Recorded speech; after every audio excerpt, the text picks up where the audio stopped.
Hi. Well, this is episode 1. We're going to be playing D&D tonight. I've got 4 fantastic players who are ready to go, and we're excited. Thank you, Hazy. And big thing is, once we start playing, I'm not going to be interacting with chat, so it's very different, very, very different from what I've done before, because I have to focus on the game. And that's the big thing. I will be paying attention, make sure nothing uncouth happens. But as for interacting with chat, I won't be able to. I've got my alerts muted. I won't hear my alerts. They'll still pop up on screen, so I'll still see them. I'll still notice. But we're going to try to have fun. Yeah, me.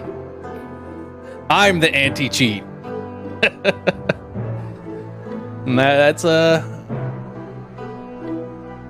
of the best things about D&D, man. We're just here to have fun. We're here to tell a story. I'm the background. I am the entire background of the story.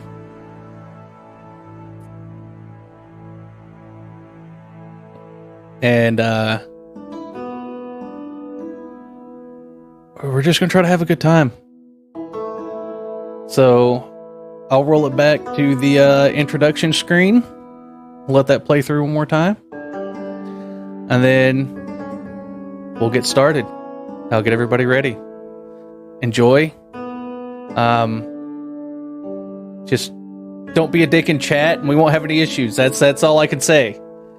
We just want to have fun and we don't want anybody to be uncouth or untoward towards each other. What's up, little brother? Enjoy, guys.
Welcome. So, how we're going to open tonight is we're going to start with Flint. Flint, it's evening in Greenest. You've got the children getting ready for bed, putting them down for the night. Elmira's doing what Elmira would do in the evening times. Y'all have been together for a week now. So what's your nightly ritual setting up for the night? All right, well, Flint, being a hard-working dwarf that he is, He is a Thank you, guys. sort of an early to rise, early to bed sort of individual. But part of his nighttime ritual is he would be tucking the boys into bed.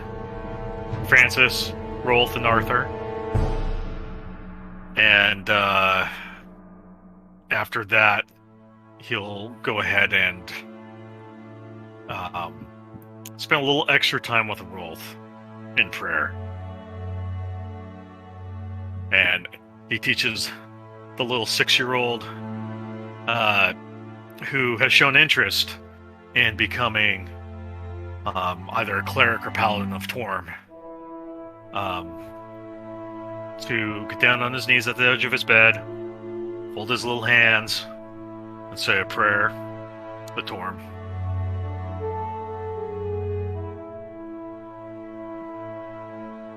Let's see. All right, young lad. At this time, go ahead and pray to Torm. It doesn't matter who you are and what gods you worship. And it doesn't matter if you've already committed your life to them, they can hear you.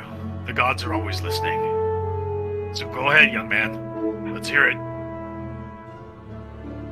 Quit dilly-dallying. Let's go, boy. I got things to do. And he would follow your instruction and kneel at the edge of the bed, clasp his hands together, fingers interlocked, and he would silently say his prayer. You probably would have instilled in him by this point, he doesn't have to say everything out loud to speak to his God. So he would offer up his prayer from his heart.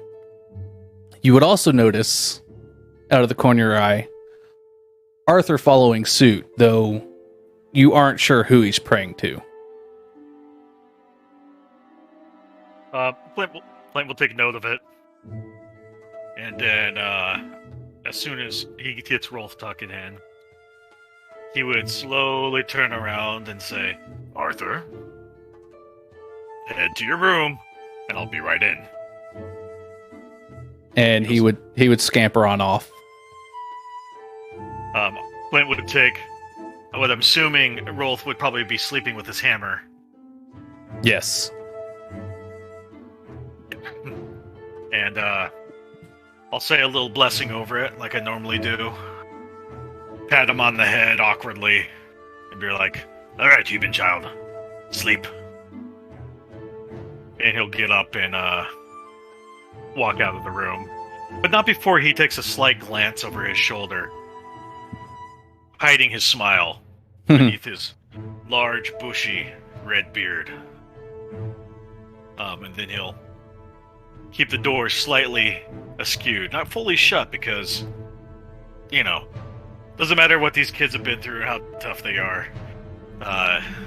Kids can be afraid of the dark. I've got a little candle running in the hallway, so there's some nice light ambiance going on. And then I'll head into Arthur's room.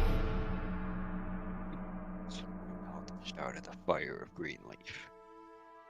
All right. And I'm assuming, being the good boy that he has already climbed into bed.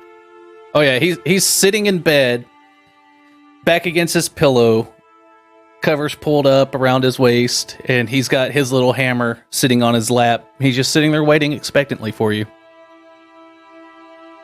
Arthur, having a special place in Flint's heart, will walk up to him and pull his blanket up a little higher, so it's just underneath his chin.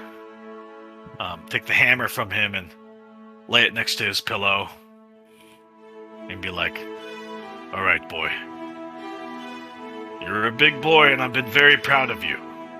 Your combat training has been going well. You'll make a fine dwarf one day. Now, sit down, or...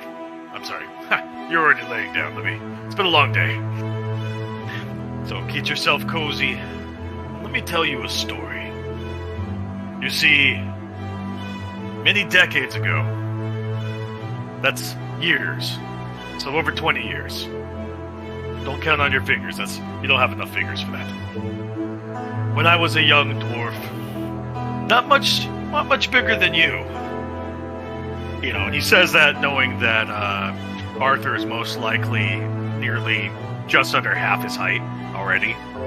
Mm-hmm. With Flint being only about 5 foot himself. Tall for a dwarf, but, in human standards, he's not a towering figure at all. But he makes up for his massive boulder-like shoulders and broadness. He says, "Once upon a time, in the land far, far away, not from here, the little dwarf Flint grew up in the massive halls, the massive mithril halls, legendary as they were. And I was a good boy. I had my moments, but I knew when to go to sleep when my father told me. And I knew when to go to sleep when my grandpappy told me. And I knew when to go to sleep when any adult told me to go to sleep. So, go to sleep. Good night, and I'll see you in the morning." And he'll get up and he'll walk out and do the same thing with the door and say, "Good night, boys," before he heads downstairs. You hear two very clear good nights. Elmira, what have you been doing? Yes, I will be playing Elmira Thistlepitch, a gnome ranger who is currently outside the inn looking for nice, juicy grubs for her little family to eat. Will be introduced to you pretty soon. So she's basically, as you come upon the scene, Elmira's digging through the dirt looking for like fly larvae and anything like juicy enough that she can fight little bit of Bob, who's sitting in her coat waiting anxiously to be fed tonight. She's basically covered head to foot in like well-worn leathers and traveling clothes, like boots that probably need to be replaced pretty soon.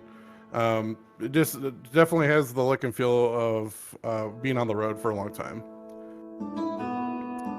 As she kind of digs through the dirt and she finds like some nice juicy larvae, she stands back up out of the garden, trying to check the nearby rubbish bin, see if there's anything nice and rotten that might have some more surprises for her little friends that are sleeping in her coat, nice and cozy at the moment. And inside her coat, you see a large family of iridescent beetles, which she has been cultivating and traveling with for as long as she can remember, ever since she first met little beetle Bob. And ever since then, she's been collecting all sorts of beetles that she treasures as her closest friends and family. More so than her actual family, which she has long forgotten about at this point. Probably about 20 years on the road since she left the family home. So, Beetle Bob's actually an iridescent beetle that Elmira ran into when she left her home. Normally, a beetle wouldn't live 20 years. Elmira doesn't think this is weird, but it's pretty odd for a beetle to live 20 plus years, but not to the gnome. Yep, quite normal. So, as it's getting darker, are you heading back to the house? Yes, I would basically make my way back to the house, grubs in hand, ready to feed the my collection of beetles that are not looking at something coat. All right. So as evening approaches Greenest, everybody's settling down for the night. And right before I switch over to our other two characters, I will let you know that the last thing you hear before we switch is something you haven't heard since being in Greenest. A urgent chiming of a bell, from the sound of it coming from the keep, starts. And we'll switch over to the other two. Thalia, Artem, for the past several days you've been traveling a road that winds lazily across the rolling grasslands of the Greenfields. Sundown's approaching when you top a rise and see the town of Greenest, just a few short miles away. what have y'all been doing for the day? Whatever. We were hired on as, or I was hired on as a guard, correct? Yes. So, whatever my duties were for that day, whatever position in the caravan I'm at, are we pushing on to the city tonight, or are we holding up, making rest here, and then, 'cause, I mean, that's probably at least another hour's travel or so. Dietrich would be walking the caravan as it comes to a halt close to the rise, and he would let you know that the plan is to make sure everything is strapped and everything's placed where it should be before moving on into town for the night and camping probably on the edge of town, and then pulling everything in the morning and offloading what needs to be offloaded, onloading what needs to be unloading, and letting the merchants do their business. Alright, well, because my character has dark vision, I guess I'll pop a spot, get a little bit higher, maybe on top of, or on one of the wagons, or if it's more of like a stagecoach style of wagon on the very top there, to be able to keep a lookout as we're this is getting dark and towards town. Thalia, what about you? I've been mostly helping out with anything that the caravan might need health-wise. Mostly just helping out health-wise. Anything, if they needed anything. Mostly zoning out, weaving flowers into my hair, gazing off into the butterflies that are passing by. Just kind of a little flighty. Just kind of happy-go-lucky. Just picking flowers, kind of skipping off into the meadow. All right. So, as the caravan prepares to move towards the next rise and get a little closer, it heads down to the dip, and as the sun sets, you're greeted with a half moon, partially cloudy skies, still fairly simple to see through for those of you that don't have dark vision. But as the sun sets and night completely takes over, and you make that last mile up to the next rise, the caravan halts. Frederick, the guard company that was hired by the merchants, Frederick is the leader of the company. Frederick halts the caravan as he gets to the top of the rise. Instead of the pleasant, welcoming town you expected, you all begin to see columns of black smoke rising from burning buildings on the east side of town. Or on the east side of town. You're coming in from the west. Oh shit. Running figures that are a little more than dots at this distance are running from the east side of town, moving towards center of town and towards the keep. And a dark winged shape wheels low over the keep that rises above the center of town. Greenest is being attacked by a dragon. Frederick halts the caravan and calls for the merchants to take their wagons and horses and get them in the trees. I get off the wagon. He calls Dietrich forward. Dietrich waves to Artem and Thalia as he's the one that brought them into the company. Dietrich's not actually part of the company itself. He was a freelancer, and he's kind of taken charge of the other freelancers in the caravan. So we're like a subcontractor of a subcontractor? Pretty much, yeah. You're freelancers that were brought in after the merchant company started hiring. So we getting a raise for this? Because that was definitely not in the contract. We were hired to protect the caravan. There's varying degrees of protection, though. So I mean, Dietrich and Frederick are kind of talking at the top of the rise, and it's getting a little animated. we're not gonna get paid for this shit. What are y'all gonna do? Dietrich looks back, and most of the freelancers that are with you, probably three others, are moving everything into the trees. What are you two doing? All right. Well, I mean, he waved us over there. Dietrich and Frederick waved us over, right? Mm-hmm. So I start moving towards them, and I guess kind of knowing that what we're about to come upon in a scene very reminiscent of the original Mummy movie. I'm that guy who's pulling out like several different holy symbols and saying a prayer, giving them a kiss. You know, I'm not sure which one is going to work, but I figure if I like stack up on all of these protections, maybe I might come out of this one. Exactly. Mm-hmm. What about you, Thalia? Where am I at since the only two of them were called away? Probably still be on the road at this point, looking around, going, "Why is everybody moving stuff into the trees?" And then you would see Dietrich waving for his freelancers.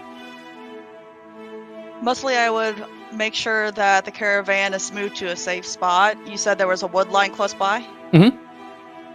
I would rush all the people to the wood line. I'm going to go with Dietrich. Okay. So as you get up there, Dietrich he looks a little angry. Frederick is stoic, if not looking a little, what's the word I'm looking for? Ashamed. We're getting paid extra for this, right? Dietrich looks at you and goes, "Honestly, I don't know. But in good conscience, I can't walk away from this." All it does is doing a 180 and taking at least one step. I can't. I'm going to help. And I'll take anybody that wants to help. Anybody that... Okay. So, what about you, Artem? I said it. You stole me from last week's pay, and I take my bow off my back. Alrighty then. And Dietrich... I'm weak as hell. Damn it. Dietrich takes off at a run. He is running the last mile to town. And it's just you three. Now we gotta die tired too. God damn it. I take off jogging after him. You don't want to be that one. I'm a little furball. You don't want to be that one left behind. I'm gonna run behind. Coward! So, I still kept moving. You're all making your way to town. It won't take but a couple minutes to get there. And as you get there, some of the fires at the farther edge of the east side of town brighten a little bit as some stuff catches, but it's not as bright as you would expect it to be. You kind of figure this town's been here a while. Their thatch is treated. It's not going to catch super easily. There's only so much damage that could happen. But I remind you that we're dealing with a dragon. You still move in a hurry. We don't have to battle the dragon, but we do have to save people. Moving in from the west side of town, Dietrich steers you towards the center main road. We will go ahead. Bring that up. All right, cool. I'm in the right spot. So, Flint, Elmira, you've heard the bells going off. Not really certain what entirely is going on, but something that hasn't happened before is happening. What's your initial reactions? Do I recognize the kind of bell? I mean, is it like a universal thing, or It's like it's the alarm sound for the town. You're not really certain. You haven't heard it go off before, but I mean, you've heard the chapel bell, the sanctuary bell, and that's on the east side of town. It's the church, and it's a completely different bell. This bell, just from the sound of it, is coming from the keep. Well, the bell has continued to rung this whole time. I definitely would have slung my crossbow over my shoulder, prepped my weapons, and gotten my beetles, and headed out to figure out what's going on. All right. Flint will tell one of the people that are working there in the halfway house. Currently in the house right now, it's just you and Elmira and the kids. Everybody else has gone home for the night. At this point, Flint and I are familiar with each other, correct? Yeah. Or are we? Yeah, you've been together for a week now. Oh, okay. Flint will go, Elmira, I'll meet you outside. Give me one moment. Arthur! Boys! You don't have to yell at them. Just get outside. I'll bring out the beetles. We got it. All right. I'll be right there. Francis, get the rest of the boys and collect downstairs on the downstairs floor. I'm not going to leave them out on the top story of a house with a possible danger. Hammers up, boys. All right. Don't leave until I get here. And at this point, Dietrich, Thali, and Artem, you're moving into the road. And we'll bring it over. Oh, bring everybody over. There we go. We're going to move in to an active scene. So as y'all move in from the west side of town, it's taken a few minutes, as it's taken a few minutes for Grumble and Elmira to get through their stuff. But as you move into town, you see a dragon attack. Right as close as you get to the first couple houses, you see 5 figures sprinting across the road. 3 children, 2 adults. That's these people over here. Yes. And they're moving. The male adult, he looks like he's taken some hits, because immediately following them, 3 kobolds come out of the house across the street. The woman stops in the middle of the street. She's carrying a shield and a broken spear. And she is ready to fight. And Flint, as you step outside, you see this as well. You also notice the 3 figures to the west, but immediately in front of you across the street are 3 kobolds. If possible, without hesitation, Flint would point his finger at the closest kobold while yelling out to Elmira, "Kobolds!" And you'll see at the tip of the finger a flame appear as he casts Sacred Flame on the one closest. Yeah, are you sure they could be the gnomes dressed up as kobolds? Okay, never mind. And what save is that? That is, I'll put that up for you. Dexterity? Chat. Yep. Oh, he fails. So roll damage. And on that note, we'll roll initiative. Whopping 8.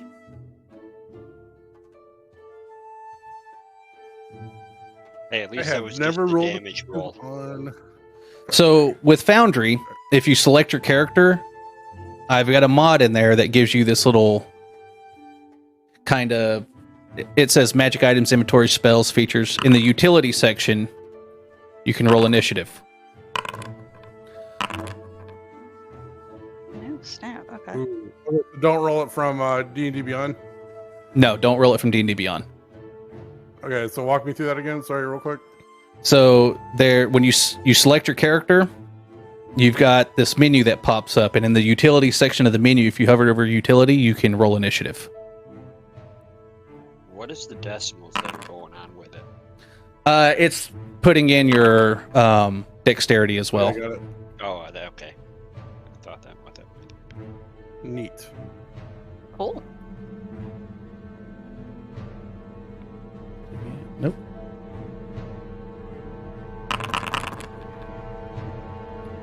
Right. And my front one took 1 damage. Hired.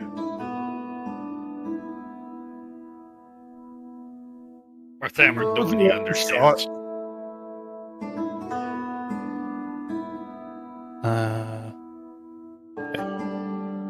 And then she will also roll initiative. All right. So Dietrich is up first.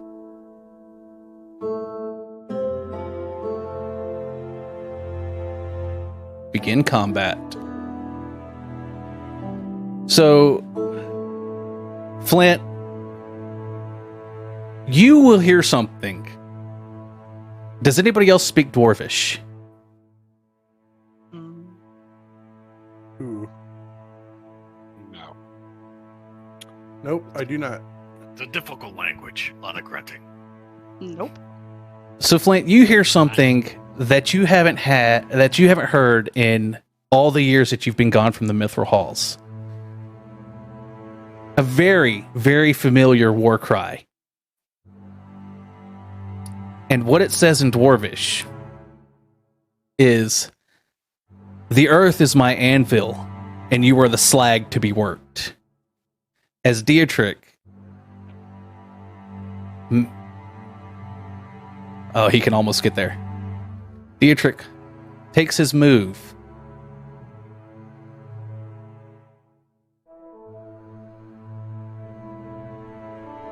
And follows suit. Oh, nope. I don't have that. He doesn't actually have. Yeah. But steps up and uses his action to move into the group. And you notice very quickly, you recognize those vestments. You recognize those vestments very well. That is a Forge Cleric.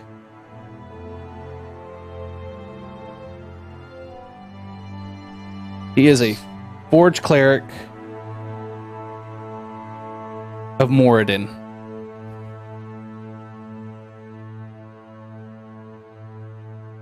But he will... Let me see. Bonus actions. Nope. But he used everything he had to get up to them. So next, Elmira. I'll actually I'll show you how it's done. That was just a lucky shot. have y'all up there. There you go.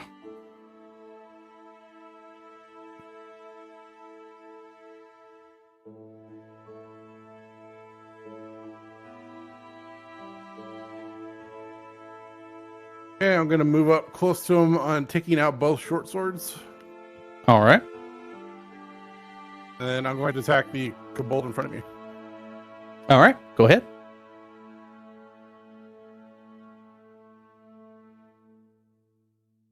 And then just so I'm clear, I'm still using D&D Beyond to roll. Yeah, you can you can use software D&D. next to it. Yeah, you can use D&D Beyond. 9 misses. 14 And then, hits. That's the second one. This will be your bonus action, right? So no modifier. That's bonus, no modifier.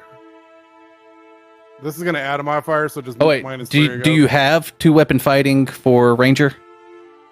Not yet. It's Okay. next level. Oh, well, actually, no, next level. Okay. So let's subtract 3 from that. So 1. Roger.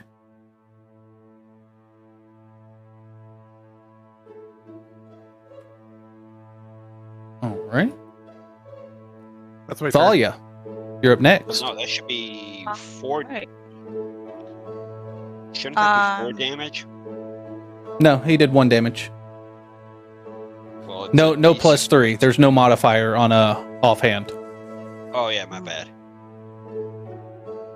Not yet, anyways. Let's see. I can move up 30 feet. Yes. See, I would like to move up to. Go ahead and do the 30 feet. Go ahead. Let's Make sure you see, click your select. Yeah. Okay, so I have to right click or. On the top left, where your little token controls are, you want to be able to select token, then you can move it. Trying to look at where. So you've got the little person, the right angle measurement control. You want to be on the person and with the top thing selected. Okay. For some reason, it's not clicking off of it. I don't know why. I'm clicking off the person and All right. I don't know One why sec. it's not clicking off of it. I'll come check real quick. Okay, yeah, for some reason it's not clicking off of it. Hello. If you go to configure settings at the top right, It's like not clicking off of it. you should be able to select in core settings left There it click goes. friends objects. There it goes. Just was not having it. There we go. Let's see, up to 30 feet. All right. Alrighty. Sorry about that, guys. No, we're all new to Foundry, so it's gonna Yeah. happen. Eventually, I will get this. Okay, I'm moving up 30 feet, Uh-huh. and I want to cast Produce Flame on this kobold. You want to move right there for your 30 feet. Which kobold? Let's see if I have to. That one? Yep. Okay. Yep. Go ahead and make your attack.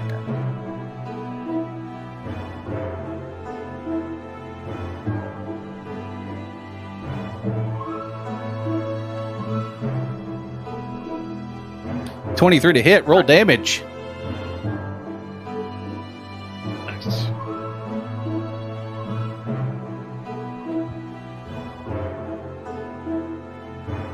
All right. And that one drops. Bye. At least I killed something. Anything for a bonus action? Let's see. Don't have a lot of bonus action other than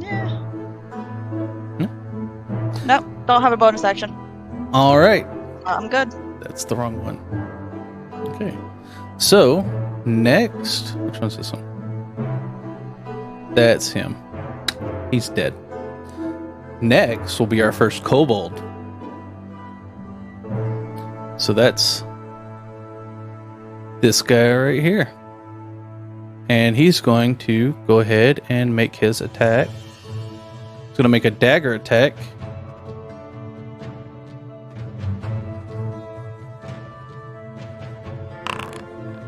Natural 20 on Dietrich. Ow. 7 damage.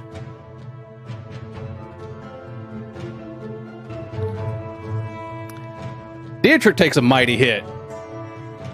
Like, this kobold is just swinging like crazy and somehow gets his dagger up under his breastplate, Don't kill him, he under owes his me armpit. wages. But that'll be that kobold's turn. Artem, you're up. Alrighty, I'm gonna move.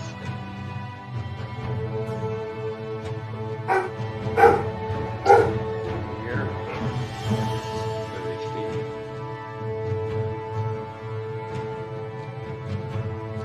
And take a shot at that.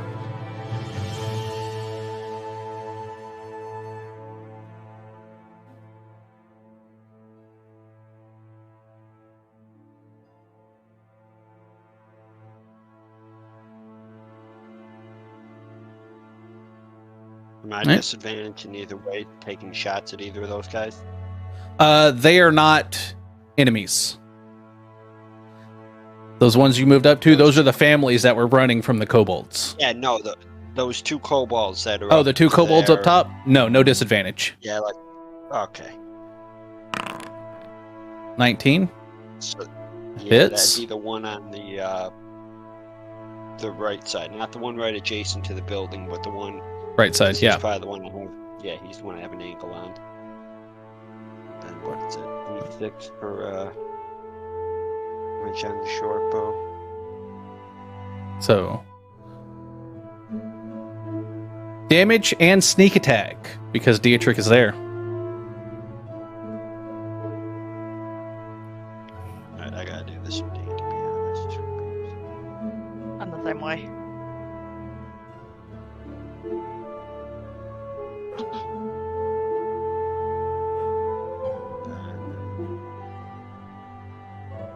Don't even bother with sneak attack. You did 7 damage. Alright. He's down.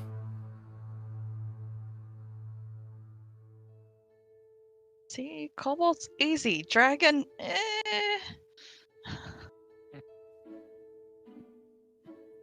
Then, yeah, because that's the only actions I can do.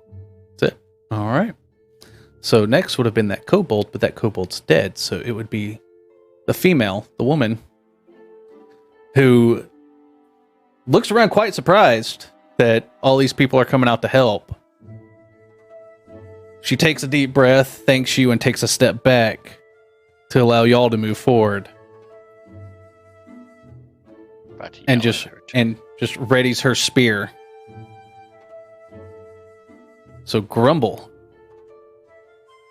you're up. Rumble will charge in, and he'll yell, "Kiss my axe!" as he throws his hand axe at the kobold for 18. 18 hits. Nice. For 6 damage. He just rushes in. "Kiss my axe!" And he'll draw his warhammer, and that'll be my movement, and that'll be it. And that immediately drops that other kobold as your hand axe just sinks dead into its forehead. Dietrich looks at you first with shock, and you definitely notice a look of recognition. Are we Before familiar with each other? Oh, yeah, yeah. roll a history check. We're not out of combat yet, though. Oh, okay. You don't recognize him.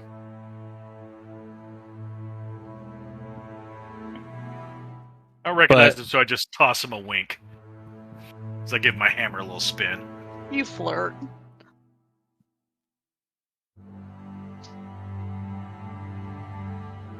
Let's see. These 3. But as the kobolds drop and Dietrich looks at Flint before noticing another group of individuals walk around the corner of the building to the north of you.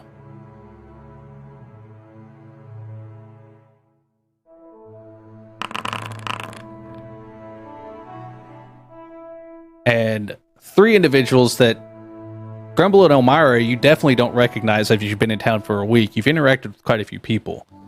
You don't recognize these individuals. Elmira, you actually do recognize the 2 in the back. You don't recognize them, but you recognize their clothing. Very reminiscent of the group that attacked you a couple weeks ago. So these people are showing up right now. I recognize them. Yes, you don't recognize them. You recognize their clothing. You recognize kind of what they're wearing. It looks very reminiscent of the group that attacked you 2 to 3 weeks back. So Dietrich will see them. You're saying all bandits look the same? They're not bandits. But Well, I mean, that's your description of them, not mine. I'm just trying to be all inclusive here. hey, they're wearing darkish robes, almost. The two in the back are, and they've got masks on their face. The one in the front is wearing very, very similar robes, but he's not wearing a mask. And he actually comes around the corner, holding up his hand, looking like he's about to cast something. Dietrich spots this as he's looking at Grumble. He looks to the left a little bit and notices it. Sighs.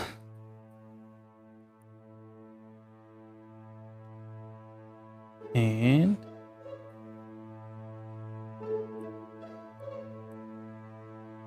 doesn't really have any range. So he's still going to move forward 15 feet and ready his warhammer.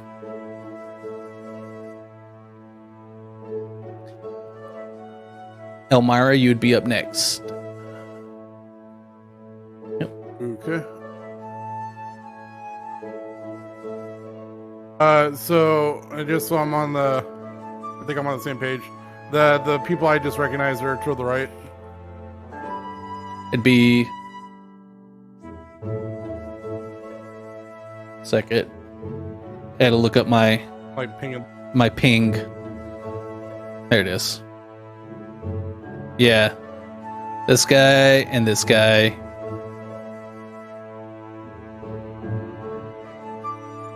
Great. So Elmira's having recognized that the same people, or at least clothing of the same people that have attacked me in the past, she walks forward, shouting to Flint, "Hey, the assassins followed me. Might need some help over here." And she's gonna move forward to the right, putting away her short swords and taking out her light crossbow. Lead the way, lass. And I'm just gonna fire on this one. All right.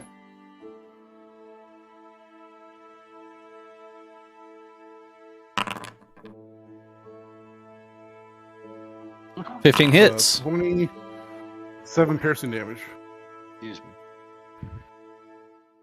I said 27. And Damn. then that'll be my turn. All right. Yeah, we got like a 25, 30-second delay in the stream. Yeah. So, just taking a crossbow bolt to the shoulder, this cultist is going to move up. And he can get right up to you. He will make a scimitar attack. Roll con save for the smell. Never mind. He's got a mask. It doesn't seem to affect him. 18 hits. Slide. When masks work. You take 3 slashing damage. That'll be his turn. Thalia, you're up. You see Dietrich as he moves forward. There is an ample amount of blood running down his side and down his leg that he's leaving a trail on the ground. Gotcha. Let's see. I'm gonna go ahead. How far is he from me? Let's see. About 15, 20 feet. I'm gonna go ahead and move up to him and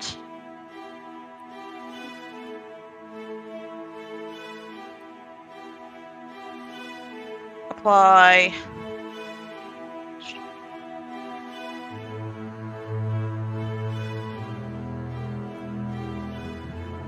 I'm gonna cast Cure Wounds. You currently have 20 good berries on you as well from the previous night. I did. Hey, DM, how do I slide the map over a little bit? Right click and hold. And then you can move it. Perfect. Thank you very much. I'm gonna go ahead and give him 10 good berries. All right. He thanks you profusely. And I'm gonna cast Produce Flame at the one over by Elmira. All right.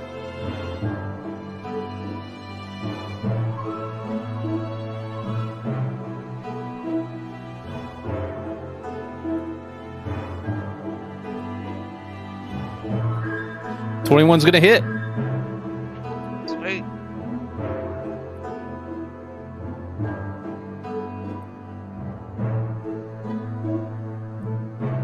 Two damage.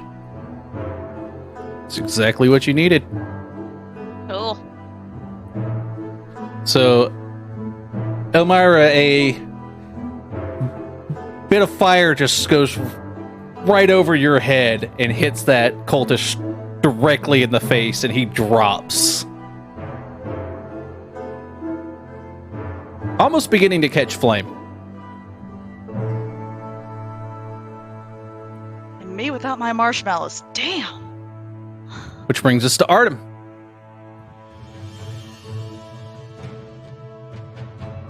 Stupid Death Eaters.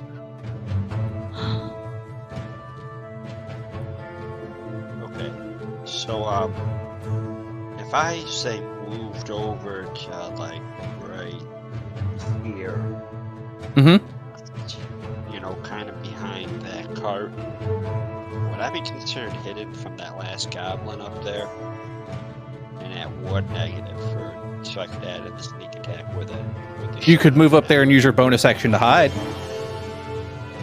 We'll do that. Wait, do you have cunning action yet at level 1?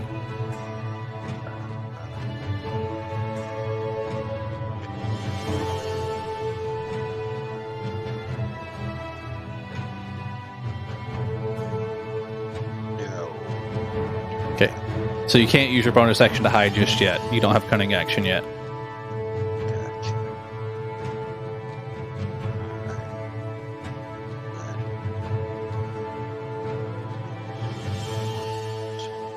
So far.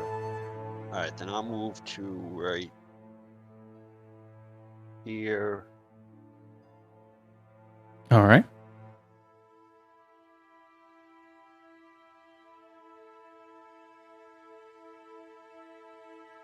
And then take a shot at that dude up there.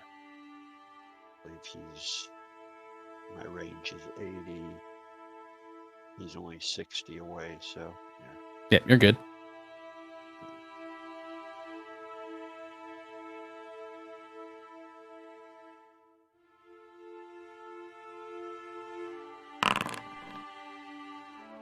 No, probably not gonna hit him. Does not, just misses. Wait, why is it only +0? Because I have a higher dex. You used arrows. You did arrows. Oh. Oh, Redo it with your... There you go.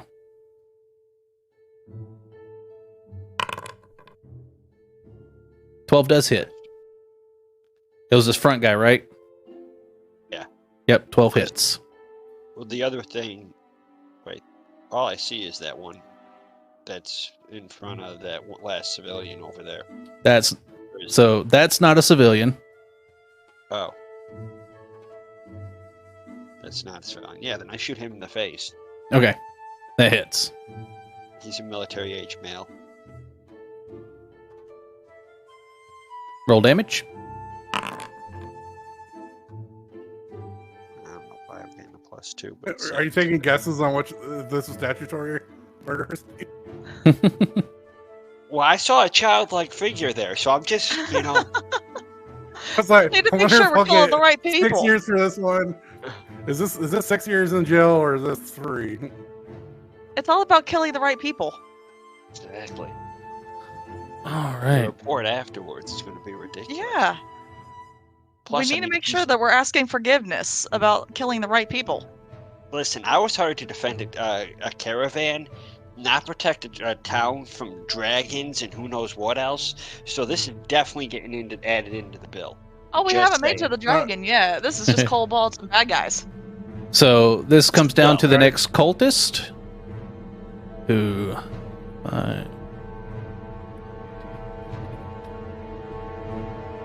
he can just make it, and he will make a scimitar attack. Hang on, Myra. 16 would hit. That hits. 5 slashing damage. You got nothing.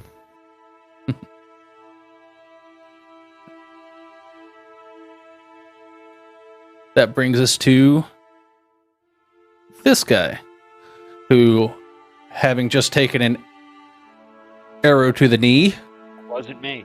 It wasn't me. Can't prove it. he will move up. And he's going to cast Sacred Flame at Artem. So, Artem, I need you to roll a dexterity saving throw. Next NPC we meet has to be a paralegal that we can invite to the party. If Flint doesn't make it, my next character will be a lawyer / warlock. So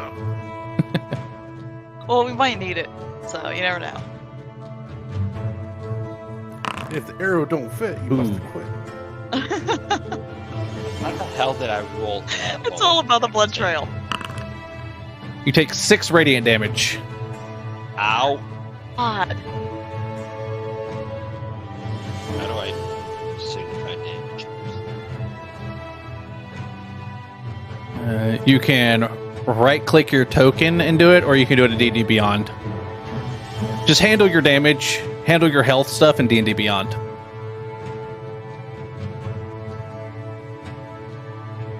Yeah, I don't think the overlay updates that quick, but I think it eventually does. So, which brings us to Flint. let's see.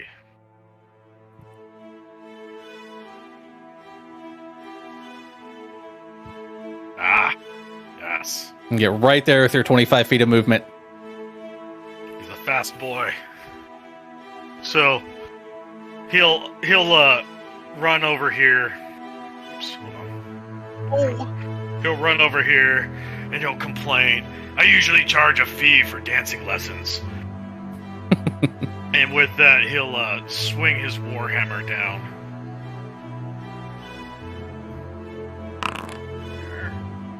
Nope. Damage. 23 hits? Yes, absolutely. Okay.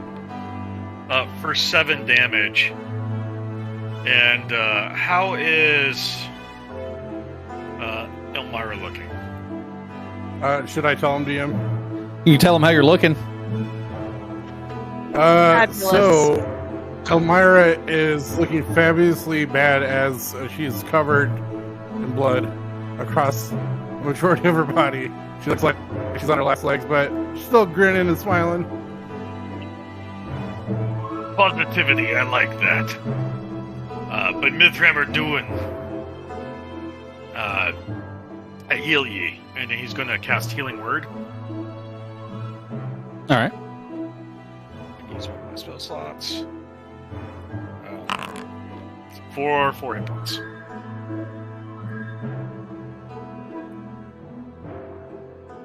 Thank you, Flint. Why don't you finish the job? He'll do a nod, and that's it for now. Although he'll look the guy in the eyes and say, "Go ahead and lay down. You're already dead." Which Dietrich will take this opportunity to move up. Get on the other side.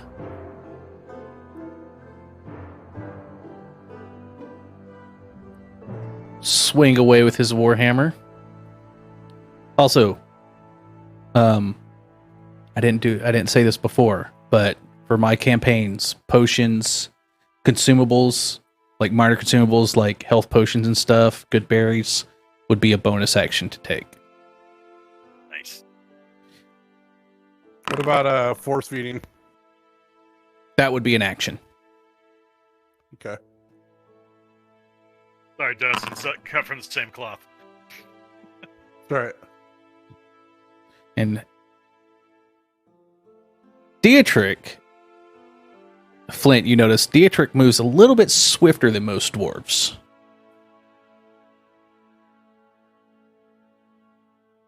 As he sprints around this character and flourishes his warhammer and brings it down right on top of his head. Somebody loves cardio. And then he will slam a handful of good berries in his mouth as he turns back towards the final individual.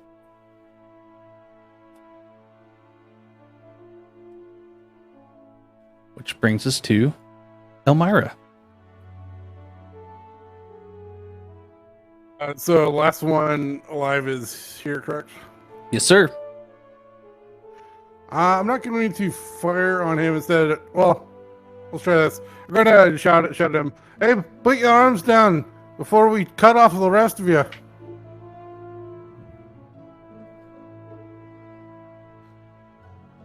Roll an intimidation check. Nice. This is going to be a great roll. 2.5 feet of fury. A whole -1. Death Intimidation from the going here. ankles That's down. Not bad. 11. You want to keep your ankles It's just death from the ankles down. cool to Grrr. weights. Yeah, mind your step. Mind your step. Yeah. He looks at you and just turns his upraised hand, glowing with radiant energy, towards you.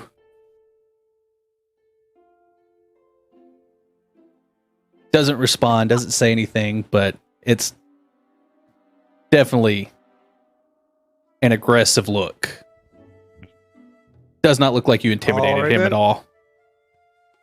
So since that's probably an action, I'm going to move toward him, sheathing my crossbow and pulling out my short sword, so I'm going to end up in front of him. Alrighty. And that's my turn. Alright.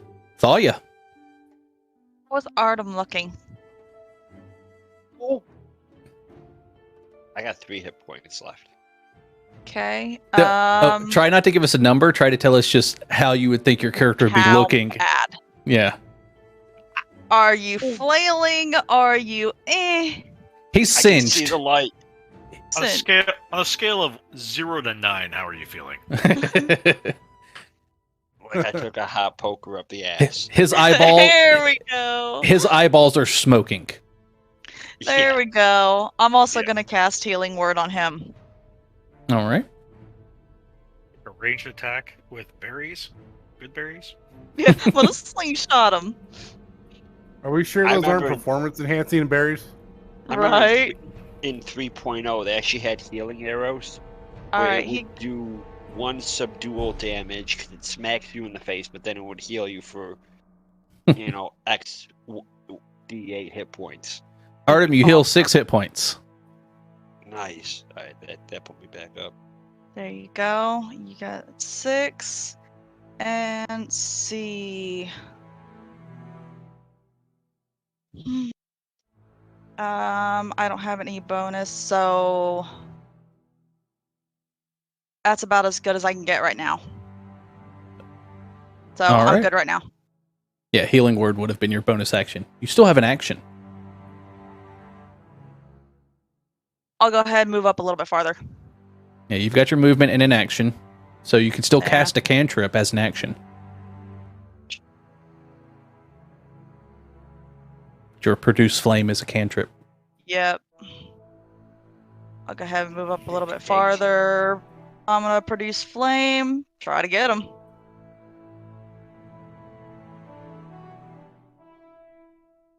Come on. Oh, for the love of all the... Yep, that's sad. Just...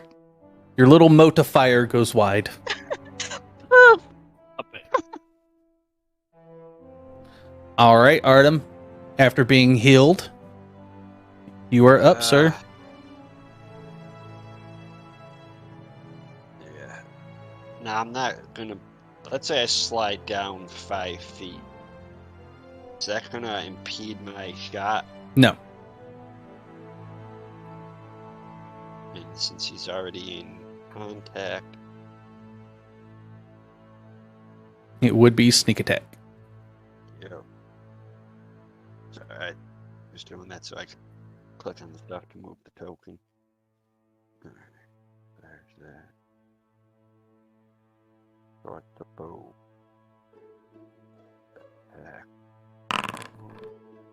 16 hits. 16 hits.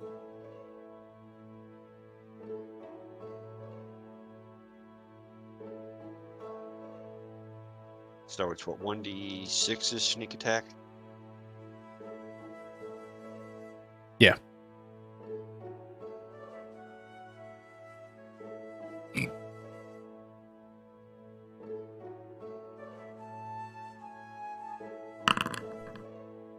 Oh, didn't even bother with sneak attack. No, Myra, you're getting ready to face down this last hostile when an arrow just sinks into his eye and he drops to the ground. Fucking What? burn me, will Where you? was that from? Where was that from? You look over your shoulder and you see standing behind the Fucking cart burn with me, with his will you? bow still ready and arrows still in the bow at this point. You see Flipping the bird. you see Artem standing there. Hey, bird. He's flipping him the bird. Oh, Like a proper archer. All right. And that takes us out of combat for the moment. And that's with the original, the 2 fingers that I'm flipping them with, not just the single. Archer birds, yeah. Yeah. Quentin will be wiping off his hammer as he grumbles his way over to his hand axe to pull it out of the skull of the kobold and be like, I should have been to bed by this time. What happened to your kids? Were they not pulling their weight? So at this point, You don't know. the children are making their way outside. I go over and examine the acolyte's body. Get inside, boys. The female of the family, who is now across the street, and looks like she's taking care of her husband now that the threat's over with. She looks up, pointing at you, and says, "Flint, we need to get everybody to the keep. The town is under attack." Have we noticed the dragon over the sky yet? Pretty much just came outside into battle. Right about now, you would hear the flapping of the wings and see this dragon fly down over the keep before peeling off. Not doing anything Yeah, at this boys, to the point, keep. but yeah. Wait, it's flying towards the keep. Why are you going towards the keep? We should be going the other way. Did you say it was flying towards the keep? It flew over the keep and then peeled off towards the east side of town. Then we should go to the west side of town. I was going to say, having spent a significant time at the keep and being of dwarven lineage, would that be the wisest place for us to go? You would think so. It's strong walls. There's defenses. Most of the guards are very well trained with bows, and there's even a ballista above the portcullis. Nice big stone building, great for baking things in. Like So Flint would dwarves, trust the mason Asmar, and Those of you gnomes. those of you that do look up and see the dragon, it is a blue dragon. Awesome. So These it's gonna acolytes, they said that they recognize these. Are they affiliated with this dragon? Is this a norm? Thalia Well, would let's not quickly know. rifle through the bodies Um, and find out. Well, Elmira, the people are around here. Elmira, roll a Right. history check. Awesome. And actually, Can I give him guidance? Or Yeah. give her guidance? so roll a d4 and add that to that. Dietrich would also roll a history check. I got a +2 history. I don't have the skill. It's just the straight +2. So 14. 14. All right. So, checking over the corpses, Dietrich. The rumors are true. It's the cult of the dragons. Which Elmira, instant pink, instant memory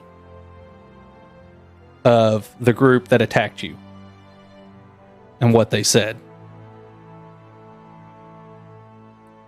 The rest of you all remember the rumors that have been going around the Sword Coast recently, that the cult of the dragons is active. They're getting ready for something. They're pushing forward with their plans. Raids on villages like this have been happening up and down the Sword Coast. So, at that point, Dietrich goes, the keep would be a good idea. We're definitely retalking this contract. I'm gonna take a mask. I don't know. I might need it. Grab a mask. Snagging it. Was there anything? Anywhere with a non-flammable roof, probably going to make a lot of sense. To the keep. From my understanding, it's solid masonwork, even if it was made by beardless men. He's saying that as he puts Arthur on his shoulder. You know, since you've been there, roll a history check with advantage, because dwarves have that feature. That's true. Where am I at? There I am.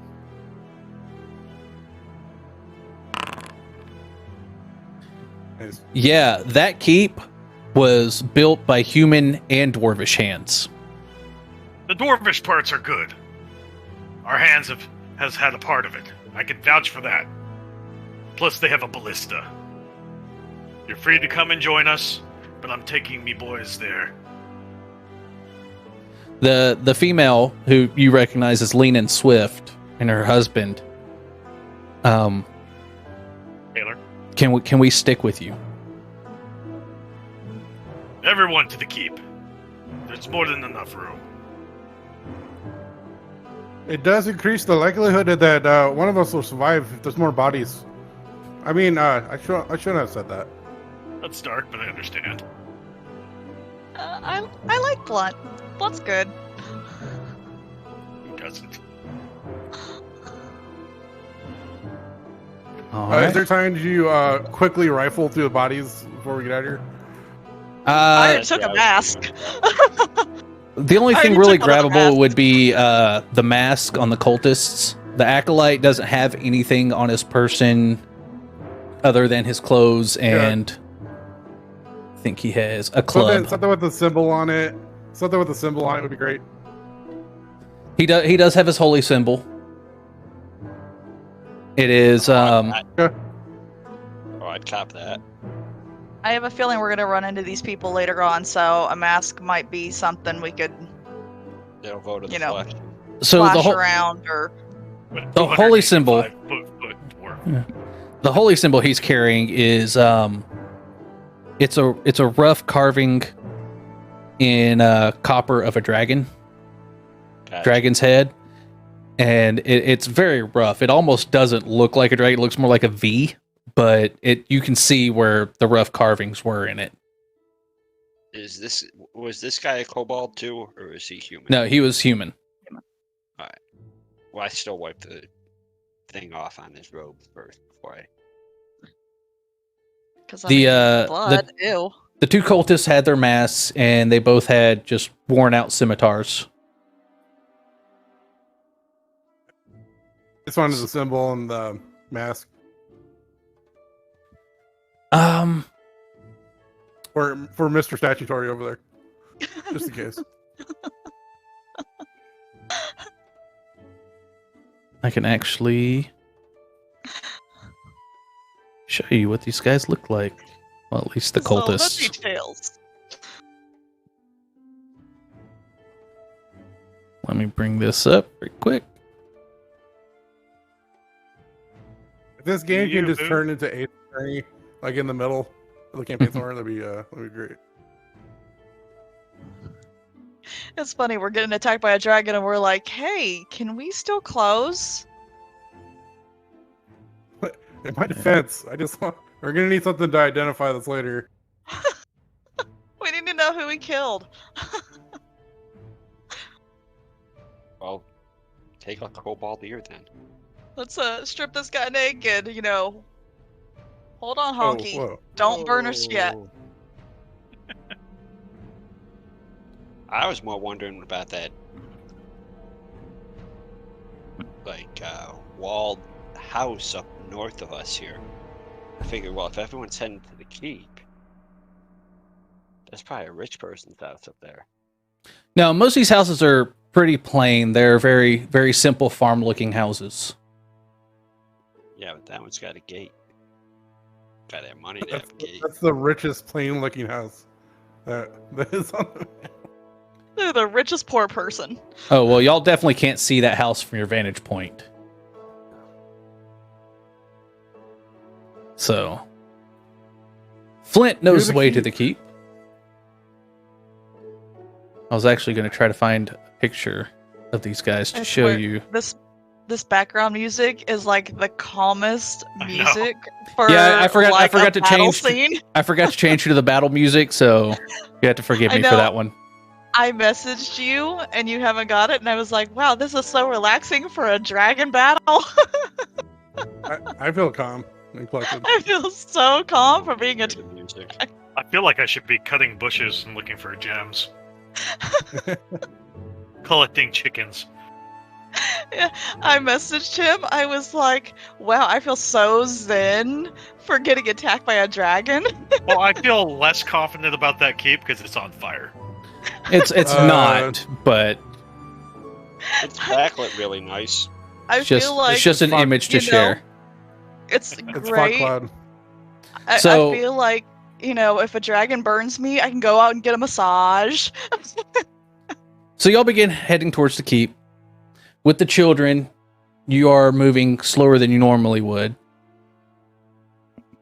Because you could move pretty fast without them, but they got short legs, so they're actually moving 5 feet slower a turn than the dwarf in the Pretty gnome. fast.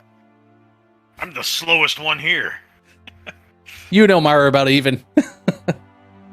Yeah. So, Gnome dwarves are clearly known as great sprinters. Well, Short distance. we'll take the dash action then. yeah. The easiest way to the keep would be straight down the road you're currently on and taking the second right.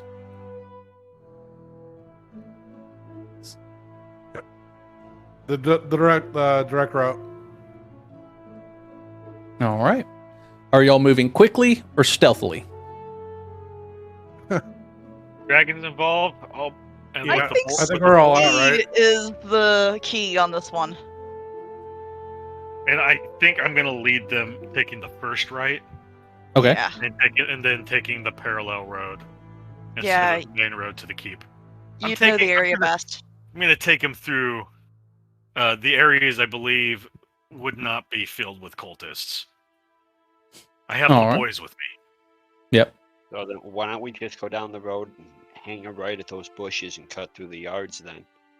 That'd probably keep us off of the main strip and ignoring anywhere where a cultist might be looting or Mhm. I agree. Fine. Go for the straight line. All right. So, They won't mind. No one here can grow a good lawn. If it helps at all, as we're running along, I can cast like a canopy of forest above me using minor illusion. I know it's static, so it's just kind of like a brief. How big is the illusion? It's a 5-foot square, right? I think it's probably 5 foot square. Wouldn't matter really. Have the No, kids. I'll never mind that. I'll definitely save it for something else. Though. So stealthy or fast? Fast. Fast. Fast. All right. So to expedite this, we're going to run through and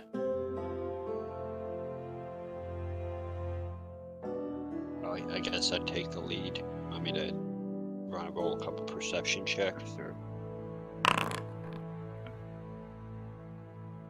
He's rolling, guys. Ooh, privately. mm-hmm. Oh. So let me get everybody together. This way I can just move you all.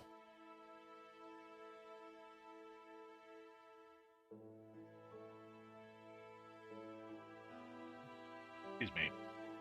So you make it through to the main road of the keep with no issue.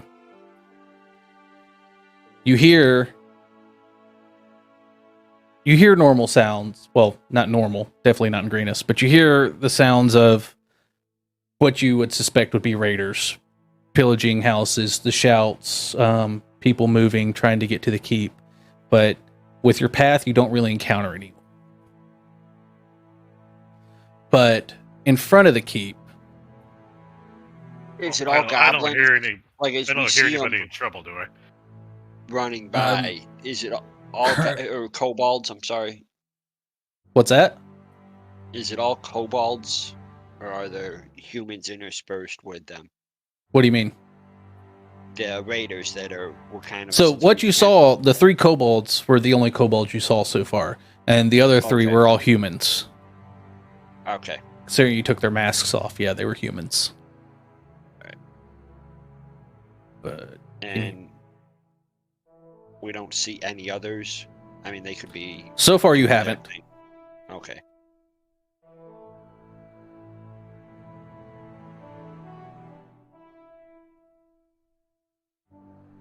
Grumble's asking if we heard anyone in trouble on the way. You couldn't really tell. But you heard general shouting, humanoids shouting in common, yelling at kobolds. To roll a perception check first. Or anybody or Oh, Anybody or just him? Just him. Okay. He was the one asking. So Okay. yeah, you can't tell.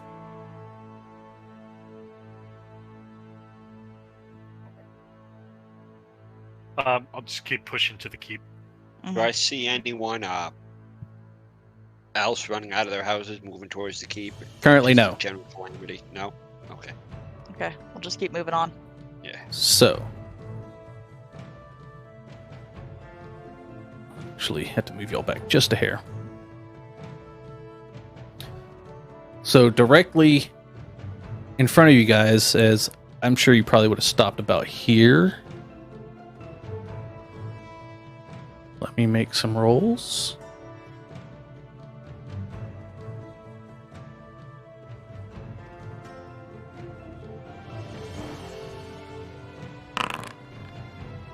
Okay. Well.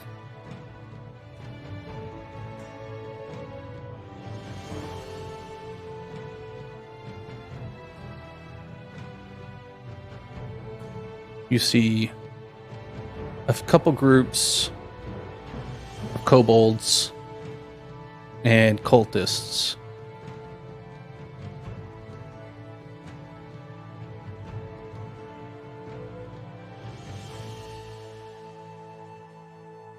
No.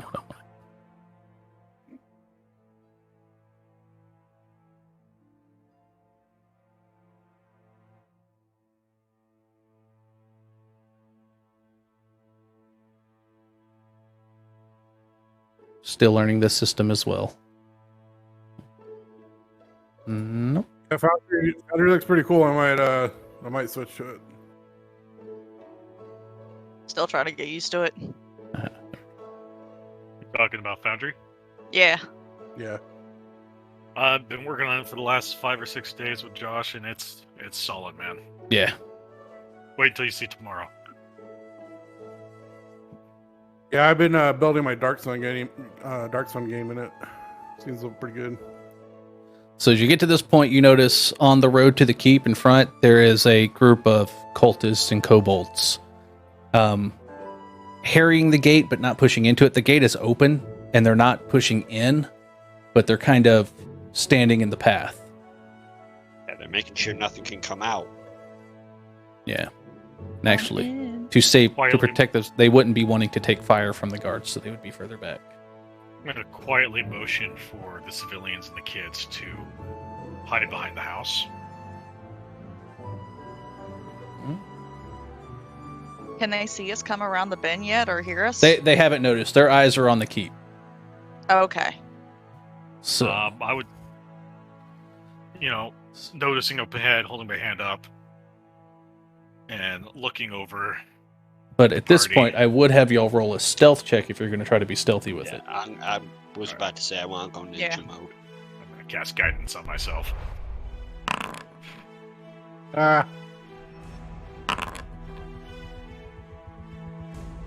Perfect. God. I'm the stealthiest dwarf known to man. I don't do stealth. I don't do stealth. I'm a big furbog. Party average? I'm sorry. That's fine. I become one with the night. I'll survive this. Big clumsy furbog. So also, with Flint in the front, position yourselves where you would be positioned, because Dietrich would actually be close to the front. I'd definitely be pushing ahead. I'd be closer to the front, too. All right. So, as y'all are getting ready, Elmira, as you step forward... Hold on, I have to remove... If you'll let me play this off, I want to say that I tripped on one of the rocks and I rolled into the house and made a large bang. And if you were to allow me the action, I would cast Minor Illusion on myself to create a crate, and I would curl into a ball. How about roll? So roll me a performance check. Nice. I like it. I'm a mimic. You miss casting Minor Illusion on yourself and cast it a little too early, and you roll. It looks like you roll out of the crate into the house. Oh, nice. Perfect. Oh, there's a crate to my left now. Yeah, that's what you see. A crate to your left, and she would actually be right there, the roll. And we're going to roll initiative on that. Nice. Perfect. So I have to ask, what did you roll? He rolled a nat 1. Oh my Nat 1 on god, myself. okay, I don't feel so bad. I had 11.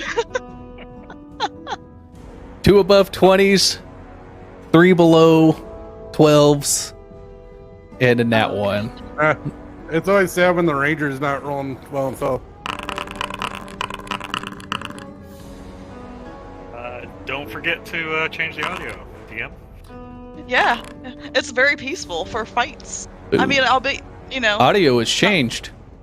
I'll be very peaceful and relaxed. They hate us on Everybody- initiative rolls. Yeah, they did.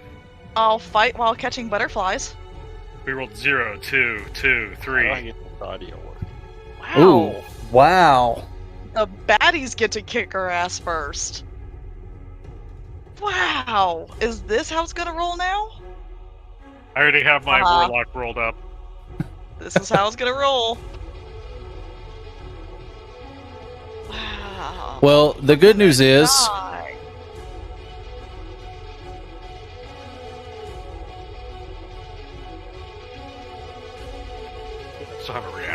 only one can get in range.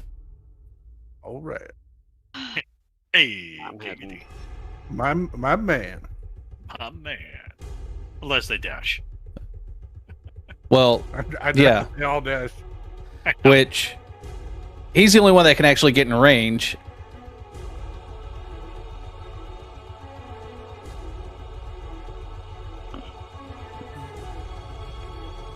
I shout, your mother sucks eggs in Draconic.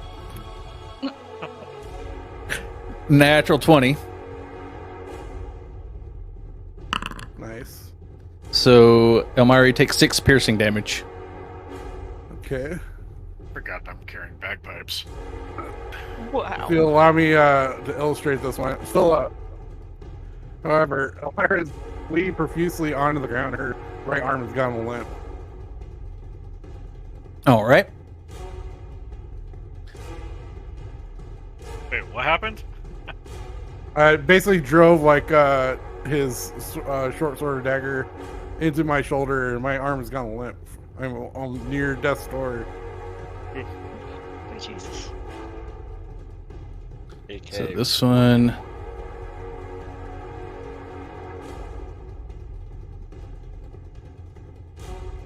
Yep. Okay. Move up, and seeing his. Looks like his buddy has things handled. He's going to take a slingshot at Flint. Seriously. Why? Hold on.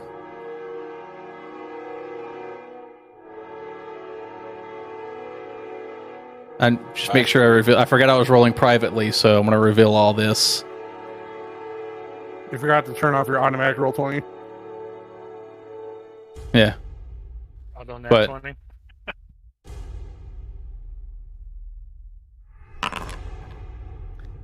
Flint, you take 8 bludgeoning damage. Oof. Oh, I feel like we should have rested. This one, I don't want to go be heroes. Just wanted to be heroes. this cultist People say is. more money for this. Wasn't it? Don't worry, we got all the children. The children will save us. They bring up D&DBeyond here. Get that warlock ready.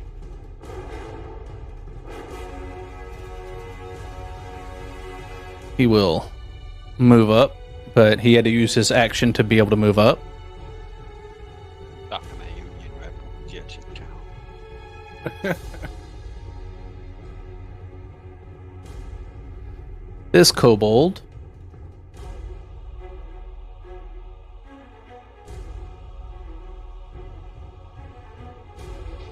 he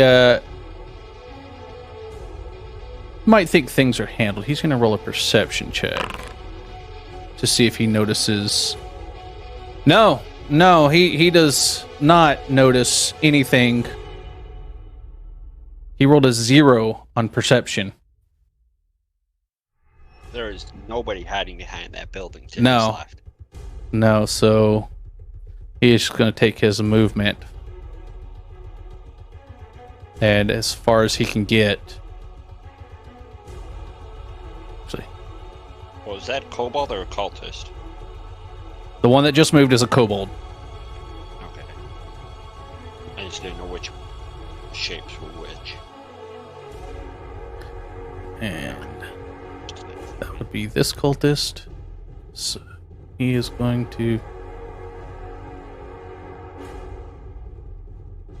Yeah, all he can do is move up. They don't have any ranged, so that's about all they can do. Which means, Elmira, it's your turn. Awesome. I'm going to disengage and bravely retreat. All right. Hey, Action to disengage. Smart. And then I'm going to take out my crossbow as I'm moving. But that's my turn. All right. Artem, you're up. Alright, Is that kobold that's right up on Flint there engaged with him, or So there's a cultist yeah, and a kobold, kobold. and they're both engaged with him. Yes. Pop a shot and on that cultist then. All right.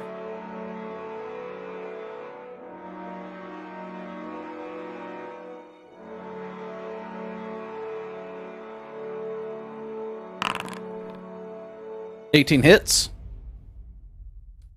Sneak attack damage.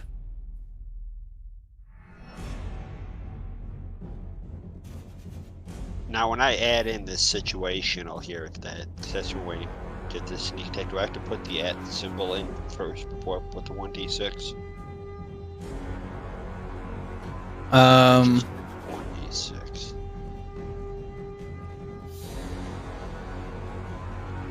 It's just roll your damage and then just roll 1d6. Yeah, just roll them separately. It'll make it easy.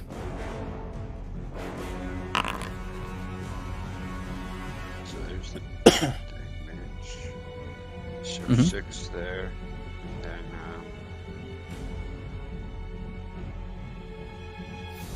Yeah, underneath your chat box, yeah, that's 9. -9. And he goes down.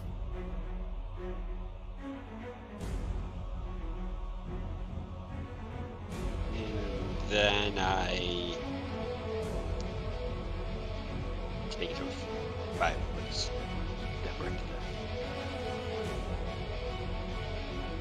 there. All right.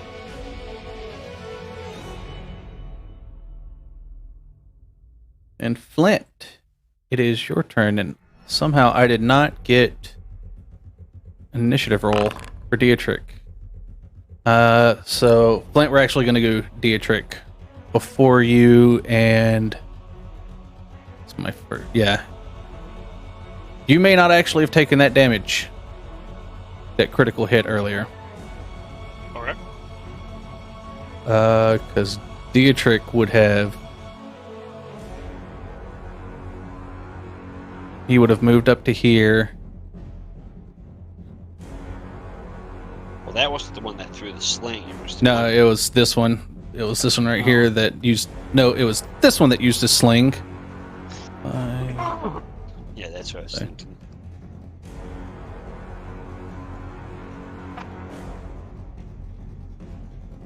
Dietrich actually would have probably moved up to assist Elmira after seeing her take a shot. And he would have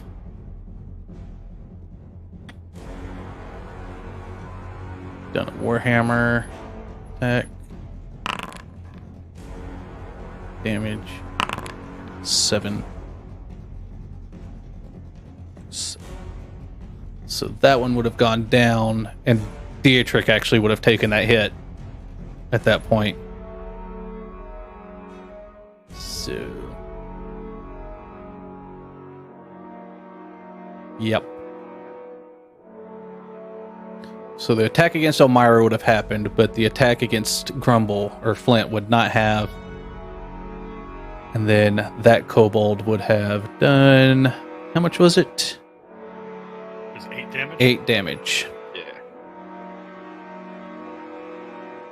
So that would have pinged off Dietrich's head and not yours. Okay.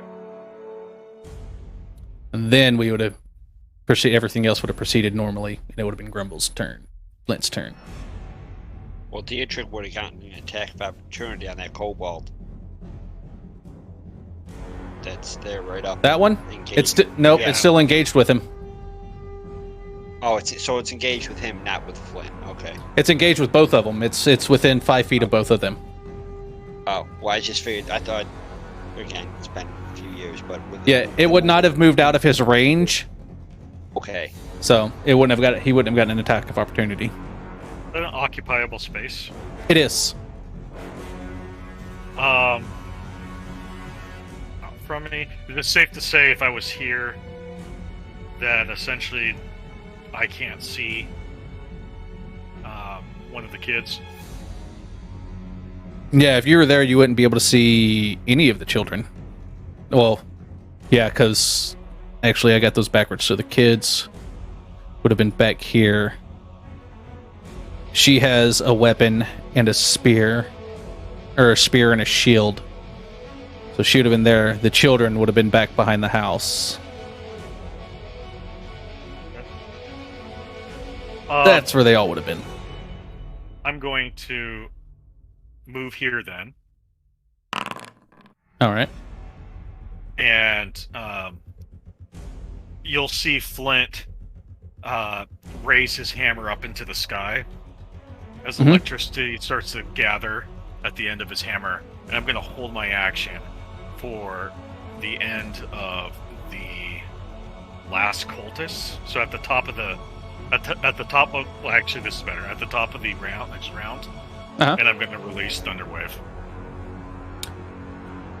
All right. So that's anybody within 15 feet out from where my body is. Makes a, I believe it's a Constitution saving throw. Yeah, it's a con save, and if they fail, what's that? You're going to want to move up 5 more feet. Because you're going to catch the first person and the second person. They're behind the house. It radiates from me. So, okay. I mean, would it be safe to assume that the house would take the brunt, or would it pass through the house? Let me see. Let me read the spell. Thunder damage. Bring that up for you. Yeah, I'm looking at it right now. Okay. So you do notice that Dietrich is very much hurt again. Surprise. And He still owes me money. yeah, your passive perception would tell you that you don't think he could take the thunder wave.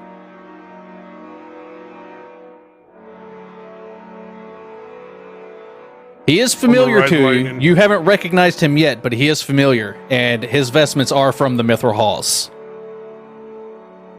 All right then. Sucks at being a good guy. You'd understand making red lightning. I feel like you would, but I'm not gonna go there yet. Then I guess I'll attack the kobold next to me. All right.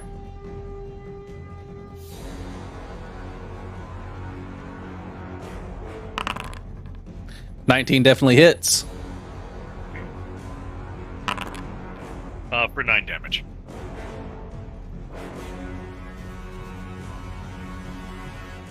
And he is just smushed into the ground.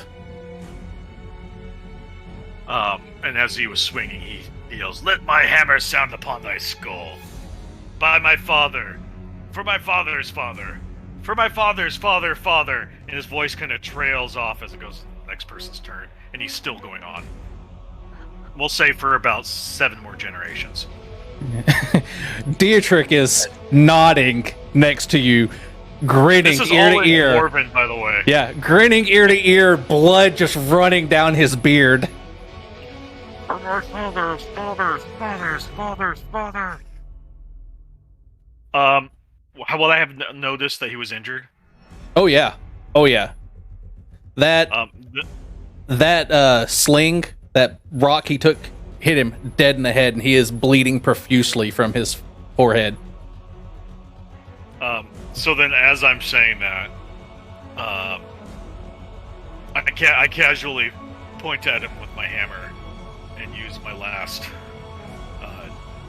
level 1 spell to cast Healing Word on him for 6 hit points. This is how the party runs into the dragon with no heal spells left.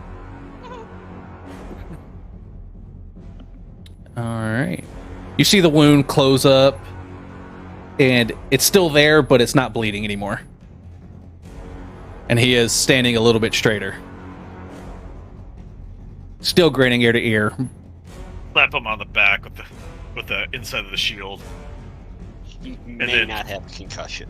And then, face back towards the enemy ready. That'll be my turn. All right.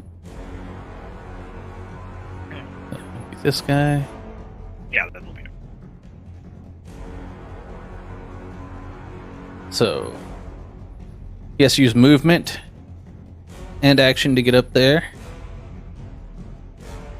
Thalia, you're up. All right. Let's see. So you've got one there, one there, one there, still one way in the back who goes after you. Of course. How bad is Elmira? Elmira's arm is starting to stiffen up and caked with blood. She's kind of bleeding over half her body at this point. She looks like she's about to fall over. All right. See. Can I see her from where I'm standing? Yes. I'm gonna cast Healing Word. All right.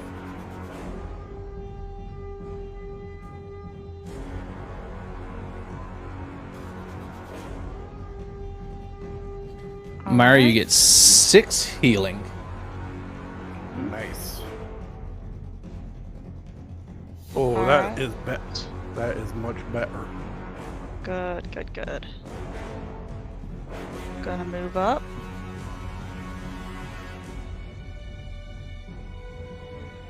Cast Primal Savagery.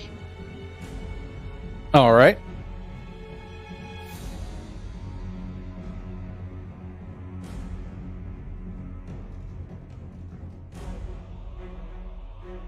It hits.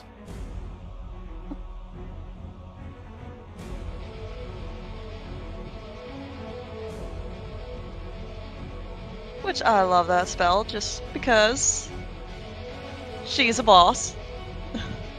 So you all watch as this Furbolg, after saying a word to Elmira and healing her, steps up to this cultist, hisses in his face as her fingernails grow and her teeth elongate, and she just lays into this cultist who screams in terrible pain. As where she strikes, his wounds begin to sizzle and his flesh starts to melt away. Yeah, I'm definitely eating Chick-fil-A from now on. And then they grow back, and then she just skips away and picks flowers. Alright. Because it's all about peace and love. Which, this final cultist, having seen that, will move up, but use his action to get all the way up. Which brings us to the last standing kobold, who is going to roll a wisdom check. Yeah, natural 20 on that wisdom check. He's running. So his movement is 30. Mighty lizard coward. Yeah. Run, bitch, run! Yeah, dwarves hate kobolds. So he Makes moves good his time. full 60 movement action. So, He's out. Level 1, be like, fuck you, guiding bolt. And we are to Dietrich, who looks at Flint and goes, "You got that one, Grumble?" I got him. Which is also something you haven't been called much outside of the Mithril Halls. And so he's going to take a swing at the other one. This 12 does hit, meets it, beats it.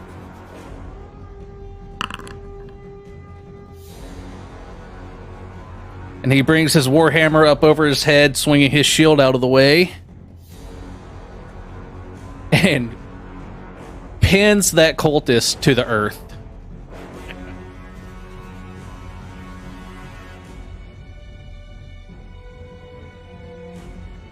Which brings us to the cultist in front of, or next to Thalia. Because this one, nope, this one. Yeah, he is smushed. All right. So this guy gonna take a scimitar attack at Thalia. 10 does not hit. He's just in so much pain that he just swings very weakly and very wide.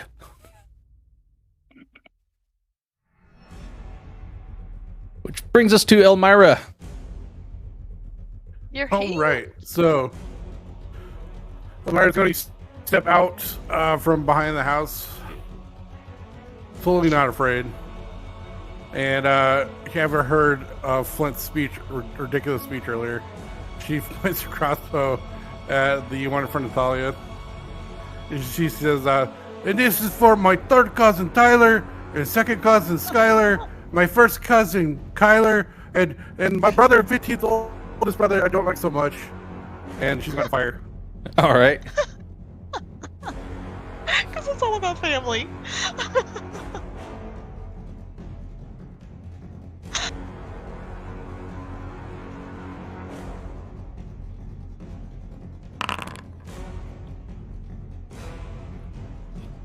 A 9 misses. Oh, see, you didn't like the family enough. Crossbow bolt sails over his shoulder.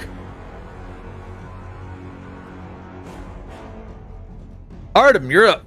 Yeah, Or that's my do you have a turn. bonus action, Elmira? No, that's my turn. All right. So Artem, you're up. Alright, so we got Flint, the one in front of Flint, and they got the one up in here in front of That one and that one. Dahlia.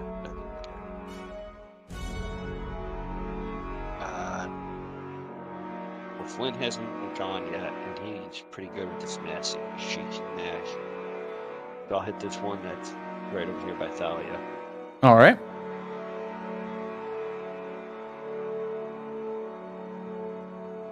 Will this be a sneak attack? Yes. Take his assy bass. There you go. Well, that only is for damage, but now I know what to click So- to be able to get to that. Yeah. So first off, we'll 17 hits.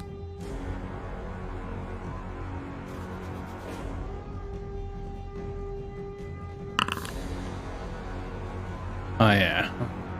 He is down.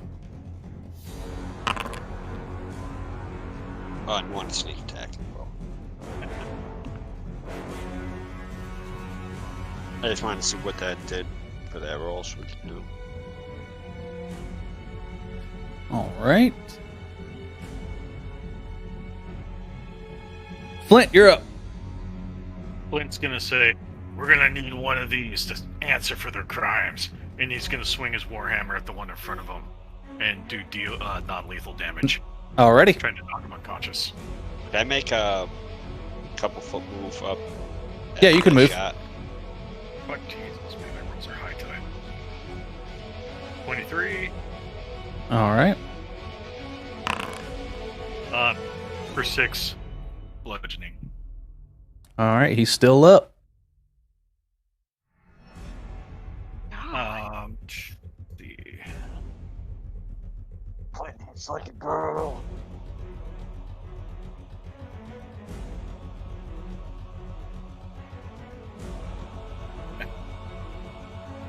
Shield doesn't count as a two if you as two weapon two weapon fighting, right? Was that? I said I can't use my shield as an offhand weapon. Not yet. Okay. Then with that, that'll be my turn. Yeah, Tavern Brawler. You can drop your shield as a free action and take out your offhand, your light hammer or light axe. No. Wait. Okay. This is what he'll do then. He's gonna throw the shield down. You jam it in the ground. He's just gonna punch the dude. All right. Roll an unarmed attack. For 19. 19 hits, no modifier on the damage. So it'd be 1 damage. For 1 damage.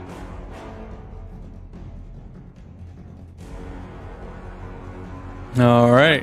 1 damage doesn't seem right. Unarmed strike is You punch like a girl. No, yeah, it would be. It would be because your strength. It's your strength. It's Right, not my it's not strength. actually a modifier. No. So he So- takes 4 damage. So you drill him right between the eyes, right at the top of the nose, bridge of the nose, and his eyes roll back in his head and he just falls flat on his back. He's like, cracks him on the head, and then throws the shield down and just goes, BAM! Punching him in Yep. the face. And I look down as I have a handful of his cloak to the rest of the guys. Is, we need to save this one for questioning. All right. And that'll be my turn. And let's see. Getting old. So he's out. So that brings us to Thalia. There's still that one kobold running away in the distance. I think we should let him run. Do you want to let him run? I'm gonna take a shot at it when it comes to my turn. Because honestly, we're either hurt or we're pretty much down on spells. I think we should let him run. That's somebody who's gonna alert someone. Why? He's winding up with arrows. I mean, in the back. the village already is under alerted. attack. Grumble already priority alerted. would be Flint's priority would be to get the children and civilians. Yeah. Everything's already on alert. They already know we're here. This place is already on fire. And when I give my fee at the end, every extra kill is that much extra gold. I don't think you know how commerce works, but I'm getting the civilians to the keep. No, Are we but I chasing know the how kobold? RPGs work. Kobolds are fairly weak, so a couple ranged attacks that land would probably drop it in its place. But after you, it's the kobold's turn. Oh, motherfucker. I'm gonna chase bitch down. Alright, I'm moving. All right. Moving my full range. Let's see. Okay. Charge him. Right up on top of him. Yeah, but 30. It's here. Yep. Don't think I'm gonna make it the whole way. You I have have your produce flame.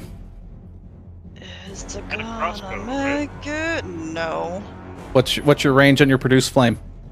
My am I doing? I can produce check. flame Is yeah, I was gonna say you have what I have.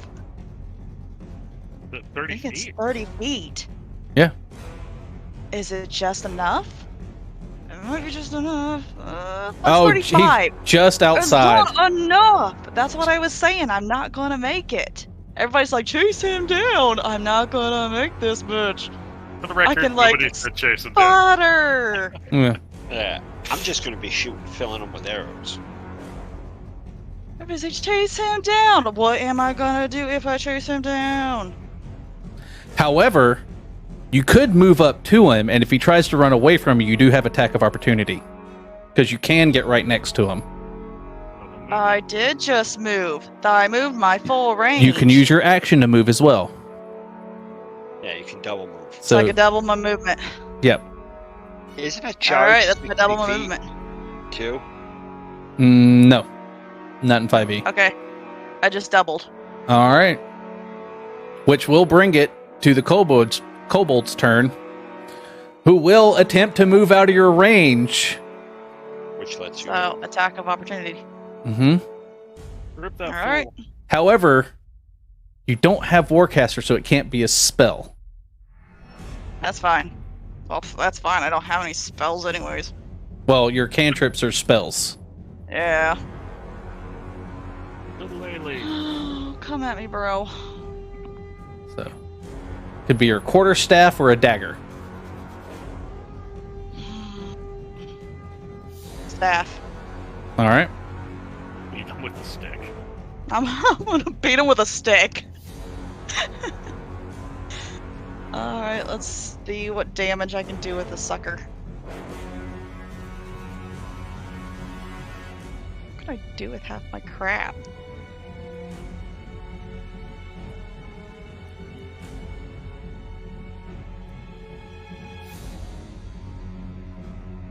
I don't even know where half my crap is. Still within bow range.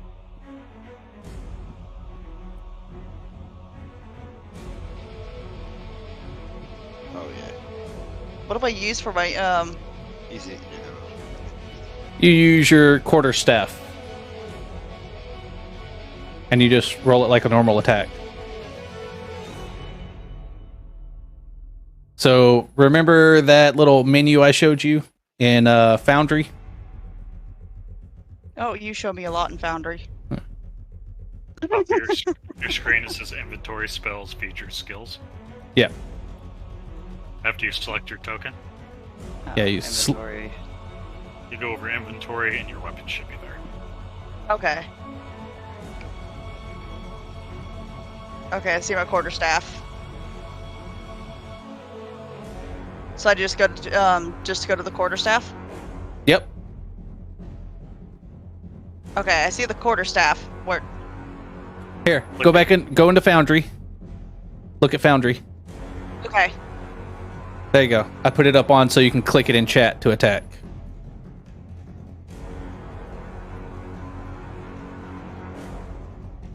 Oh, right on. That's easy enough.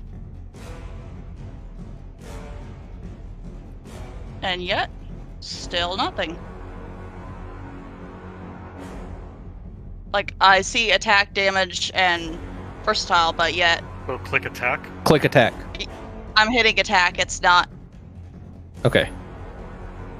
It should have done a pop-up and then a 14 would hit. There it is. I just had to hit it 6 times. Well, I hit it for you just now. And I'm Oh, sure you're I'm sure darling. you'd be using both hands, so it would be a versatile.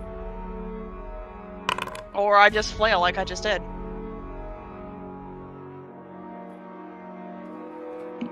Hit him for 1. Yeah, that bitch is gonna run. Oh yeah.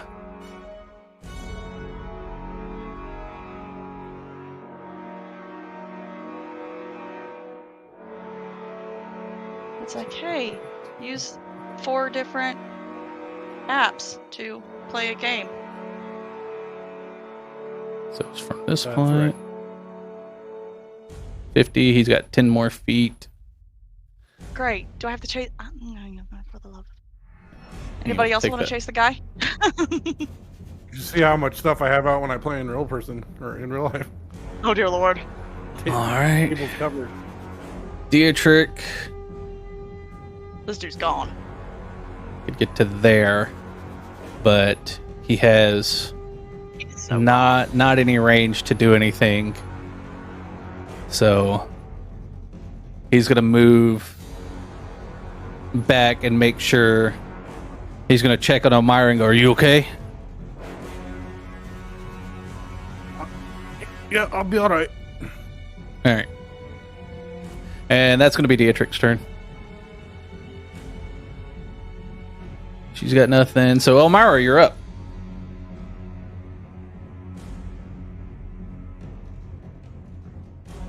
Okay, let's try this.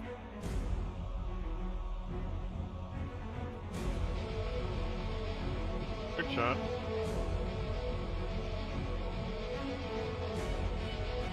So I'm gonna have to do this with disadvantage. Yes.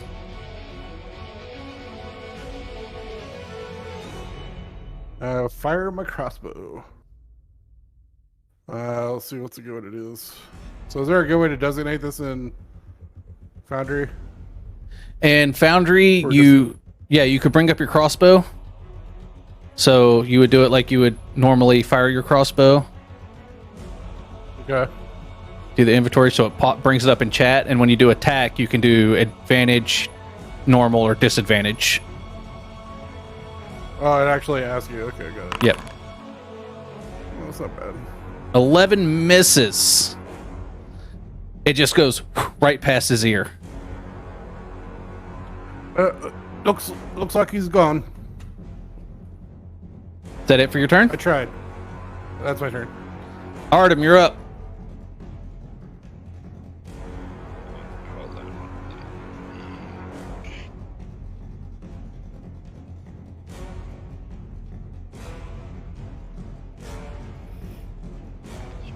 There. To right.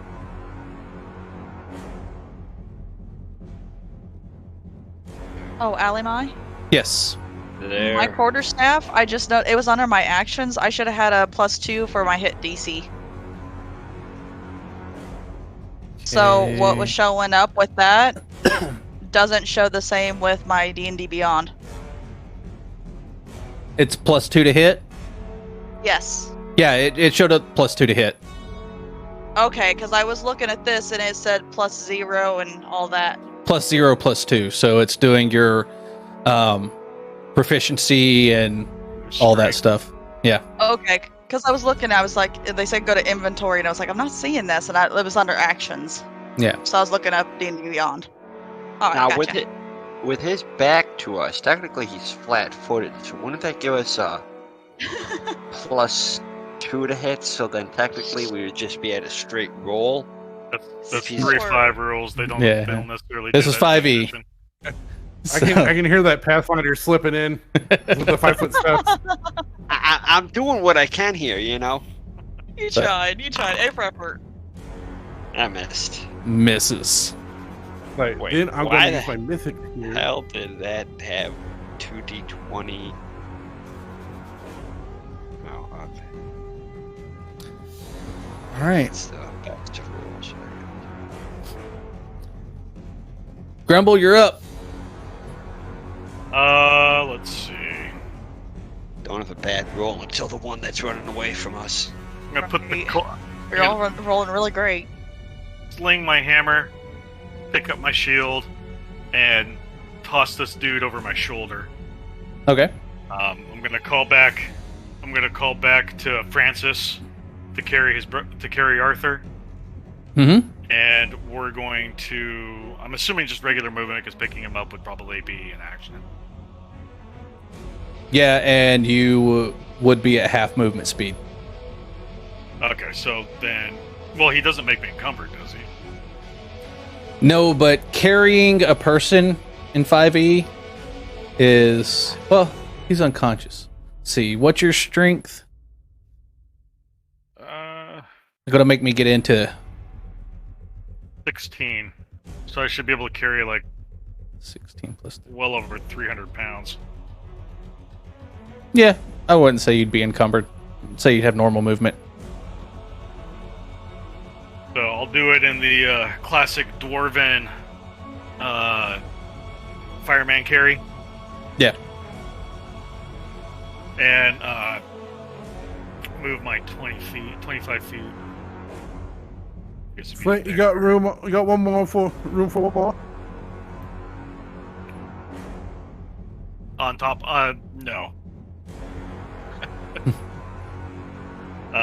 But I'll be leading. The charge in. Yeah, I'll be leading the civilians in. So I guess I'll move when they move, kind of thing from now on. Yeah. All right, Thalia. All right, I'm gonna move back to the group. And let it go? Okay. Yeah, he's too far gone, and if we keep on separating, it's just gonna end up being bad news. And plus, we're all pretty down and hurt. All right, so one more round. I'm going to let Elmira and Artem both make an attack with disadvantage because he'll still be within range Gotcha. I like it. and visual Want to sight. do that real quick? Yep, both of you, go ahead.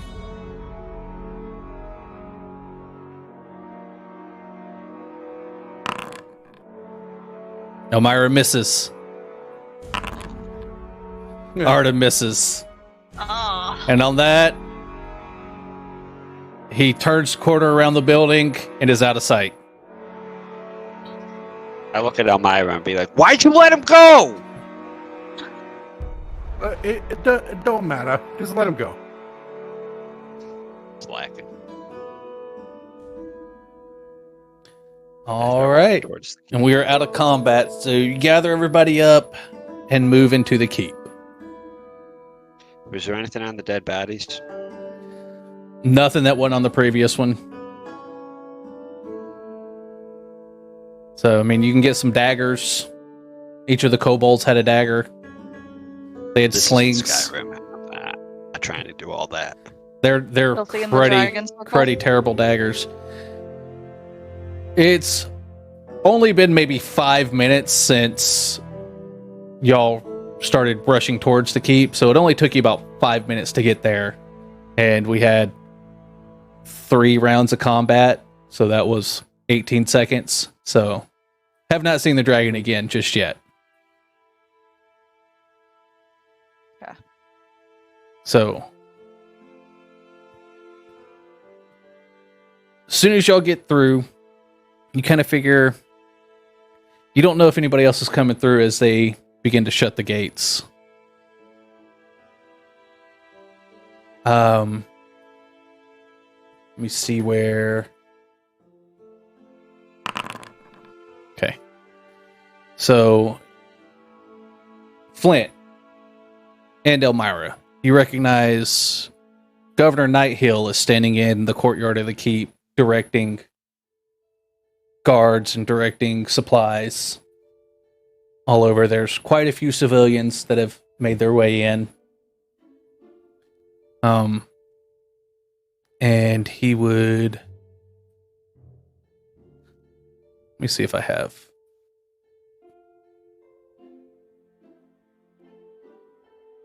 Nope. Okay.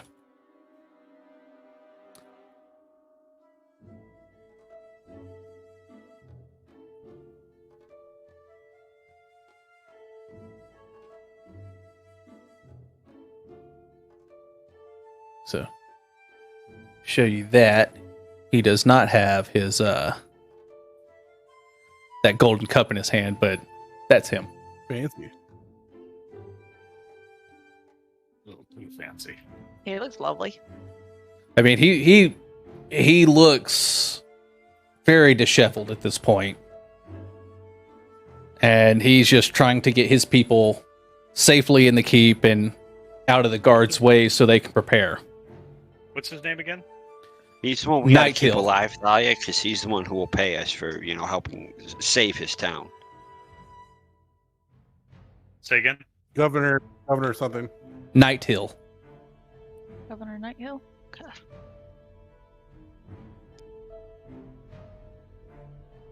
Governor, can you give us an update? Also, I have somebody that we can question. And I'll toss the cultist to the ground and begin to bind him with my hemp rope. Flint, you done Sorry, done a take it head back. count I have with your children, right? manacles. I have manacles, so I will apply the manacles to him. What about all those kids back there? Urban Bounty Hunter. Yeah, Flint, you did a head count, right? What's that? You did a head count about the Louisians that you brought. My kids are with me. Yeah. 3. They're inside. The Swift family has been ushered to the medical tents to allow Lenon's husband to be taken care of. You've got the 3 kids with you, and the one unconscious body of one cultist. Governor And have Nighthill. Have Francis take the boys with him to their shop. They head off. A couple of the guards who recognize the older 2 would escort them towards the keep's blacksmith. So, Governor Nighthill approaches, and How high are the walls all the way around this keep? 60 foot. Okay. 60 foot. The tower of the keep is 80 foot tall. Alright. Just so I know how much rope I need to hold on to scale down them once the dragon lights the keep on fire. That's Optimism. So, where'd all my dang notes go? That's gonna be my biggest issue for tomorrow. Just keeping tabs where all my journal stuff is. So the right side of Nighthill's face and head are bandaged, and he's carrying his right arm in a sling. His, like I said, he's disheveled. His tunic is stained with his own blood, and he looks pretty banged up at this point in time. But he gathers you up and waves over another guard to take the cultist from you and says, we'll take him into the tower and hold him for questioning once he wakes up. We saw you coming up the road. Y'all did a very good job getting here. I'm glad you could escort some of the civilians to safety, and I'm glad none of your kids are injured. They're good. They're good boys. They'll be fine. So, What more traumatic experience between friends, right? And you decided not to shoot that kobold from the walls when he ran right by you. My boys are tough. They've been through a lot.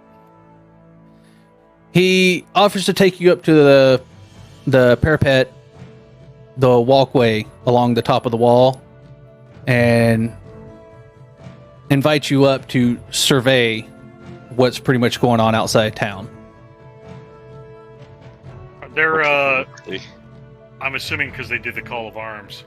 Is there any, like, weaponry laying around? Ranged weapons? Short bows, crossbows?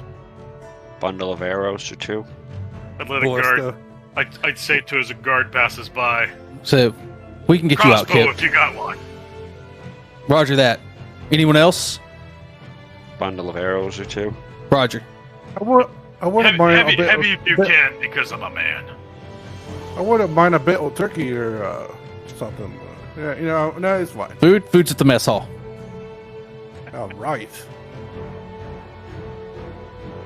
Definitely anything that will stand a chance towards this dragon. Is this kind of anything normal? How long has this been going on?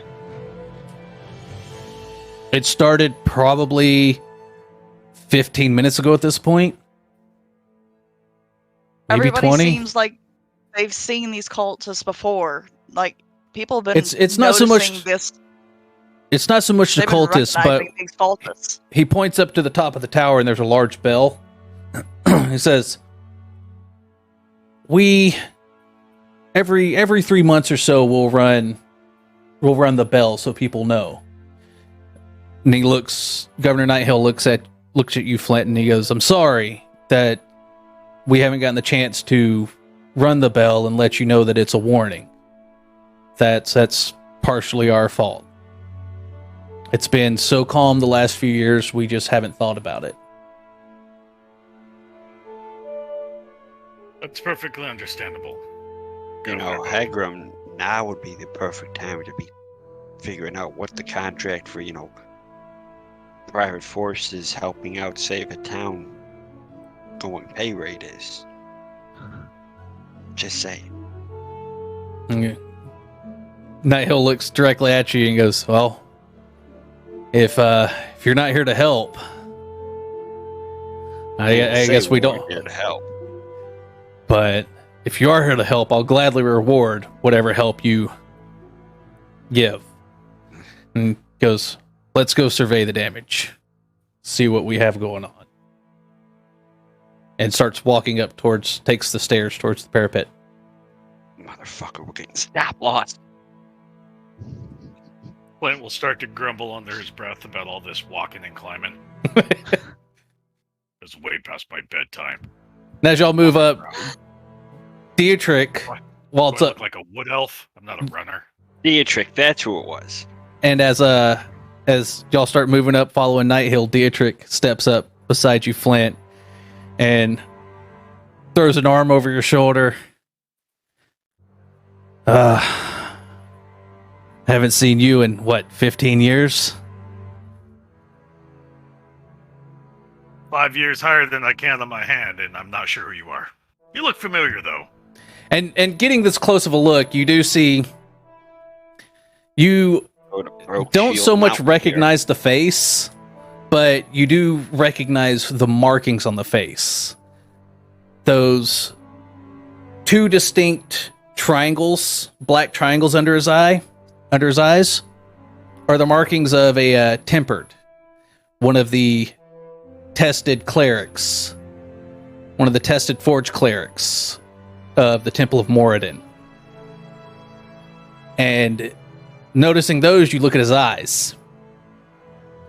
Bright hazel eyes that immediately take you back 30? Hang. Almost 30 years? A little less than 30. No, when you were a shield dwarf, you had to make occasional scouting trips outside the Mithril Halls. And you do remember one nasty blizzard.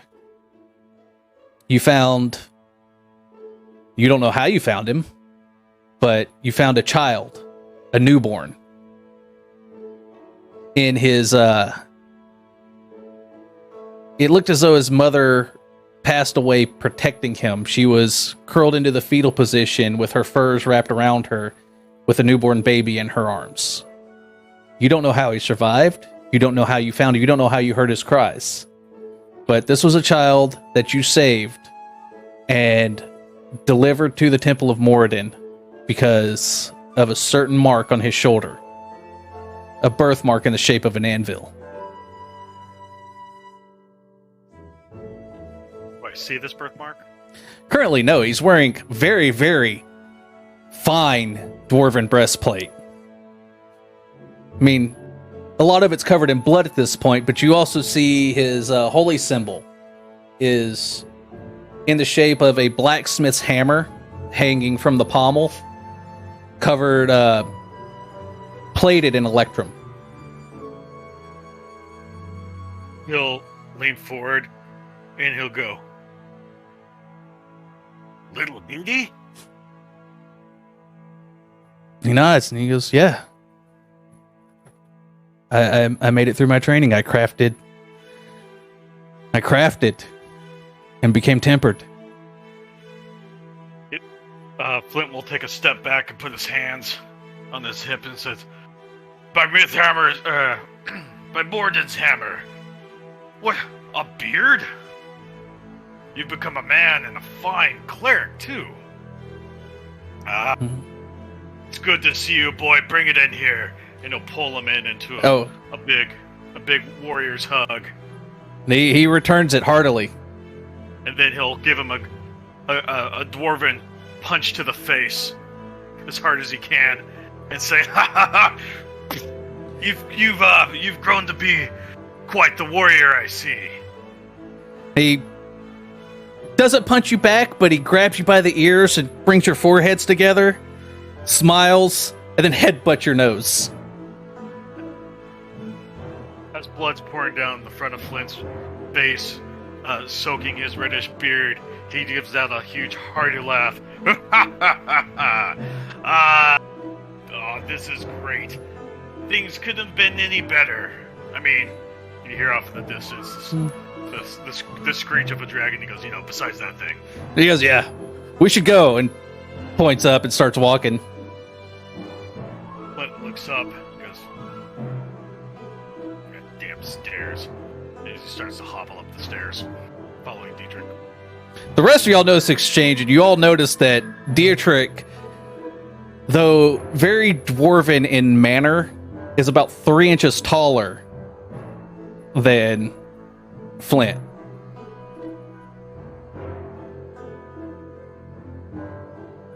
Y'all move up and follow So- Night Hill. Of course, let me. Yeah, I believe so. I'll look around, being like, punches. Are punches normal? Do we punch each other? Is it? I mean, we I'll could- punch people. We could give it a try and see I if we mean- like it. I'll give her a awkward punch. Just really sad, pathetic. You know. Dagnamore, that was my heart arm. Oh, sorry. I have no more good parries. And spells. Sorry. I'm gonna stomp on her toe. I deserve that. This 3-foot something gnome just stomps on your toe. Yeah, after the 6-foot something furblog just smacked her upside the head. Right? I thought it was the way things done. Punching people. Fair enough. I take a 5-foot step back from everybody. So, moving up to the top of the parapet, Governor Nighthill shaking his head as he takes all this in. And y'all finally catch up to him. He motions out. They moved in from the east. We've got a majority of the civilians in. They came when the bell started ringing. Most of the people moved pretty quickly, but I haven't seen our priest. And Rescue missions cost extra. I mumble to myself. he doesn't take note. He didn't notice. But as you can see, and you can all now see that this force is mostly, as it's moving towards the keep to surround the keep at this point, is mostly kobolds and humanoids. You see a couple large lizards, draconic in nature, you suspect from your viewpoint. But there's a barricade being built both inside the keep by the guards, and the opposing force is setting up a barricade along the path to the keep. Nighthill says, Looks pretty flat. it's the keep's actually up on a rise. It's up on a hill. So it's sloped. The walls meet the ground and it slopes down about 60 feet to the actual ground. So it's about 120 feet to the ground from the top of the keep's walls.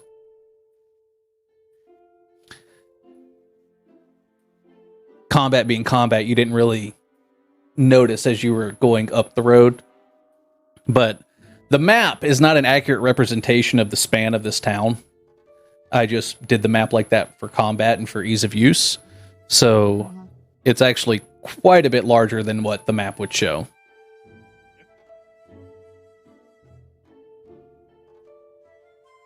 More than enough to pay out a significant reward once we save it. So Nighthill says, we still have quite a few people that are out there that need help. I guess the easiest way to go about that would be to either take a rope off the backside of the keep where, and as he's walking you around, he's showing you there's no force here. They've mostly covered the road.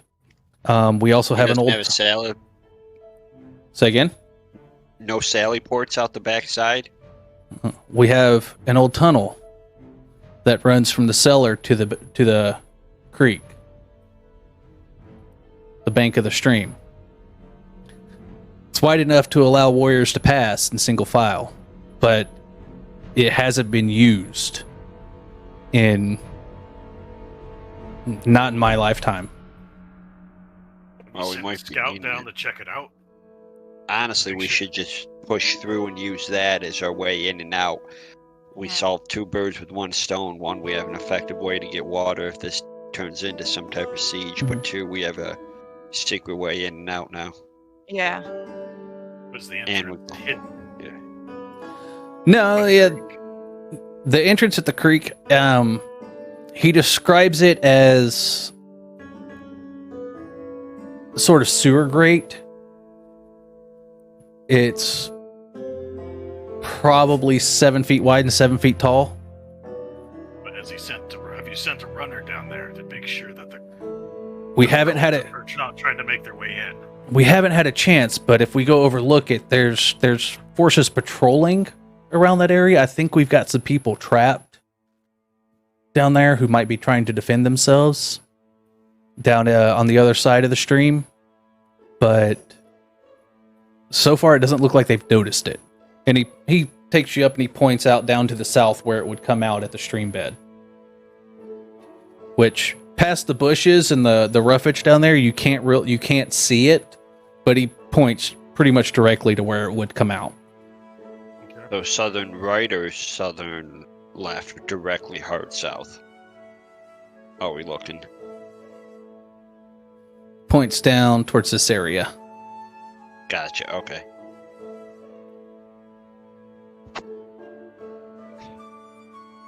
Yeah, that would be... It's pretty much a straight shot once you get down in there. The tunnel is just straight and narrow. Mhm. But if any of y'all are injured, we can take care of you before you venture out anywhere. We all So- should be resting because we're all pretty much tapped out. That would be ideal, yeah. I don't think we have time to rest. We're under attack right now. I understand, but we can only do what we can, and we're all pretty much out of our capabilities. It's like, I well, still have my hammer and my shield, and I'm not leaving any innocents out there. says I can. Nighthawk says I can't- I can supply can't heal weapons. anyone. Nighthawk says I can supply weapons, and if you take damage out there, our healers inside can take care of you when you get back. Like a Mark That's 18 If we get back. chambered in 5.56, That's my crossbow right now. 8 to 10 mags. The heavy I crossbow. mean, he can is more like supply a 300 weapon. more. So yeah, Flint, go ahead and add a heavy crossbow, and 2 bundles of bolts. I would just like 1 extra bundle and to refill my stock. Yep, go ahead and fill up and add an extra bundle. Artem, add an extra bundle of arrows and fill up your previous bundle.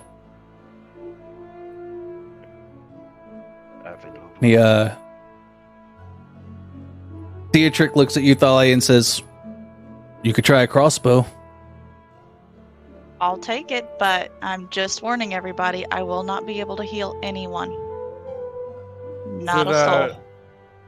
Is it too much to hope for gnome-sized studded leather armor? Let's see if they can find any. Take the child's stuff. They cannot. No. Well, did they ever equip? Rolf with one? Restroom. No. They didn't have armor for the children. It was just the miniature weapons. The training weapons. Which you see Rolf has gone and gotten his sword, his training sword and shield.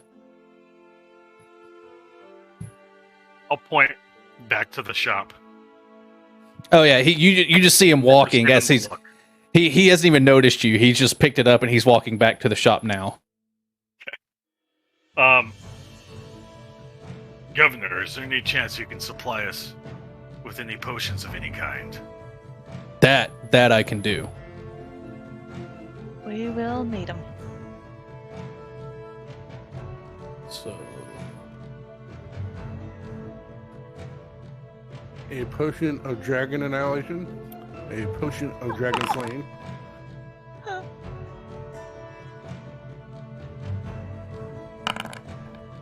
there you go.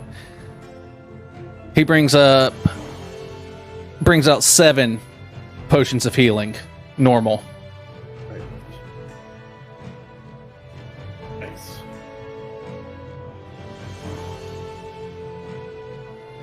And he gives you. Well, he starts saying, So 2 each, and then someone gets 1.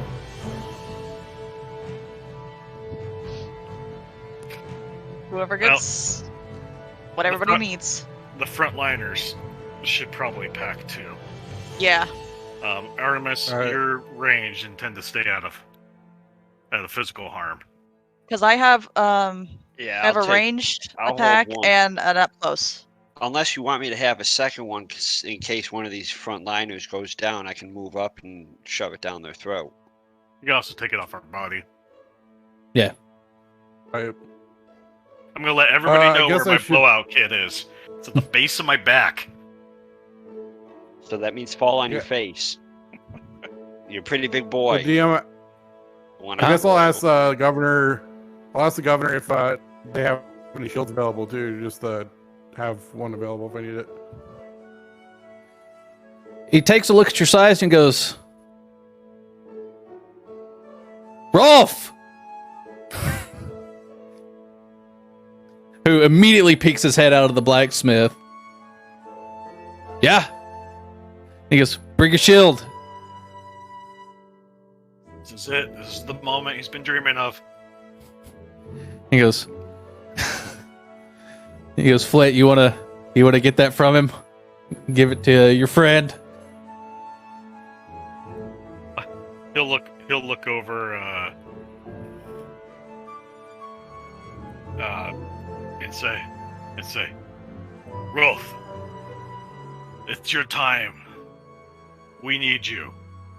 But mostly your shield. Could you hand it to the young gnome?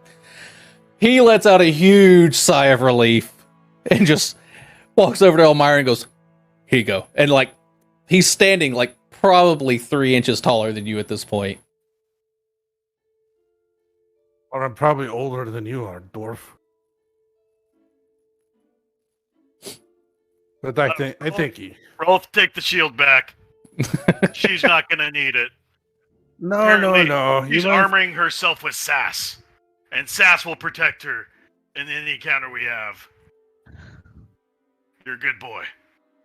Just calm your tits there, little dwarf boy. Listen, you beardless, tiny, whatever. Oh, it is everyone's you are. beardless when you're talking to him. Just remember who you make your enemies with. So you've got Rolf's shield. All right, I like it. Because I can use it, and I'll probably have the front line this one. So Dietrich pipes up and says, I'm not going to need one of the potions. I've still got my spells. I did not have to use my spells.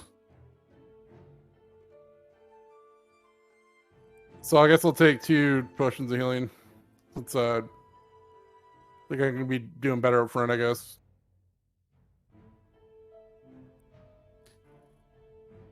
Dietrich digs around this pack and pulls out his freaking light hammer because it's not in Foundry. So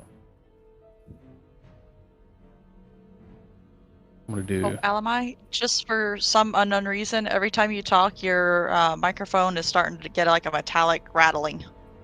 It's probably Discord. Okay.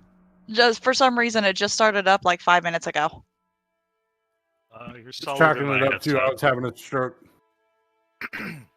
I thought I was getting a stroke, but that's good news. Everybody else. You never know. It could be that too. Your stroke is like catching.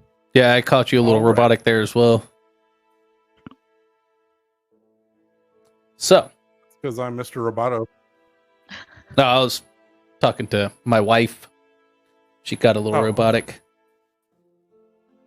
It's internet things. Things and stuff and things.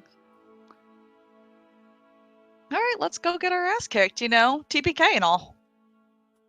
Everybody got a backup player, Just saying. Always. All right, yeah, me too.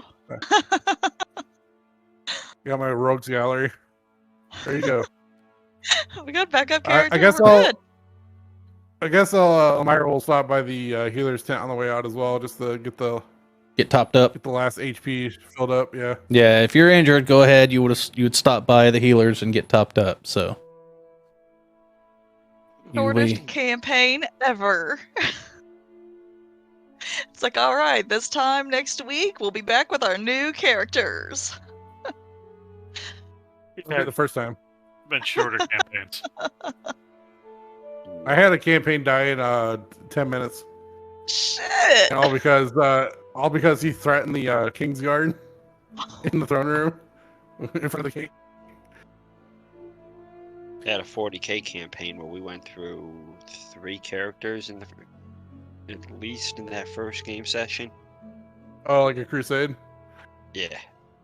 Nice. But we were trying to copy that a guardsman's tale, kind of. So we started off as Imperial Guardsmen, and if 40k, they died Yeah. a lot. Yeah. Yeah. So, Nighthill says, I would like more prisoners to question. That would be highly preferable. You brought us one. That's fantastic. But if we can't get him to talk, if he doesn't want to talk,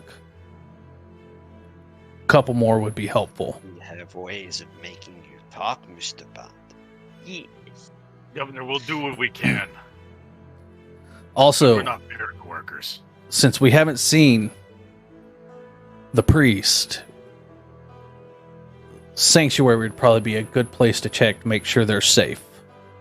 Where's that? Where's the church on the map? It's on the east side of the map. Is it that one that big mark. building to the south? I just marked it. And he points, he that's points what I off to the east. Gotcha. Are there any fires going? I know there's the 2 north of it, but because that's a pretty big building. So you figure if a church got lit up, there would be. We would know, Something but we there. won't know until we get there. Okay, gotcha. From here, you can see some light going on. Alright. That'll be our first stop to the temple. Or we should check to see if there's people fighting right across the river. Should immediately help them out. Beef up this garrison as best as possible. Plus, they could also defend our way back in and then head over there.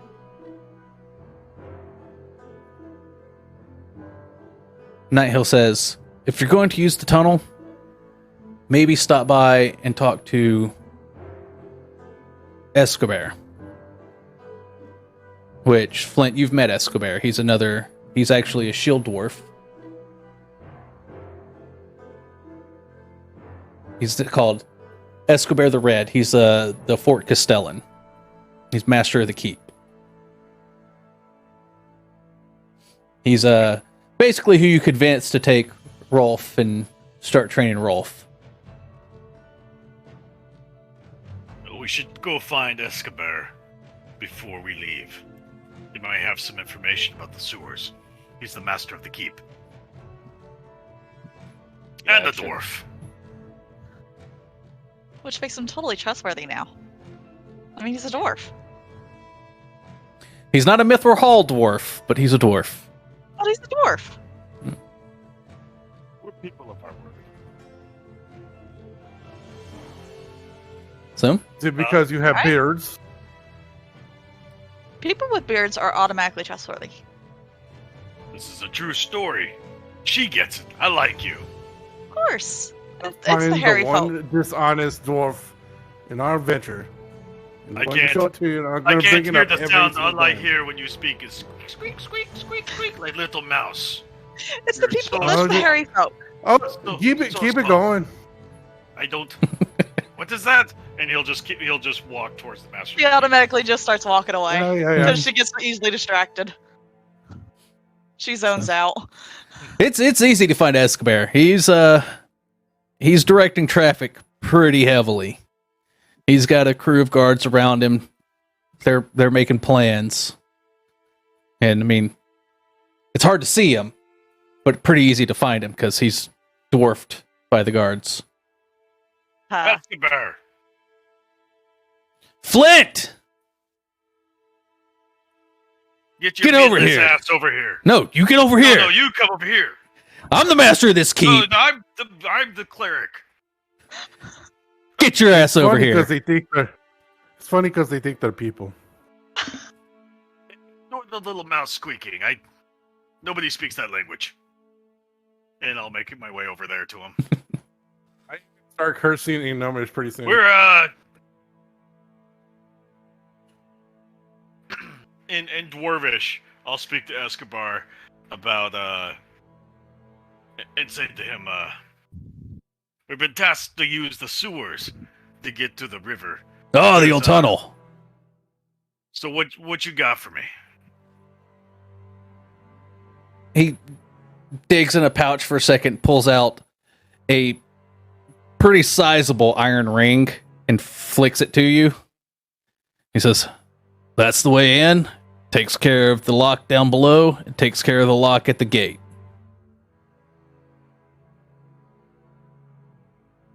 Now, is this your only copy? Because we will be locking the gates behind us as we leave.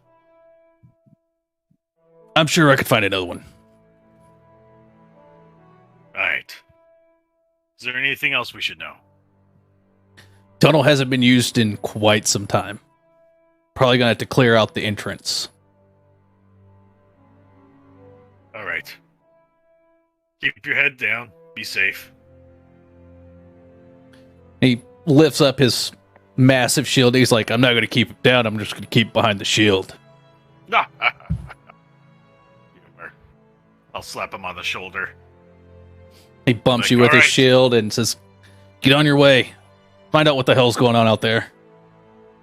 We'll do our best. I'll switch back to common. We've got keys. We got key access, but he said that we may have to clear the entrance on our way As in out. clear the entrance as in manual labor, or can we explode things? I'm assuming manual labor. Ah. We don't want to attract attention to ourselves with fancy flames. That's so much work. Okay. Don't worry, I wouldn't want you to get your fur dirty. Yeah, I'll clean something. All right, let's go. And I think this would be a good time for us to take a break. We've been going for almost 3 hours now. So, take a 15-minute break. Potty break. Right, be back Generally, again. how long do you want to go every session? This one's going to be a little bit abnormal because we want to get through the night. That's the goal of I'm abnormal too. this session. But Right. normal sessions, I mean, I've got all night. It depends on you guys. Give you about 4 hours tops. I don't know. One of our Yeah. people's already drugged up. Yeah, four He's people. medicated. Four I don't know what hours you're is talking about as about. much as I can do. Okay. I'm like, I'm fighting narcolepsy over here, so it's pretty fun. Okay. So we'll take a 15-minute break and then do 1 more hour. We'll see if we can expedite the night.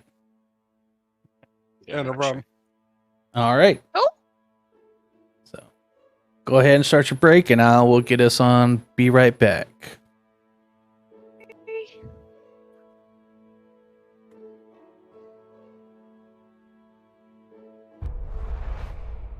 All right, guys. I'm going to turn the music up. I'm going to throw on a little scrolling intermission with the character backstories with their introductions, and we're going to take about a 15-minute break. And we'll be back.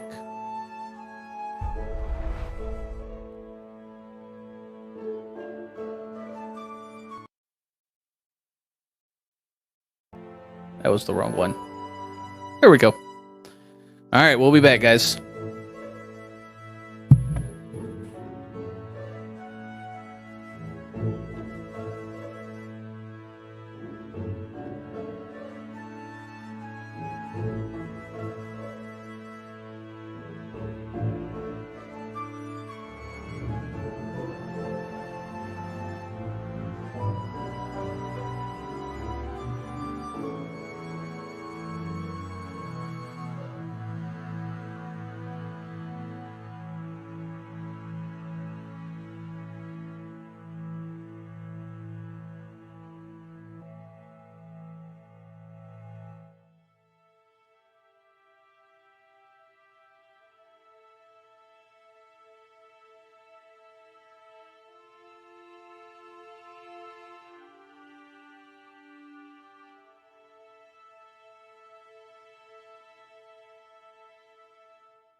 All right. So, as you're getting ready to make your way down to the tunnel, you hear, "Attack on the gate!" And we're going to keep this part in theater of mind. But as you reach the tower, you all turn around to see guards rushing towards the gate. The way the gate is set up, there's an outer gate, a portcullis, and there's an inner gate, which is a pair of large wooden doors. You hear chains rattling as the portcullis is being pushed up. And you hear the sound of combat coming from the sally port, which is the area between the portcullis and the large wooden doors, which the doors hadn't been closed yet, so they're open. And you see bursting into the courtyard a few kobolds, some cultists that were able to get underneath the open portcullis. So what do you do? Any of the cultists dolled up like that acolyte there? Or are they all just your normal everyday cultists? Normal cultists. No acolytes in the group. I'd say It's like most of you have a high passive perception, so there's probably a group of 15 in total, a mixture of cultists and kobolds. But the guards are moving down, swarming, and the guards at the winches at the top, controlling the portcullis, are pulling the portcullis up and preparing to drop it again. Gotcha. And now where would we be on this map here? You would actually be right at the tower here. And like I said, the map was kind of a thrown together type deal just to give you guys some combat scenarios in town. I've got other maps for combat, but this is mostly just a visual. Yep. Yeah, theater So- of mind. I got it. So Yep. I would. So there are three cultists trapped inside the inner gate, and they're about to have the portcullis drop down on them. Is that correct? Or There's about a group of 15 cultists and kobolds. The guards are engaging, and there's a couple guards trying to close the large doors, the large inner doors. The doors are are open. Okay. they're open at the moment, and it looks like the doors are probably taking some damage. It looks like a couple of the cultists are hacking at the doors, trying to take the doors down. And I would fire at the cultists that are trying to break the doors. Yeah, same. Okay, make some attacks. It's well within range, so it's not. Is it only torches lighting up what's right nearby us, or are there any like lanterns? It's all torches inside right now. Yeah, then I'm gonna bow to the face of one who's looking the wrong way. How did that happen? You both rolled 10s.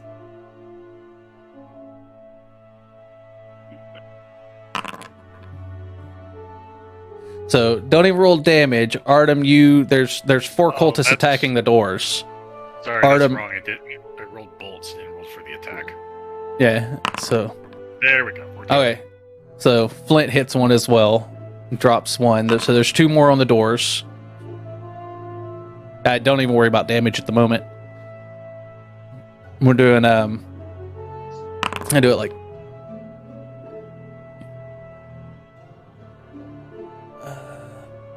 where is Dietrich will throw his light hammer and then wade in. Yeah, he totally misses the light hammer. I got a fly in this room and it's driving me crazy at the moment. So Dietrich would wade into the group, swinging at cultists. I'll Flint will go up to meet him, to provide some support, and I'll be using Word of Radiance. All as right. they get within melee So- range of us. So any when it's when it's Flint's turn, he'll be uttering the words of Marthammer doing, and then for them that's a con save of 13, or they take 1d6 radiant damage. Okay. So the guards take out 3 more individuals. 3 have gone down. We've gone from 15 to 9 in this first round. Thalia, anything you want to do? There's 9 left currently in the first round of combat. Go ahead and start fighting with my quarterstaff. Okay, so you're going to wade in and start wailing with your quarterstaff. Do you want to use your quarterstaff, or do you want to use your cantrips? I'm afraid I'm gonna actually start torching shit. How close are they to me? You can get am I you right can up get to it. them? Yeah, you can get right up on them. I'm right up on them. Cool. Mhm. Okay, primal savagery then. Yeah, go ahead and make an attack with that. You don't have to roll damage. Oh, awesome. Then I don't have to. Sweet. Yeah. Yeah, so Let's take get one down. Let's get some guards on the top of the wall and get some oil poured on top of them. I'll tag out anything that's moving up on Thalia's 6 there as she's wading in. Light these So- bastards up. We're going to go. I rolled for the guards. Each of you made an attack. I'm going to roll for the individuals now. Wish I could separate this because there's 7 left.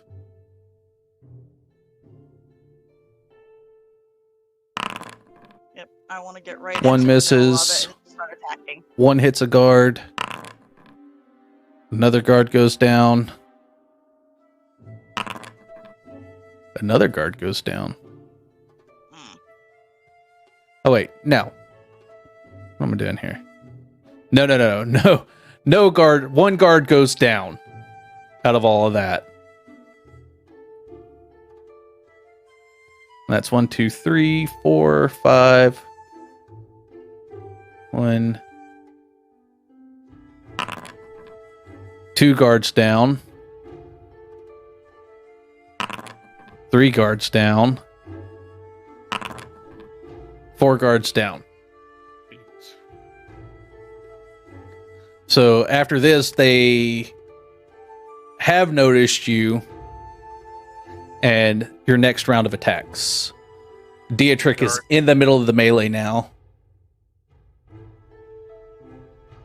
So he will There's how start. many of them left? There's 8 left. 8 left.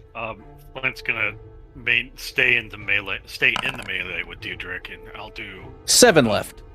the Word of Radiance again. This will be your first word of radiance. Okay. Excuse me. So then I have it set up.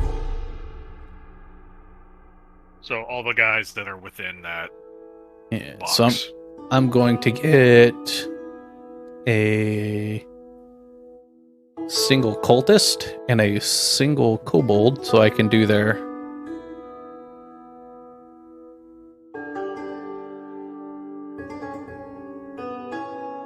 And what kind of saving throw is it? It's I think you can just click on it. It's a Constitution saving throw. DC 13 con. 1 normal. Normal. That's peaceful music. Yep. No attack happening here. Just Like just I a can lovely- meditate to this battle to, Just looking at these cultists saying namaste. You can- Namaste! Slash of damage, namaste. I'm gonna go over here. So 1 kobold left, 3 cultists. Yeah, I guess I'm looking for anything like oil I could pour over the side, or anything environmental I can affect here. Besides Hey, just shooting. Ruud. Just remember, to get to the top, it's 60 feet of stairs to get to the top. Yeah, I'm more worried about like what's outside of the second fence, the second Those wall. are human-sized stairs too, so that's At this half point, the your body go up portcullis slams closed. Now they're just Okay. trying to get the inner Oh. door taken care of. All right, I'll just Nice. shoot again. Now you Okay. can't leave. Yeah, they were able to raise Particulus all the way up and then drop it. I'm gonna try and do like shoot these guys somehow non-lethally. What good? Not going to be hard. It's going to be difficult to shoot non-lethally with a crossbow bolt. Yeah, I don't know how you want to do that. Disadvantage maybe. If you're making a targeted shot, then yes, it would be disadvantage. All right, let's go for it. Okay, so you miss. Artem, How many cultists are there left? 3 cultists, 1 kobold. And they're all up on Dietrich right there. Roughly. They'd be inside. Dietrich would be between the doors, clearing them off. I mean, you don't have to worry about range. Just if you're gonna make an attack, make an attack. No. More of seeing if I can't.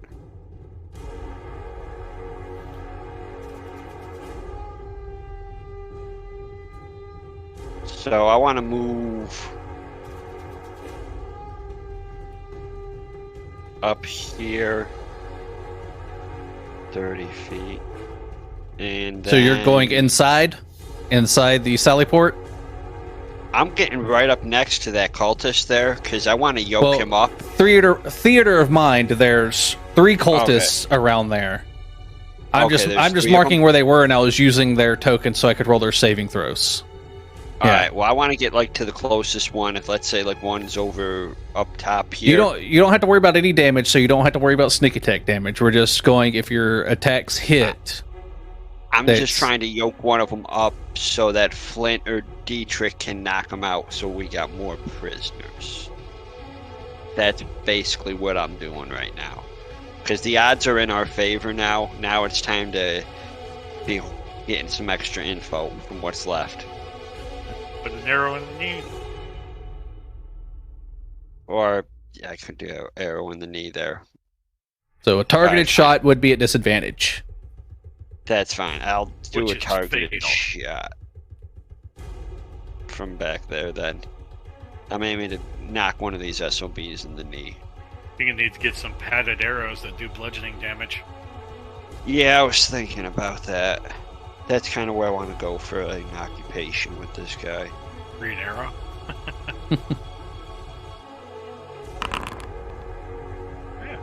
All right, yeah, you drop one. He's on the ground, screaming in pain, holding his thigh. Don't kill him! I shout out. Thalia. And then take a 5-foot step behind Thalia. I guess I heard him since he was really close to me, right? So I'm gonna quarterstaff him then. All right, go ahead and make an attack. Okay. Got 2 cultists, 1 kobold. I'm gonna go ahead since who's the closest one to me right now? They're all a bit inside, so whichever one you want. You want a cultist or a kobold? Cultist. Okay. So 2 cultists down. Alright. So we got a cultist and a kobold left. They will both stop hacking at the door and try to take care of the immediate threat. The kobold's actually going to disengage and try to get back out the Particulus, which he can't. He's just dumb, but the cultist will make an attack. Yeah. So did we actually get the cultist down right now? Or with the There's quarterstaff? there's 1 cultist left standing Okay. who has not been hit yet, and whoever wants to attempt it, Dietrich's gonna turn his warhammer to the side and try to smack him with the flat of it. Anybody else want to throw something at him Oh, or go yeah. after the kobold? Flint will do Oh, the yeah. same thing. Dietrich misses. Oh yeah, he goes down in a lump. And then that kobold is just scrambling, screeching at the Particulus. I just shoot him with an arrow. Go ahead, take a shot. In the back of the head. Take the shot. Yeah, he's a kobold. They ain't bright. Half of them don't speak common. Yeah, we need prisoners. Keep coming right for us. Yeah, kobold goes down.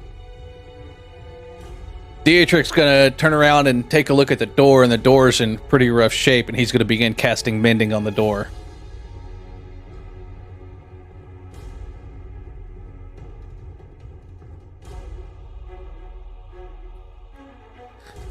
So I take it our cleric and druid are gonna go to these wounded prisoners and just make sure they don't die.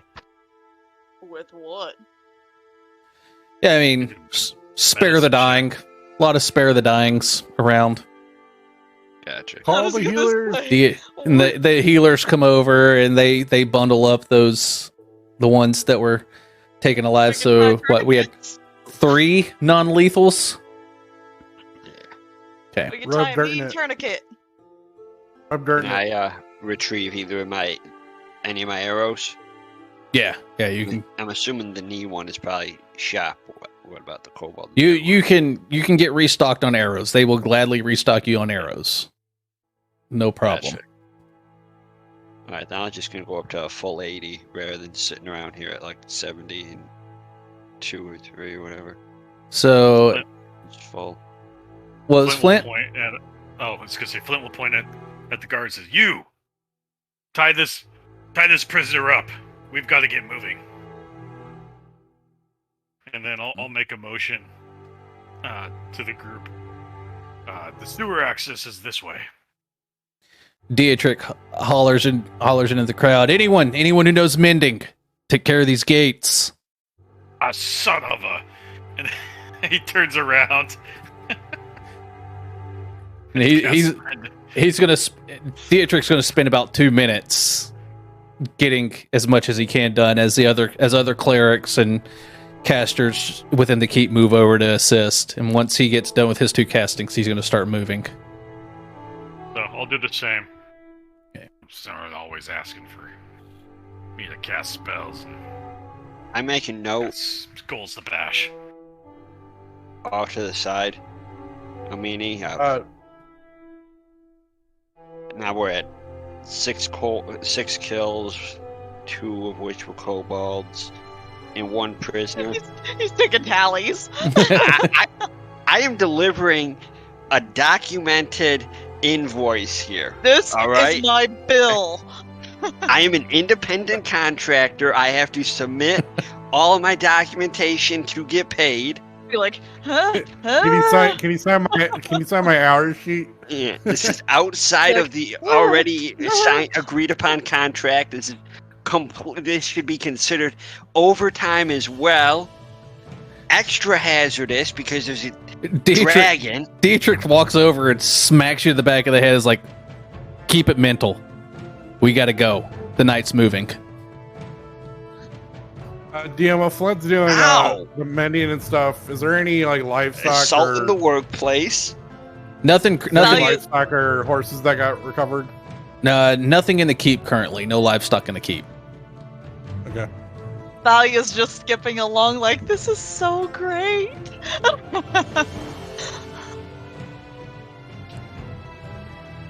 But ready to head down to the basement? Please, bro. All I'm right. gonna refill up on crossbow bolts. Yep. So, I'm gonna try to expedite this a little bit. You get down to the basement and go ahead and you filled up on your crossbow bolts and all your arrows and stuff. So you get down to the basement and the door to the tunnel's fairly simple to spot, although it is covered by quite a bit of crates, unused, like just old stuff. Just say old stuff. So you would have to move that stuff out of the way. So, of course, Dietrich will move over and get ready to start pushing crap out of the way. I'll help out since I'm large and, I can help move heavy objects, so.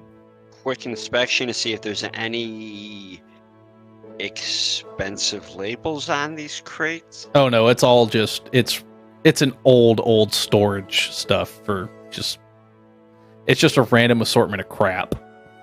We don't notice anything we need to be, suspicious of, right? No, Okay. nothing crazy. Everybody's got a decently high perception, so. All right. Since Talia is helping, I guess Dietrich will make a strength check with advantage. Oh yeah, y'all move that. Y'all slide. Takes a minute, but you slide everything out of the way, revealing the door. The lock. Furbolgs are large. Yeah, the lock on the door it's old. It looks a bit rusty, being iron. So Flint, I will use mending to so bring it back to its former glory spend a minute to cast mending. before I try to open it. I want to break a key. It repairs it. It doesn't get rid of the rust. You should really do the trick in parties. He doesn't acknowledge her. Does the rust keep it from working? It's a little tough, so it would need a dexterity check. Or strength check, up to you.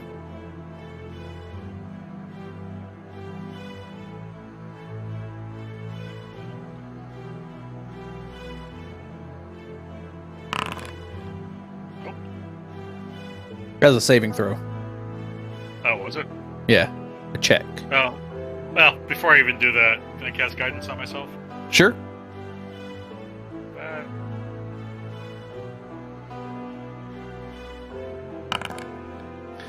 Yeah, there it goes. You crack through that bit of rust and get the lock open pretty easily.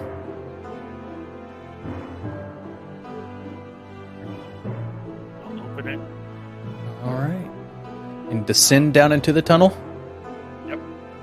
Well, that's the first gate. Do we have any visual down there? It is pitch black. I'm gonna cast Produce Flame so I can at least see something. What order are you going to take the tunnel in? It's big enough to go single file. I think I'll probably go first if you don't mind. I've got survival skills, whatever I can put in front. All right. I'll be behind her then.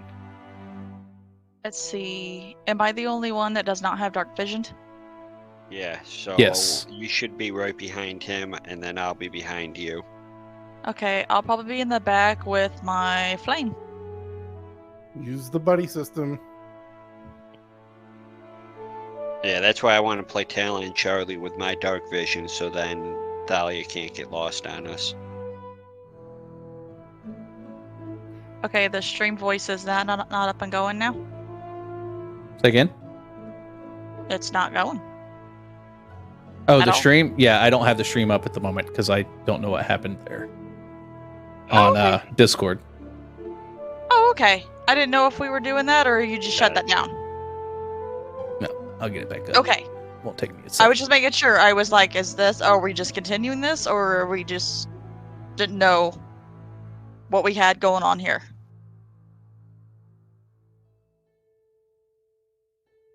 Okay, I'll go ahead and close that down. So. Hold on, I'll bring it back up here in a second. Oh, it's okay. I was just minimizing that. I was like, oh, I'm gonna shut this down. Or actually, just minimize it's that. not going to load for me now. So That's fine. I'll minimize that. I won't mess with it. At least we Alright. can still hear each other and got it. Best part is you get to piece it together in the VOD later. Loading old Yeah. tunnel. Very imaginative. And that's what it is. It's just a simple old tunnel. So just kind of peering into the darkness, kind of sniffing the air. Do I smell anything like noxious fumes or some type of odor that's out of place for where we're at? No, it just smells old and of mildew. Awesome. I'm gonna carefully move forward then. Assuming to the left is the way out here. Yep. Going to the left. And as you get as I'm moving right about forward, there, yeah, go ahead. you see in front of you a couple piles of trash, and out of those piles of trash, a swarm of rats comes out. Nice. I would like to try and speak with animals if I can. I believe that's one of my features. I'm not the only one. I can speak with small beasts. You communicate simple ideas with smaller beasts. Yeah, I could talk to them, but I can't understand them. I don't understand how well that's gonna go, but you know. All right, go ahead and She's a no. say what you would say. These simple ideas. I'm going to explain to them that there's something far more tastier down the opposite end of the tunnel. So I'm going to put it in there. I'm going to communicate that other end, better food.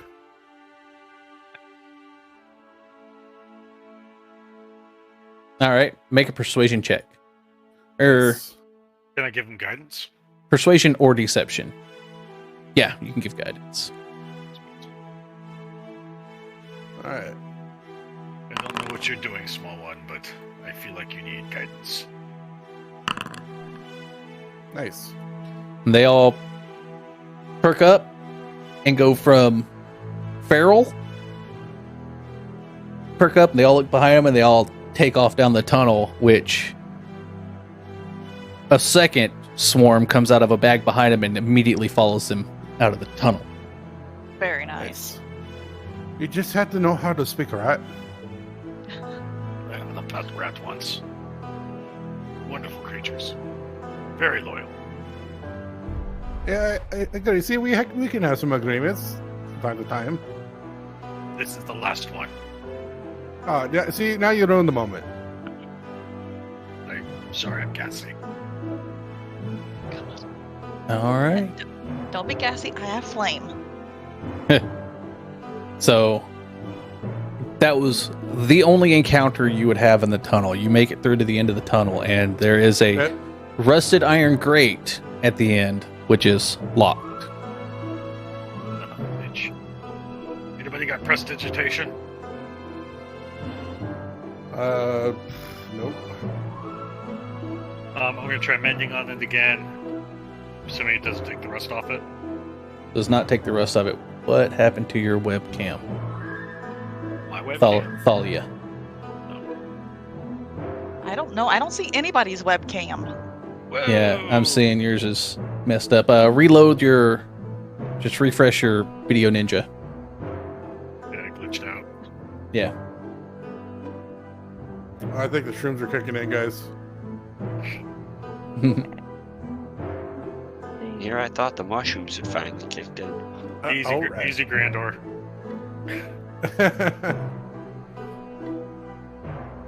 Yeah, what's sad is I'm not seeing anybody's webcam anymore. Like he said, I think you need to do a reload.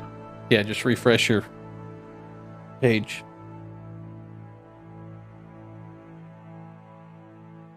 First stream, technical difficulties. Yay. Pretty much. Just after this, you're gonna have to leave the Sirenscape campaign. I'll send you an invite. We're gonna have to do this every week. No, I figured out a There way it to goes. switch it. All clear. Oh, okay. We'll talk after. Yeah. I actually had the same thought. All right. Okay. Good?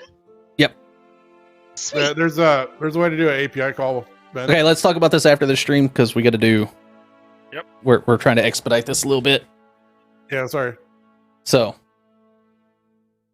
taking care of the gate. What's up? We're so yeah, he cast mending and that Mhm. was able to reconstitute the lock, or no? It doesn't remove the rust. but it would repair anything that was wrong with the lock previously. And then Go ahead. no, go for it. I was just gonna do what I did before. Okay. And cast guidance on me to open it. Yeah, unless acrobatics is somehow useful here, I really can't do much. Go ahead. It's easier to do it this way. Ooh. Decisions. I'm gonna need help here. This one's a little bit more stuck. Want me to take a look at that lock there? It's not that it's picked. I can't lift, I can't turn it. But, I mean, can I use my thief tools? 'Cause I am proficient in thieves tools.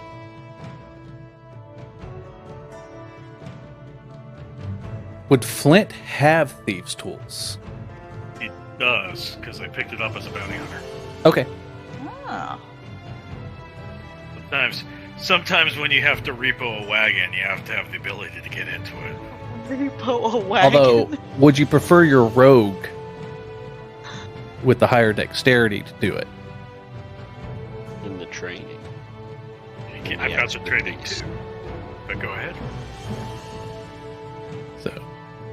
So we want investigation or Thieves' sleight of tools. hand? Straight thieves' tools roll. Well, you actually have expertise with thieves' tools.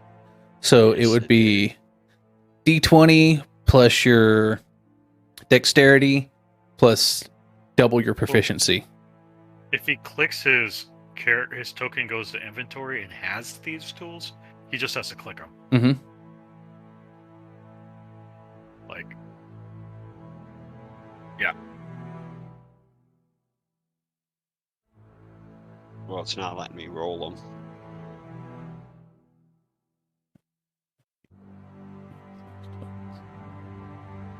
It's not 15. letting me roll anything with them. Oh, okay. So yeah, he's able to get in there and actually loosen up the tumblers a little bit with his thieves' tools, break some of the rust free, and is able to unlock it and take the lock off. The gate is still very much rusted. The hinges are quite rusted, and there's a good layer of rust on the gate itself. Let me guess, Flint. This was the human part that was made, right? It's about right. I use my smith tools to open it. Well, I do have a flask of oil I could try and pour on the hinges, maybe. Okay. So like a couple drops. Dietrich is up with the group. He says, "We might want to be a bit quiet. Remember, there were already raiders in this area. They hadn't noticed the gate, so we probably don't want to alert them to this entrance." That's why she's using the oil. Mm-hmm. Oil, and then let's see, I got it. Cloth here that we could use, wrap the hinge when we open as well to help muffle any other noise. So I would like everybody to roll a stealth check. Nice. Oh. I'm going to use guidance. All right. I got Yeah. this all day. Oh, did I just write Nice. Dietrich will cast guidance on himself too. Step base. I don't wanna.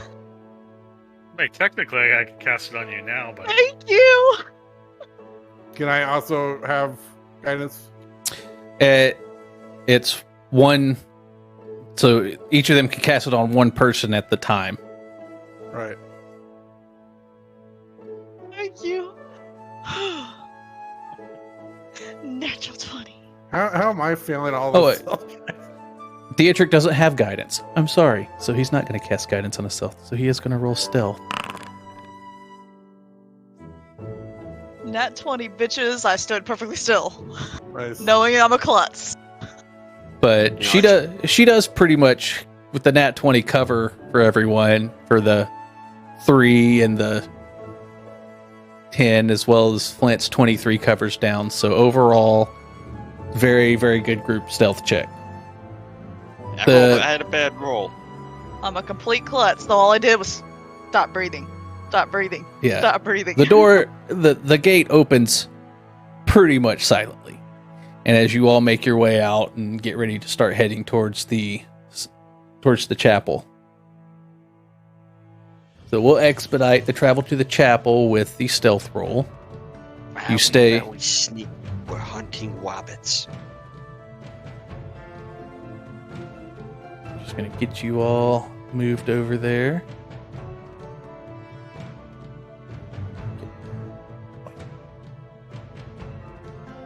Get everybody up so I can move everybody else. Stop it. We gotta be difficult.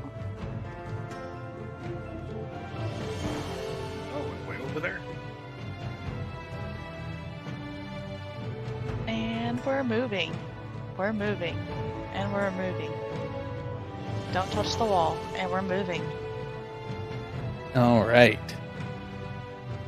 So, using the stream and the bushes, you make your way there completely unnoticed. You get up to the bushes and you can see the 3-foot-high wall, and over that wall you see the chapel. There are, in fact, we'll go ahead and we'll go over here. My token does not have vision. Your token's not on the map yet. You're blind. I'm blind. I'm the dip in the fighter for blind fighting. I do have a darkness-based fighter idea. I do want to try at some point. Next campaign would be a good one. Right. So, picking up, you can see there are what looks to be a large fire on the other side of the chapel. You can kind of see the light over the building. You do see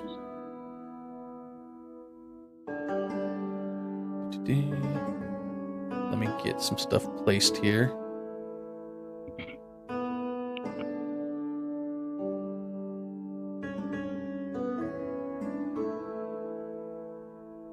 And dynamic lighting is built into Foundry, right? It's not a plugin. Correct. Right. It's a little bit. I mean, it's got nice features, but it can be a pain in the butt as well, compared to Roll20. But it's got some pretty awesome features. Yeah, that looks pretty cool. You can make invisible walls. You can make translucent walls. I found this plugin that will trigger if your token runs over it and pauses the game. Mhm. And then it runs like whatever trigger command you want. You shouldn't need that though. If you're just trying to do like Windows, there's the ethereal wall tool. No, I see it more along the lines of like traps. Oh, okay. Oh, I like that. Well, you can do that with invisible wall too. Right.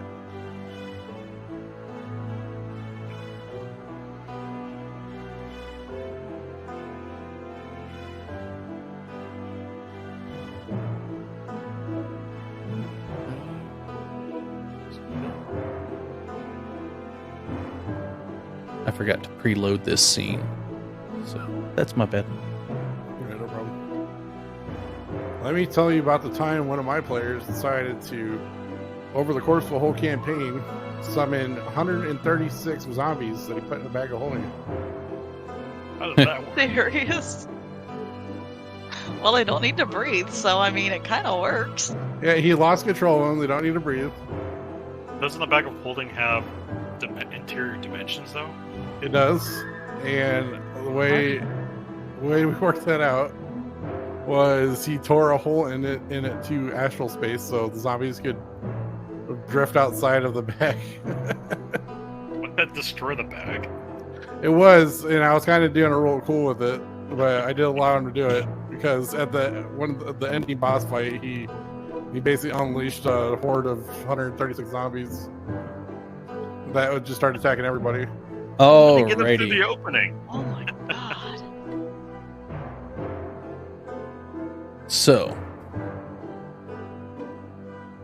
what y'all see when y'all get up here is the fire. It's on the other side of the building. And if you wait a moment at the wall to kind of We see what we see. take a moment to see what happens, after about 4 minutes, you see a decent-sized force of kobolds, cultists, and 2 large lizards moving around the building. I'm just staring daggers at Dietrich while also keeping an eye on these things. Mhm. I do not think 7 How potions high- are gonna cut it. How high up is this cliff side?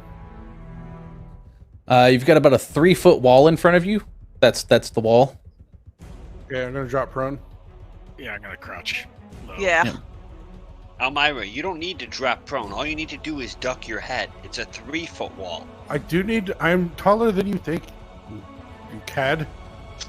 But with your stealth checks, I'm rolling off previous stealth checks, they pass by without noticing you. And if you wait and they continue moving, if you continue to wait, it takes them about 8 minutes from where you first noticed them to get back to where they were. So it's an 8-minute circuit around the building. All right. Holy crap. And it does look like they are on a steady patrol. All right. Well, let's try to get into the front of the building, and if the patrol comes back, I can deal with it. Flint, you do know there is a rear door. You're currently on the back side of the building. There's a rear door on the east side. Rear entrance over on the east side. My suggestion is we make our way in that way. All right. Sounds good. I like Either way. that decision. So when would you move? If they're going around the corner here, then and you're saying the entrance is on that side? Yep. Or if you're saying it takes 8 minutes for them to go from here to here, right? So you would know that the entrance is right about here. Then as soon as they pass here, do a count to 60, or count 90 seconds, and then make our way to the door. Mm-hmm. Okay. So you would wait 90 seconds. That would allow them to And we get probably would start right here. about there. Yep. And so as y'all Hightail it. move over here, you can see there's a couple at the door. It looks like, and you do see, let me actually do this guy right here because he's the one trying to do this. There. You do see torch flame There is around that how corner. many of them at the door? Do we know if kobolds have night vision or not? They do. What do we know? You might. Yeah, dwarf, roll a history check. So it would be a dwarf history check on that one. And maybe the ranger could roll a nature check. 17? Yeah, All right. kobolds have night vision. I get. Go. They have night vision. We're gonna have to either try to take them out quickly. Like, are they facing us? No, they are all intently focused on the door. It looks like roll an insight check. How many of them are at that door? Currently, what you see is 2. Currently, what we see is 2. We should keep following, keeping the wall between us and them until we're on a direct line with them. Okay, so for that purpose, that's actually a good idea. Dietrixus, that's smart. So you can actually move along the wall over here. Oh, I didn't think we could move anymore. Yeah. The map that I got for this is as big as it is, but the wall does continue. It's an entire encasing wall around the church. So Okay. Alright, so there's But I can send a fake scream or something to the right, and they can get distracted. But currently, from here, you can see that they are all focused on the door. One kobold just trying to set the door on fire. All 4 cultists are focused on the door. All kobolds are focused on the door. And you can see up ahead, that group at this point is just turning that corner. Alright, we need to attack now. So We need in through y'all that will door. get a full-on surprise round. If y'all move around a little bit, we'll say you're coming from this direction, and we will go ahead and roll initiative. But you will get a full surprise round. we could do that. I mean, I don't know if there's a roof entrance or not either.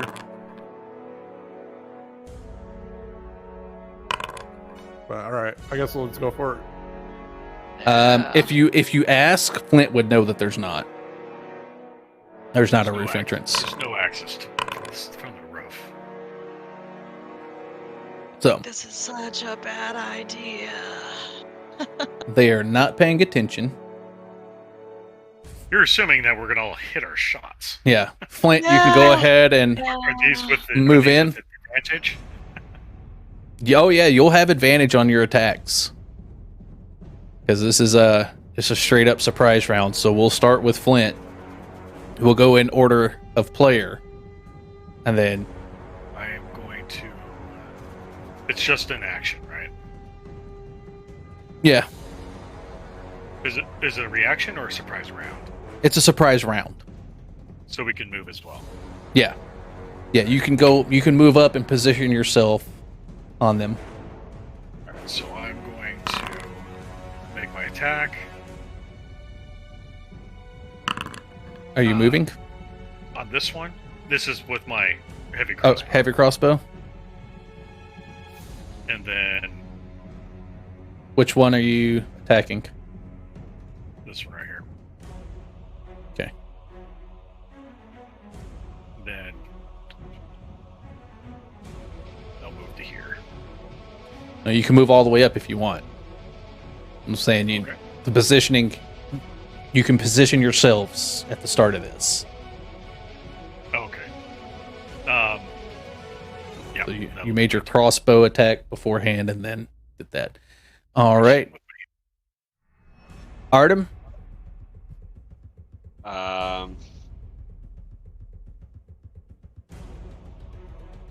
Don't worry about range right now. You can position yourself with whatever. Gonna move Veda here. Then I'm gonna go for this. Yeah, right. That one right there. That one? Yep. Okay.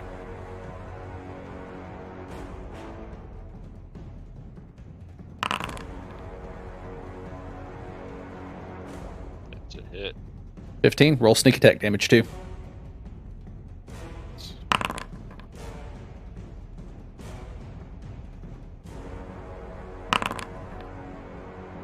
So 12 total. 5 for the sneak attack, 7 for the normal damage. Yep. He's dead. All right. And then draw and ready another arrow. Elmira? I'm gonna move up here, and then I guess I'm gonna crossbow bolt this guy. Okay.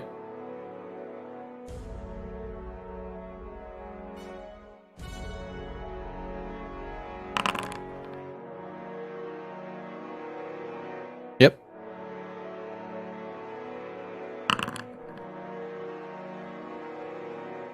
Yeah, he's not feeling so good. Oh, he's dead.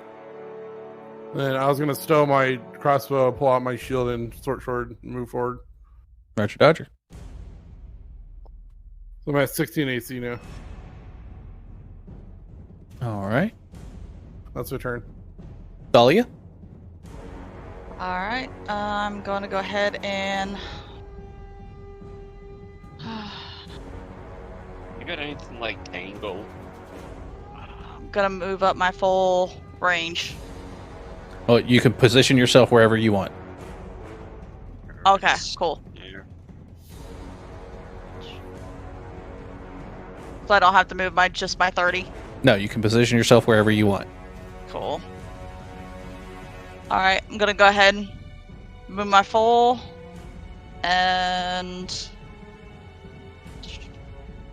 well, primal savagery. All right. With advantage. So do I have to hit it twice since it's advantage? You're good. You can roll again if you want. See if you get a natural 20. Okay. Definitely not. Okay. So roll your damage. You're attacking that guy right there. Not in the least. Which is quite pathetic. Still damage. Ooh, Still that's sad. good. Just one sad. And Dietrich will step right up where that guy died. And toss out Word of Radiance. There's a horse and carriage to run this line of people over. That's the Right. question. Just like thump him down the line. Word of Radiance Oh, dang. It's like I didn't complete know you roadkill. Word of Radiance is kind of broken. If you can, it's creatures of your choice. Yep. What's the Yeah. range on Word of Radiance? 15 foot? It's 5 feet, but it's within a 15-foot box. So it should give you a target box to put.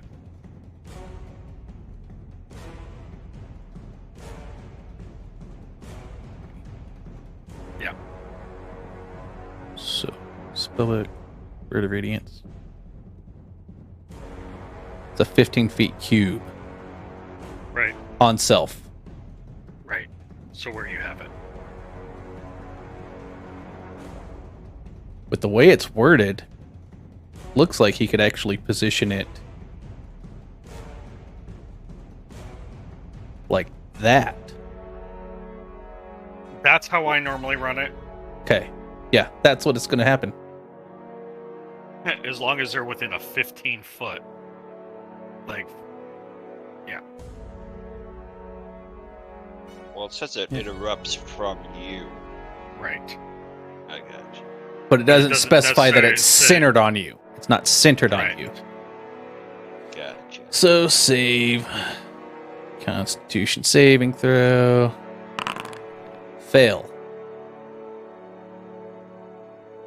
Constitution saving throw. Fail. Constitution saving throw. Pass. Fail. Fail. 1 pass, 4 failures. Nice.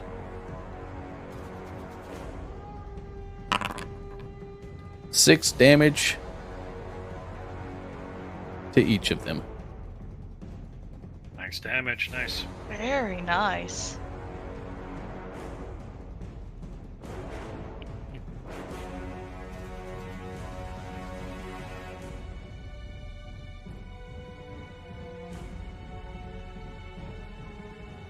So that's 2 kobolds down. 2 cultists, very hurt. That one's dead. What's this one? That one's dead. And then we're going into combat. So, first kobold, this guy right here. Go ahead and delete that, delete that, delete that. That'll make it easy.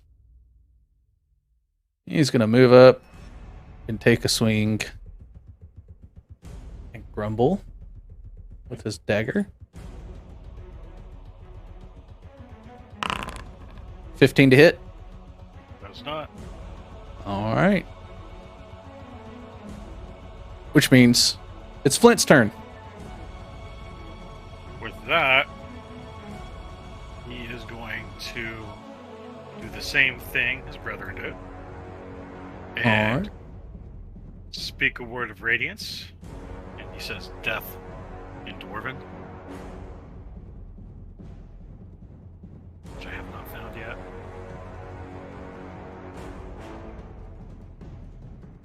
So I need. Death in Dwarven is beardless. So. Constitution. Success. Constitution. Failure. Constitution. Failure. Constitution. Failure. So 3 failures. The 1 kobold directly in front of you. And another max 6. damage. So, yeah. Dead. Dead. Dead. Very nice. Nice. And that'll be my turn. Which brings us to Artem.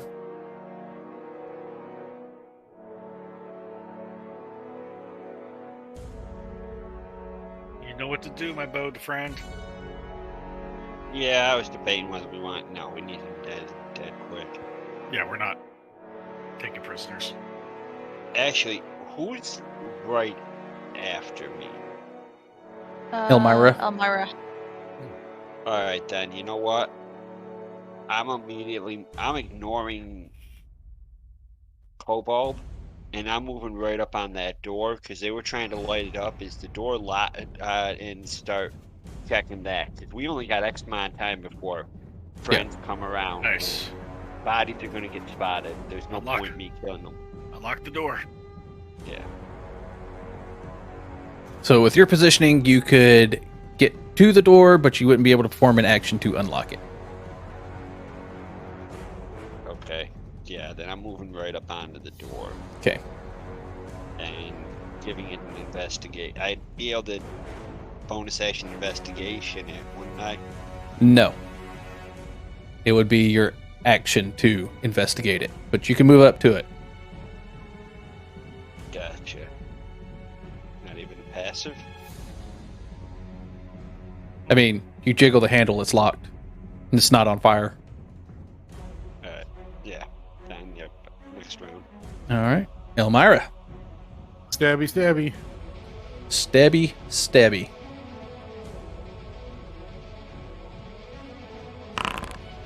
Oh, that definitely hits.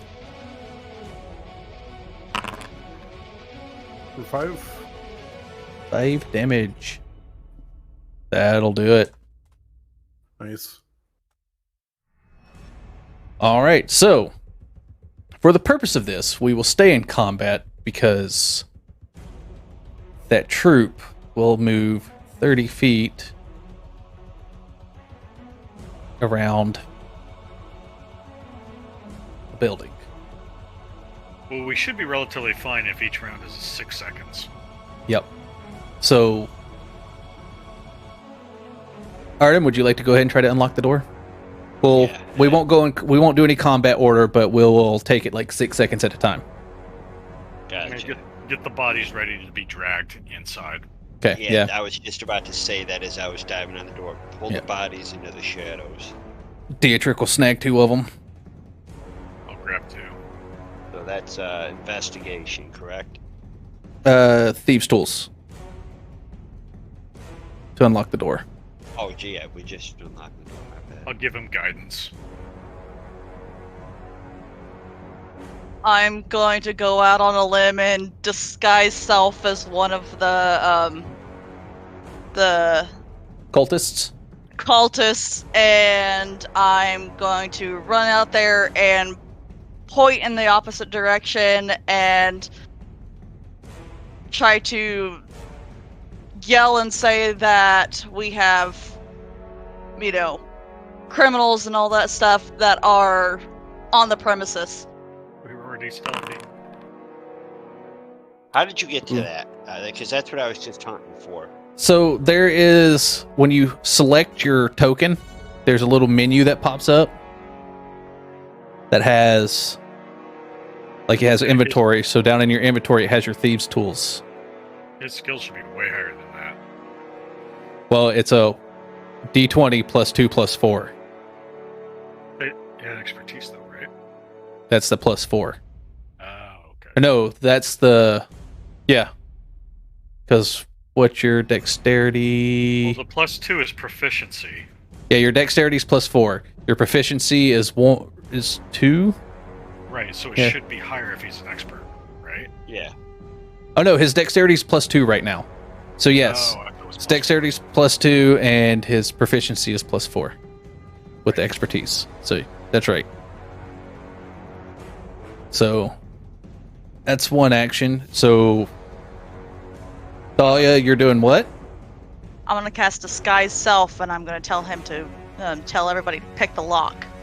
So if they actually see us, I'm gonna look like one of the cultists.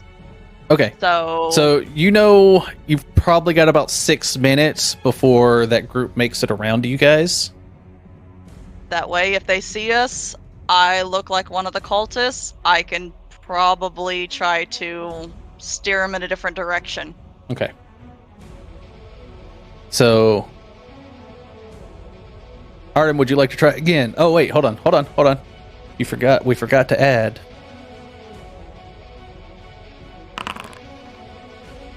A 13 will be enough to open the door. Nice. Oh yeah. We good? There, What was that for? Plus 4 That's- from? he gave you guidance. Oh, yeah. I'm Yeah, gonna sorry. I was still looking around for that tab to find so that I could pull up my thieves' tools. All right. So- Everybody so- grab bodies. Also, he's giving it all clear I- for inside. We'll grab bodies. also at this point, from the front of the building, you hear a large thud. And you hear some shouting from the front of the building from your position right now. Dragons make large Any- thought. I want Anyone inside would like to roll an insight check Sure. or a perception check. See if you can. God, this thing hates me on rolls. The thud was not a dragon landing. It was That wood was- striking that was- wood. Sounds like Oh, there's they got- another group up front that is trying to break Yeah. in through the front door. Oh, that might be good for us. Let's get these bodies in. Let's go. And So if you're moving the look for bodies, it takes survivors. another round to move the bodies inside. And then there's Oh. another door inside, and checking it, it's unlocked. You open it up. In the building, there is just a group of people huddled in the back corner. And they are panicking. You see the front has pews, and I'll just bring you all in so you can all see this. We gotta go. I look right at them and charisma or whatever. We gotta go now. We could take them back the opposite direction because you can't tell me that people are not going to go where the banging is coming from. So you get we take them the way that Flint. we You see Yeah. the priest. You see the priest in there, and he's the only one that looks calm. Everybody else is freaking out. And you Yeah, get everyone together. We're leaving now. We need to leave now. We need to leave quickly out this door. Let's go. And persuasion check. some of the people calm down once they see you enter.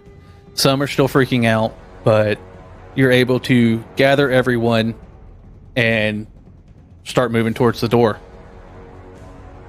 I mean, it doesn't require a persuasion check on Flint's part. He's been here for a while. They trust him.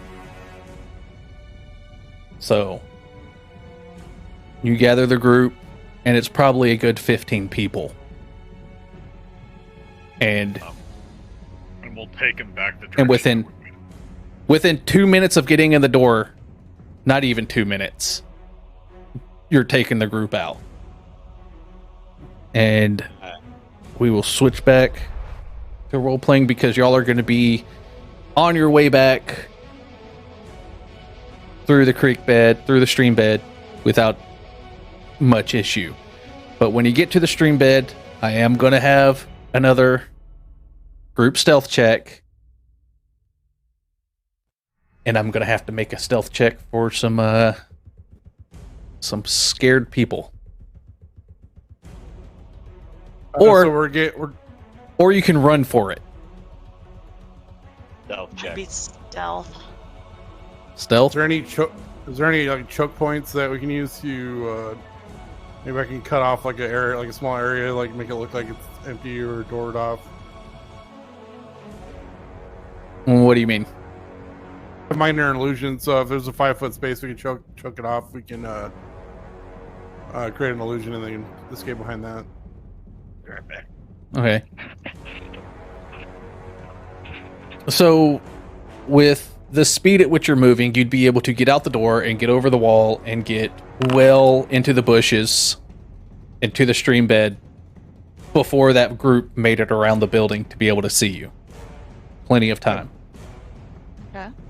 So, I would say stealth check in the bushes would be with advantage. Let's do it.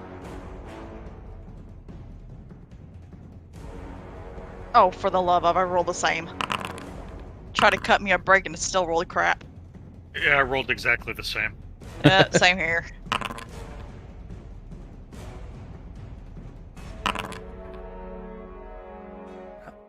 You rolled low. 21, finally. But overall, positive. I will roll for Artem. It's like, hold on, I'm a big old beast. Wait, he's back. Artem, stealth check with advantage. Yep.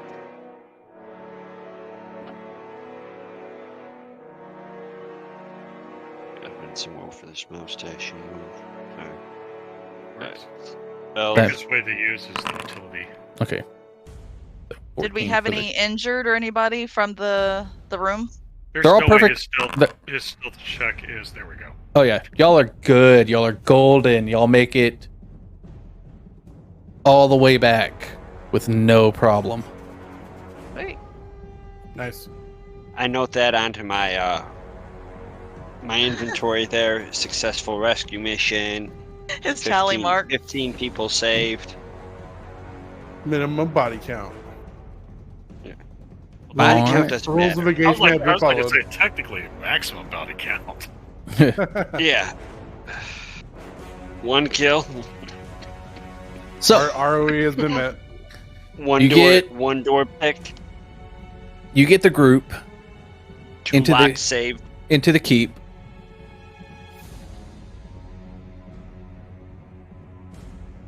And everything's pretty much all in well. But you get into the keep and nobody took any damage, so you don't really need much, but a few hours pass. It's quiet other than the rabble outside. Then you hear it. The flapping of wings.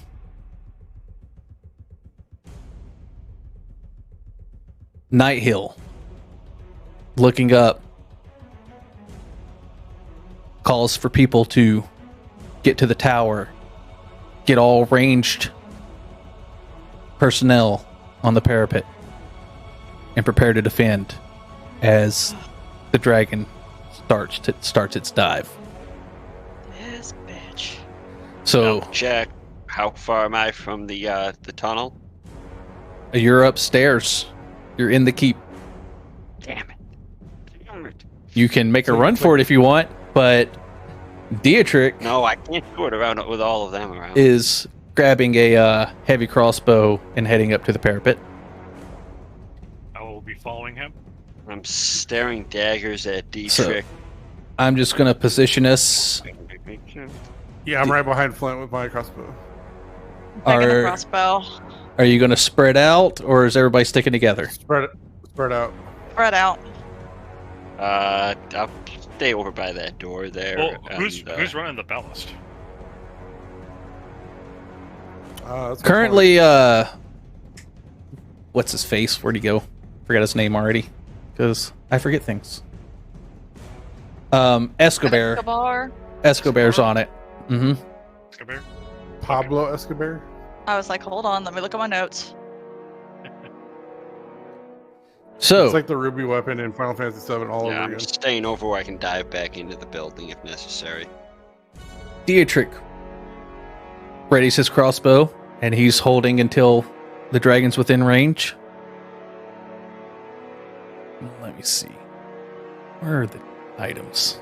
There we go. Can I pull up a heavy crossbow and... I can. So I wonder if I can put that on Dietrich. Inventory.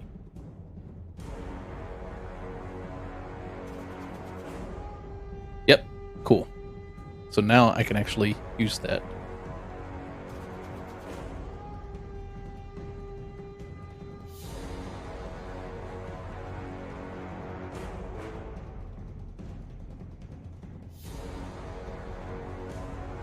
All right, is everybody readying attacks?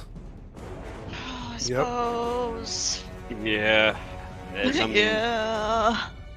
doing my, every single holy symbol, saying a prayer.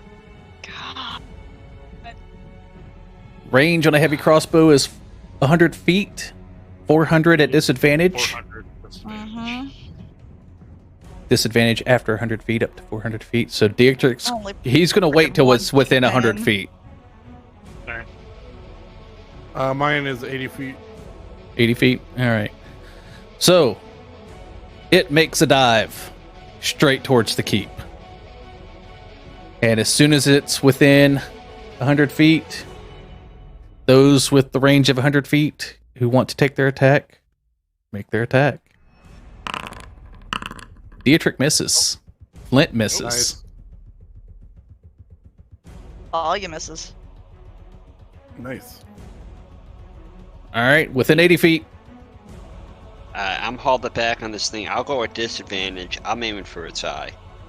Okay. Shit. If I go out, I'm going out swinging. Wow. We're doomed. Hold on, let me get right here. Here's my actors. And I'm just going to put it That's a right there. disadvantage. The roll is actually 12. Ah. He looks pissed off. Ooh. Or smiling. I'm not really sure. That's weird. Why does it show that when it rolls disadvantage, right? Mhm. It shows 16. But if you click on the d20, it's 12 is the... Because he's got +2/+2. Yeah, both 4. Oh, I see. All It doesn't right. show you what the other one was. That's a bummer. 16. Elmira? Yeah, it's a 16 or a 12. Okay. I'm shooting my crossbow. So I could have had a 22. 17 misses. What? Alright, that's fine.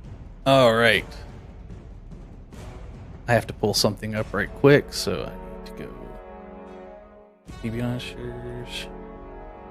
See, this was all part of my strategy because I missed as well. Before I would have hit, meaning he would have been focused on me. Now I'm just part of the crowd, so that's more likely one of you guys will get shot at from. Now The you're just a dragon. lunchable. So.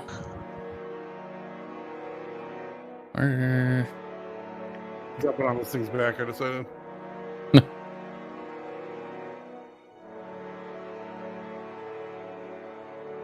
I don't have a ballista in here. Oh. So let me look that up real quick. Oh. I believe ballistas are 3d10. Yeah. That's what an animated ballista does.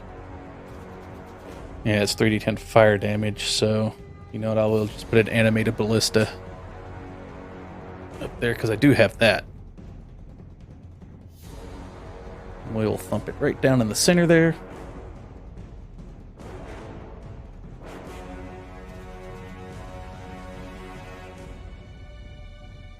Magical bolt of fire, which is not a magical bolt of fire, it's just a regular bolt. I just put the stat block up. It in, misses. Discord. All right. As what's its speed? It's 100 feet. It's got fly of 80, so it'll be 20 feet away before it can make its attack. So you can make one more attack. We're all gonna die. Here, fuck it. I'm gonna do the same. Yeah. Dietrich misses.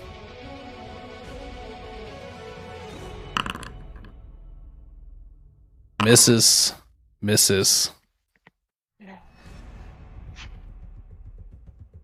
Like anything between a 15 and 18 is just pinging off the scales. Anything? I'm gonna go for the eyeball again. All right. 8 misses. I need to roll for a bunch of guards, so I'm just gonna roll like 10 d20s.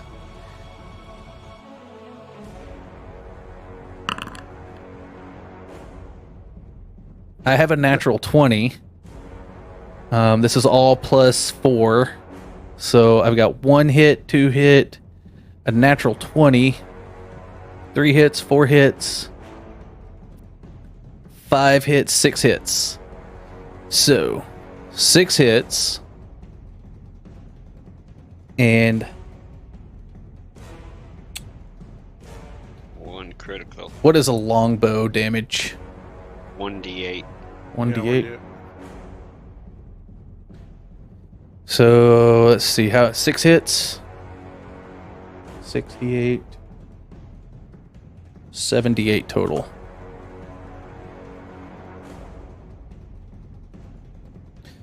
And then we'll say they're all about plus 4.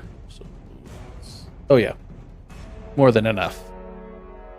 So before the dragon can even get a breath off, it's taken arrows. Like, y'all are hitting it, but you're hitting hard scale. This is an adult blue dragon. Armor class 19. But between Is there, like, y'all, any- Go ahead. between y'all and the guards, you know what? I'll just do it. 6 of them times 4, 24.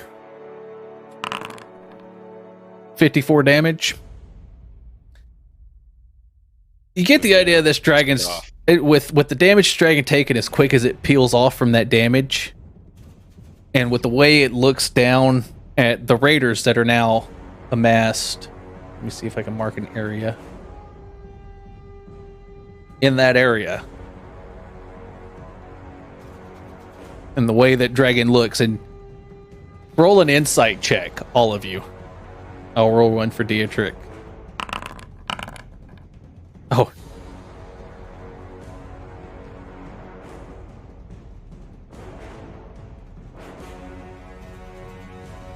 Insight. There we go. Yeah, the majority of you can tell that that is a disdainful look. He was there more to be a presence, to strike fear and push everyone into the keep, which is what initially he did. So he feels like he took some more damage than he intended on taking at this time, and he is quickly beating wings out. I'm surprised we didn't have to deal with the frightfulness. He was just getting to that point. If there hadn't been enough damage on that round, then everyone would have had to roll the wisdom saving throw for the frightful presence. But as you're all standing up there, a lone figure walks halfway up the area, still out of range. He stays out of range of any arrows and crossbows. Define out of range. He's about Ballista. 500 feet back. The ballista cannot aim down very well. It is a upwards thing to take care of aerial threats. That's why there's only one of them. He's at the edge of the map. No. That's not very. You forget, I told you, this map's not accurate distance-wise. So, let me grab him. That's not what I wanted. Actors. Let me make sure.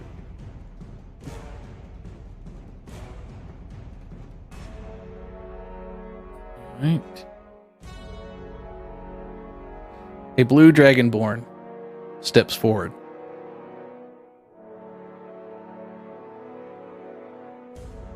With a cone in his hand, to amplify his voice, he shouts up, Your mom just left. "Here's the deal. You. One champion. One-on-one. I want an honorable fight and then we'll leave. I will gather my raiders and we will leave this town."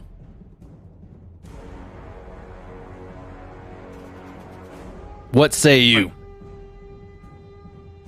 Flint looks back at the smith shop where the boys are at, and looks over at the Dragonborn and lets out a big sigh. He says, "Well, let's have at it then." Dietrich's like, "I would gladly go." I don't really care much for this honorable duel shite, but perhaps we can sneak around while he's fighting. Yep, all works for me too. So what's exactly blocking the ballista from having a downward firing angle? He's 500 feet away. Yeah, he's a good range away. So unless you have a spotter, And if he notices, if the ballista starts to try to angle down towards him, he reaches behind him and waves his hand forward. 4 kobolds with cultists behind them walk forward, holding 4 humans, a woman, and 3 children. Dragonborn speaks up. Honorable combat. Any dishonor, and these 4 will die. And you can see Nightheel at the top of the parapet, gobsmacked. He says, "That's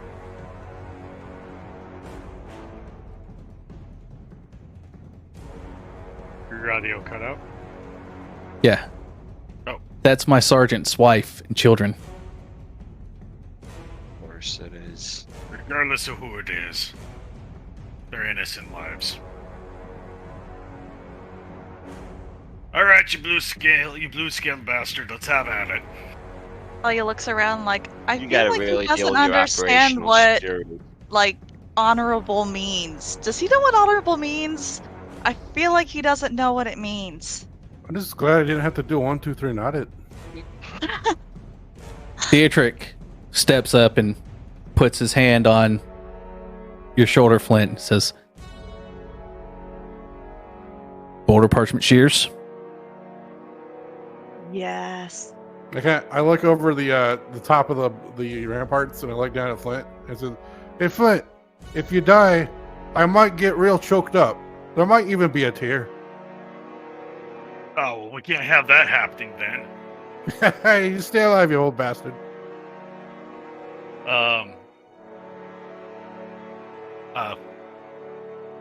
Flint says, looks over at his old friend and says, "Listen, I'm just another cranky old bastard, but I need someone to watch the children after I'm gone. My boys, Elmira, follow me. Francis, he's gonna make a mighty fine jeweler one day, and Roth and Arthur. Just promise me you'll make sure they go. I'm to heading the temple." towards the secret passage, and I'm hauling ass. Dietrich can see your resolve, and before you can step away from him, he puts his hand on your shoulder and casts Shield of Faith, increasing your AC by 2. Nice. And he hands you his Warhammer. Flint says, This is takes it with a little this tear is in his eye. this is a first you've gotten a look at his Warhammer, and it is gorgeous. And if you take a second to look at his armor, it's beautiful dwarven make. And he goes, "I made that, and for now, it's got my magic in it. Because being a forge cleric, he can imbue one of his, either his armor or his weapon with +1. That is a +1 Warhammer for now." He hefts it and feels the balance. He says, I'll be sure to clean it off before I return it to you. And it is one of the finest Warhammers you've held in your hands. He glances over his shitty-looking Warhammer and just sighs. Oh, Dietrich picks it up and immediately is cleaning it, casting mending on it. He's actually taking it back to the smithy at this point. And he's going to drop it, but he's also going to come back and follow you out the gate.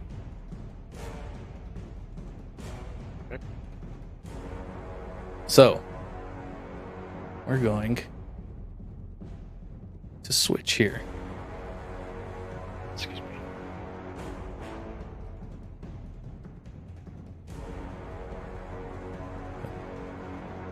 Scenes. Okay. Oh no. I don't have it. Where is it? Oh, well, never mind. The Crucible. We will move us down and out of the way. Anyone else following them out? Well, you didn't say anything about us not being nearby. Yeah, I'll go out there. So, I'm trying to get around. Would the people be like, how the hell do I do that? so you get the general idea that it would take you probably 15 minutes at least to get around behind that group. It would take you some time to get there. I think we're all gonna have to go fuck them up. Well, it's probably going to take us I think 15 minutes to get to the fighting spot. No, Exactly. It's not mandatory. the fighting spot's actually in front. I'm just moving it down so I can zoom in on it. And Grimble is a slow man. It might take him Because 15 I'm not minutes looking to to get there anyway. ambush. I'm looking to get a hand on them captives. I figure while the fighting gets all nasty and everyone is staring at that, maybe those 4 captives, I might be able to abscond with them and get them out of there. So So we'll then do we it can like do dirty- this. Dirty human tricks and, just start shooting at all of them.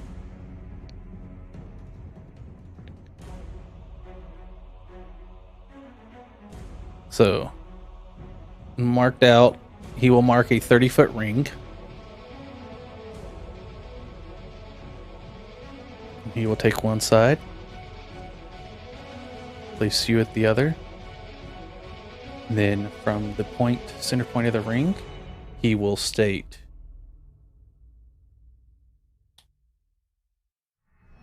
move that. As Dietrich and the others begin moving forward, he says, "No closer once you reach about 60 feet.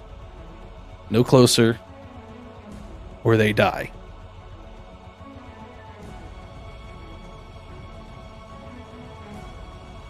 Any funny business, they die. Honorable combat, 1-on-1. Whoever falls first loses. And then we will leave. Doesn't matter who wins, doesn't matter who loses.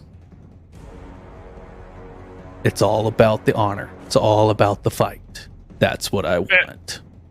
Fantastic, Blue Scales. Let's go. He hits his hammer on his shield.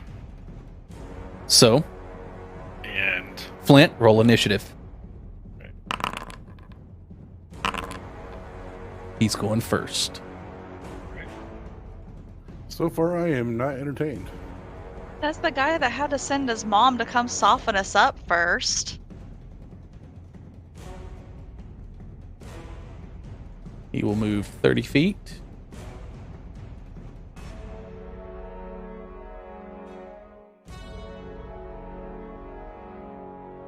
And just holding his greatsword to his side, he'll just tell you to come.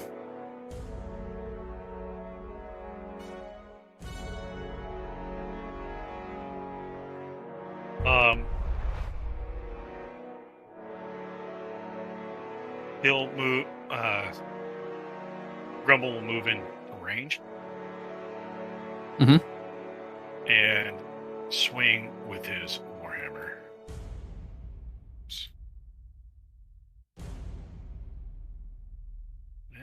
And then +1. Yeah, I'm just gonna put 1 on there. Yeah. Oh. Swing and a miss. He just steps nimbly aside as it impacts the ground. Any bonus action? Come on. I don't have any bonus. Well.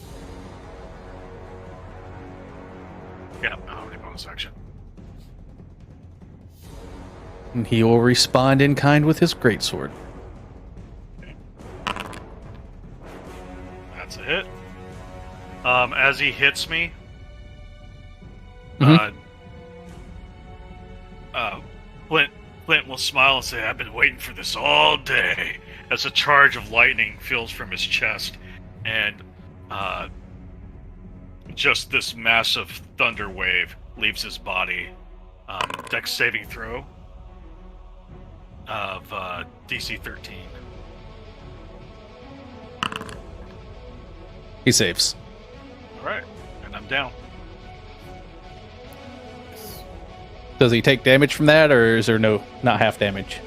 I mean, yeah, it takes half damage, but I'm dead. Well, roll damage. So he takes 5 damage. Oh, he's also resistant to lightning damage. It's thunder, not lightning. Oh, thunder. Yeah, he would take 5 damage.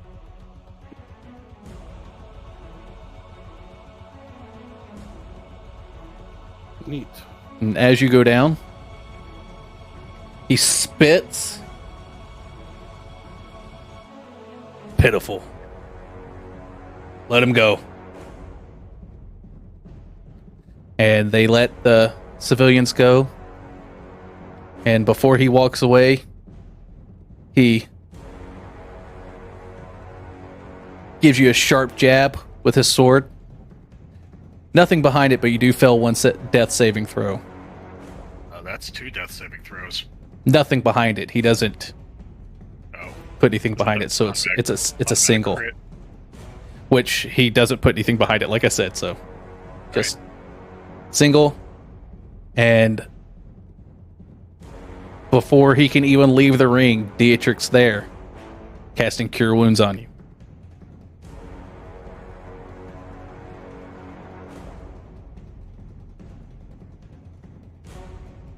Well, that happened. Too And much badass. You for come level to with 1. 8. The civilians are released.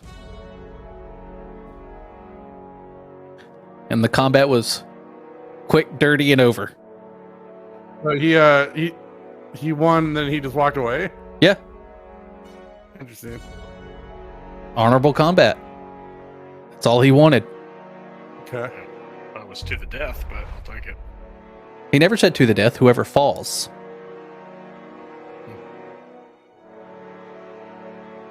And Oh. the civilians are released, and you gather them up and run them back into the keep. Well, were The the Raiders? conditions that they take the keep? No. He said they would leave. After an honorable combat, he would gather the raiders and they would leave. And if you make your way back into the keep and up to the parapet, there's the horns sound and the raiders disperse. We could have avoided this minus the raiders. It's like, you wanted a fight, we could have gone out there and beat each other up. Plain simple, no raiders. I mean, of course, you know, first rule about Fight Club, we don't talk about Fight Club, but fuck the raiders. Huh. All right. Well, I think we just need to collect our dead and figure out what the next move is. Nurse So- are wounded. So these raiders are just pulling out, not taking any captives with them. You don't know what they've taken so far. Loot. Deuces.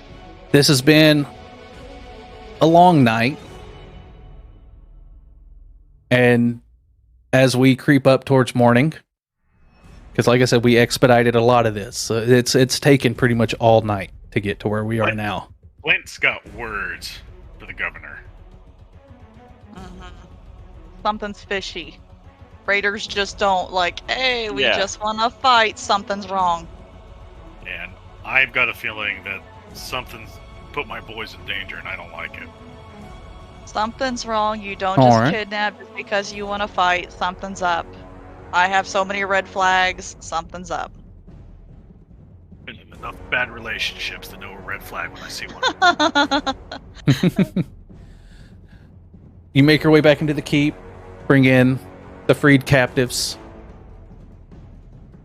Night Hill! Night Hill's at the gate, I've given stepping out to Dietrich meet you.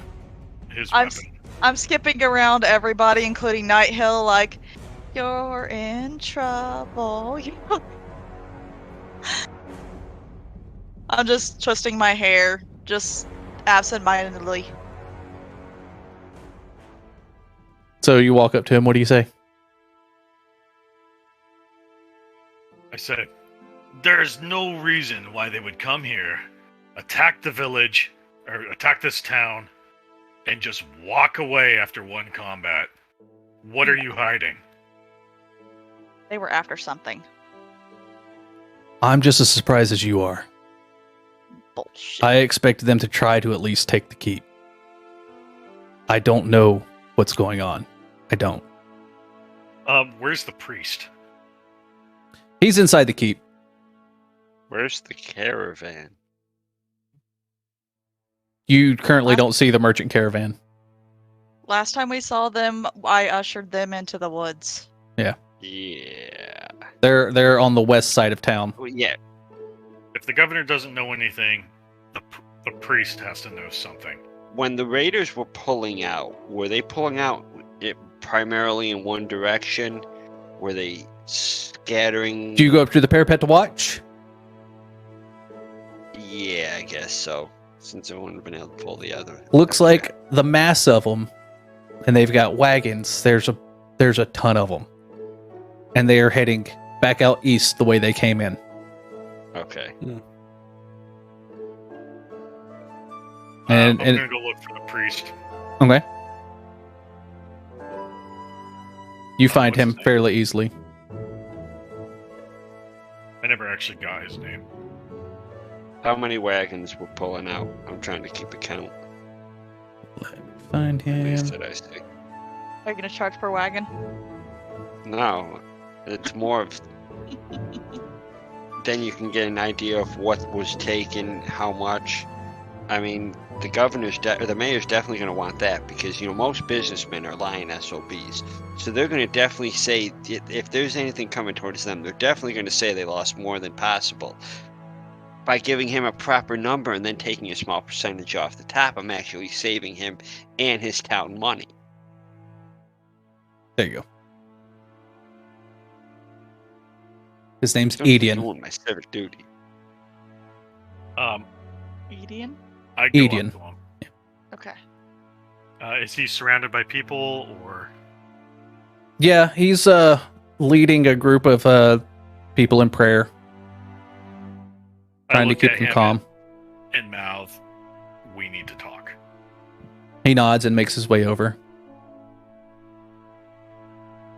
Night Hall has no idea why the Dragon Cult would come here, attack, and then leave. The only other notable place here in this town is your temple.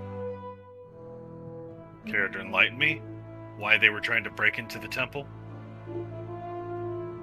Edian, instead of just burning it to the ground? he shakes his head. He says, honestly, I'm not sure. Is he telling the truth? Could ask the prisoners. Roll an insight check.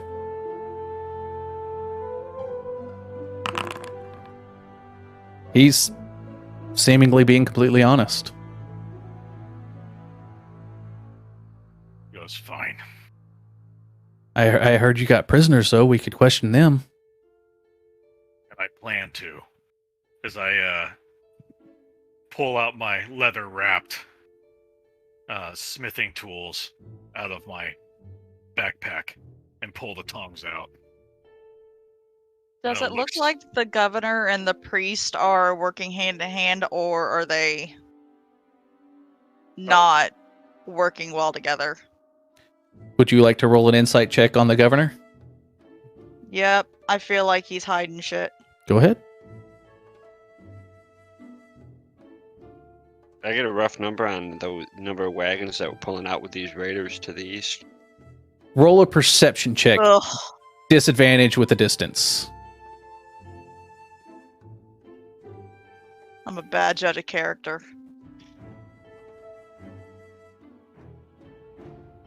Alright, I'm not- so I got I'm not jack worldly and enough. shit for the two of them. Yeah, you can't really tell. Can't really get a good Gotcha. count. Oh, what happened to your Um, camera? Oh, it happened to him this time. Yeah. Flint, might want to reload your page.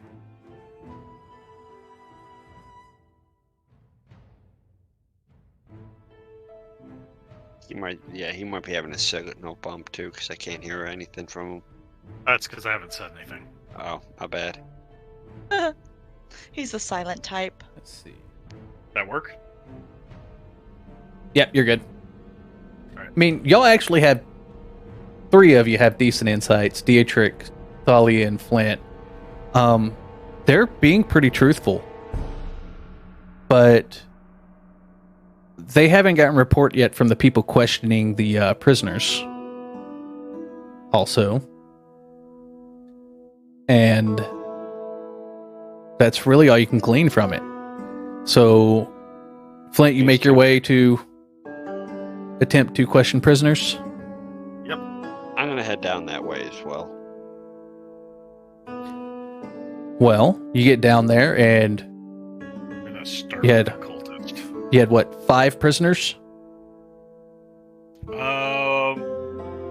5 or 6? Something like that. So you get to where they're being held and you're directed to where they're being held in the tower. It's a second floor of the tower. And I'm gonna observe. the captain of the guard's already up there, and he is wiping blood off a dagger as you walk in. Is the one that I shot in the knee with an arrow been through yet, or no? The captain of the guard has spent the majority of the night since the prisoners were captured. He has been focused on questioning them. Yeah, I was just wondering which ones were left. You know, what type of enhanced torture techniques are going to be viable right off the bat with who? Oh, they are bloodied, and there's in 5 different cells. They're closed off cells. Like, they can't hear each other. They can't all they can hear during the interrogation, all they could hear was screams of pain. They couldn't hear what was said. But it's a very... Captain of the Guard's got a pretty decent setup here for questioning prisoners. Gotcha.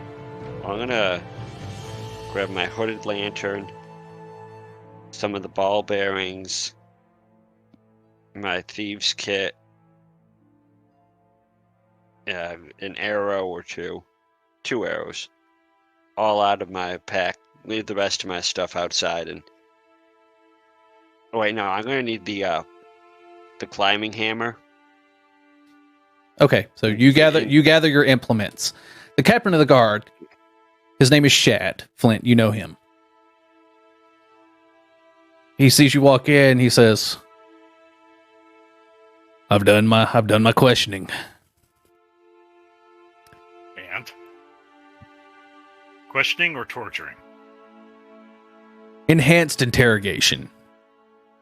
And what have you learned?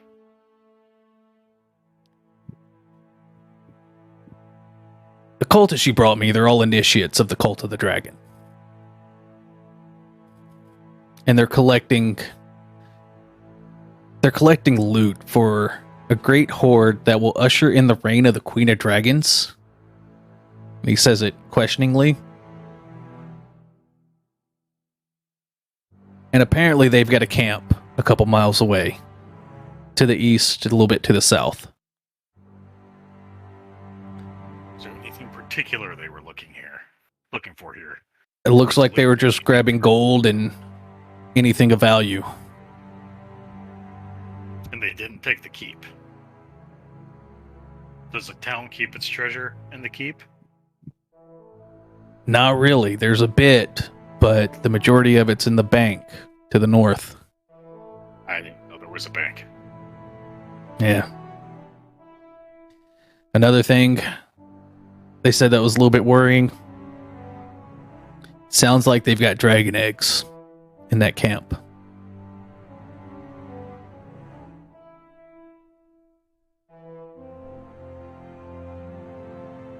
You told this to the governor yet? I was just getting ready to go.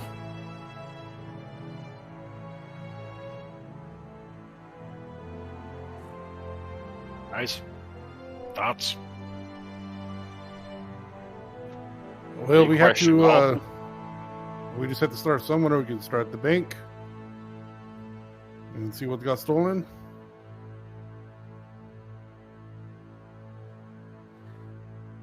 This is all very strange.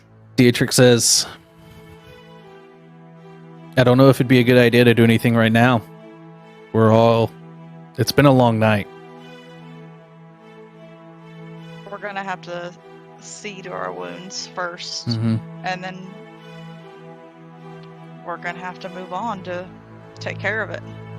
This castle called Nakatomi Plaza, big bank heist, hidden by an attack on it. Like Die Hard. Yippee-ki-yay. I mean, we'd be negligent just to turn our backs on it. Yeah. Yeah. But DM, Say again? I am going to literally pass out, so I might have to Well- bounce early. That's actually the first session. That's the end. All right. So, Right. to facilitate the ending here and speed things up a little bit. Go back out. You relay everything to Nighthill. And he says, we might want to get eyes on that camp at some point. But you need to rest. Need to get your wounds looked at. Oh, I was also going to bring in all the people that we left out on the caravan too. You know, bring them in the walls. We can deal with that next session. But Yep. he says, I've been able to scrounge what we have here together, and I am so grateful for your help. You saved many, many lives. And he rewards you each with 250 gold. Your stay for the night will be covered. Your stay, he says, we'll assess the damages. We'll see if we have any suitable buildings, and I will grant you a home in town gladly. We do have my house. Yeah, property prices are And- probably pretty low right now. He looks at the group and he says, your house is a bit small for this large of a group. I'm sure we can come put something better together. But on that note, the end of session 1, you are level 2. Woohoo! Oh my. Please, more spell slots. And that'll be it for the night. So long rest. Long rest, Oh my god. level up this week. Take long rest. No, We'll I get- have spell slots now. Firm. We'll get together. Spell slots. We'll get together throughout the week and do your leveling up. Any Oh, I'm still 2 spell slots. deal with any questions and everything. We'll do basically, if you want to do something over the long rest, we'll take care of that. But we're going to pick up at the end of this long rest and go from there. Very Yep. cool. Sounds good.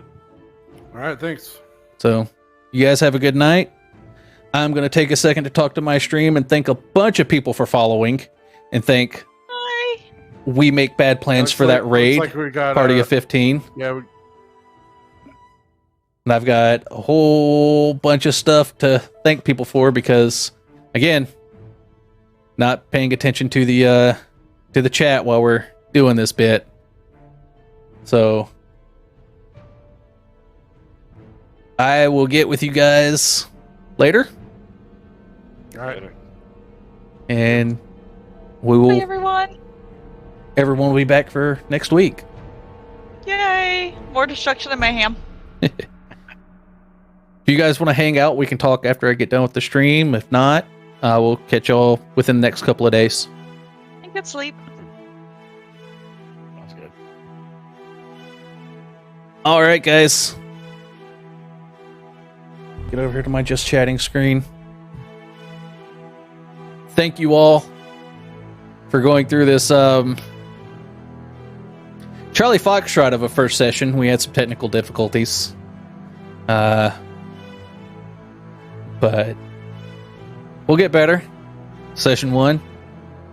I had a blast. I hope that my players enjoyed themselves. I don't need that timer right now. What's going on here? Where is the time? There it is. Let me just get rid of that. So, on that note, I'm going to call it a night. Again, We Make Bad Plans. Thank you so much for that raid. And Kidu, thank you for that subscription, that Prime subscription. I appreciate that so much. I am so happy you guys could hang around with us. For those that stayed for the entire thing, thank you, thank you, thank you. And for those that joined us at the end, I will set up I will do my best to set up a replay. I don't know if the replay will work because there was I dropped connection towards the end, and I'm so mad about that. I don't know why it dropped connection, but I'm going to work on these technical issues and try to get them completely solved for the next session. I know I had some mic issues at some point. something happened during that disconnect that caused me to get a lot of echoing and some feedback. But I'm going to get it all sorted out. And next week, hopefully we'll have a smoother session. It probably won't be as long. Probably try to stick to 4 hours. It's just this one was a one night thing, and I really wanted these guys to push through it. So I'm glad we were able to get them through it and get to level 2. So got to work with them on getting their level ups done. And we'll be back next week. So thanks for hanging out. Thanks for being here. It makes us really happy that y'all were here to share in this story. And that's all I got. Thank you guys. Have a good night.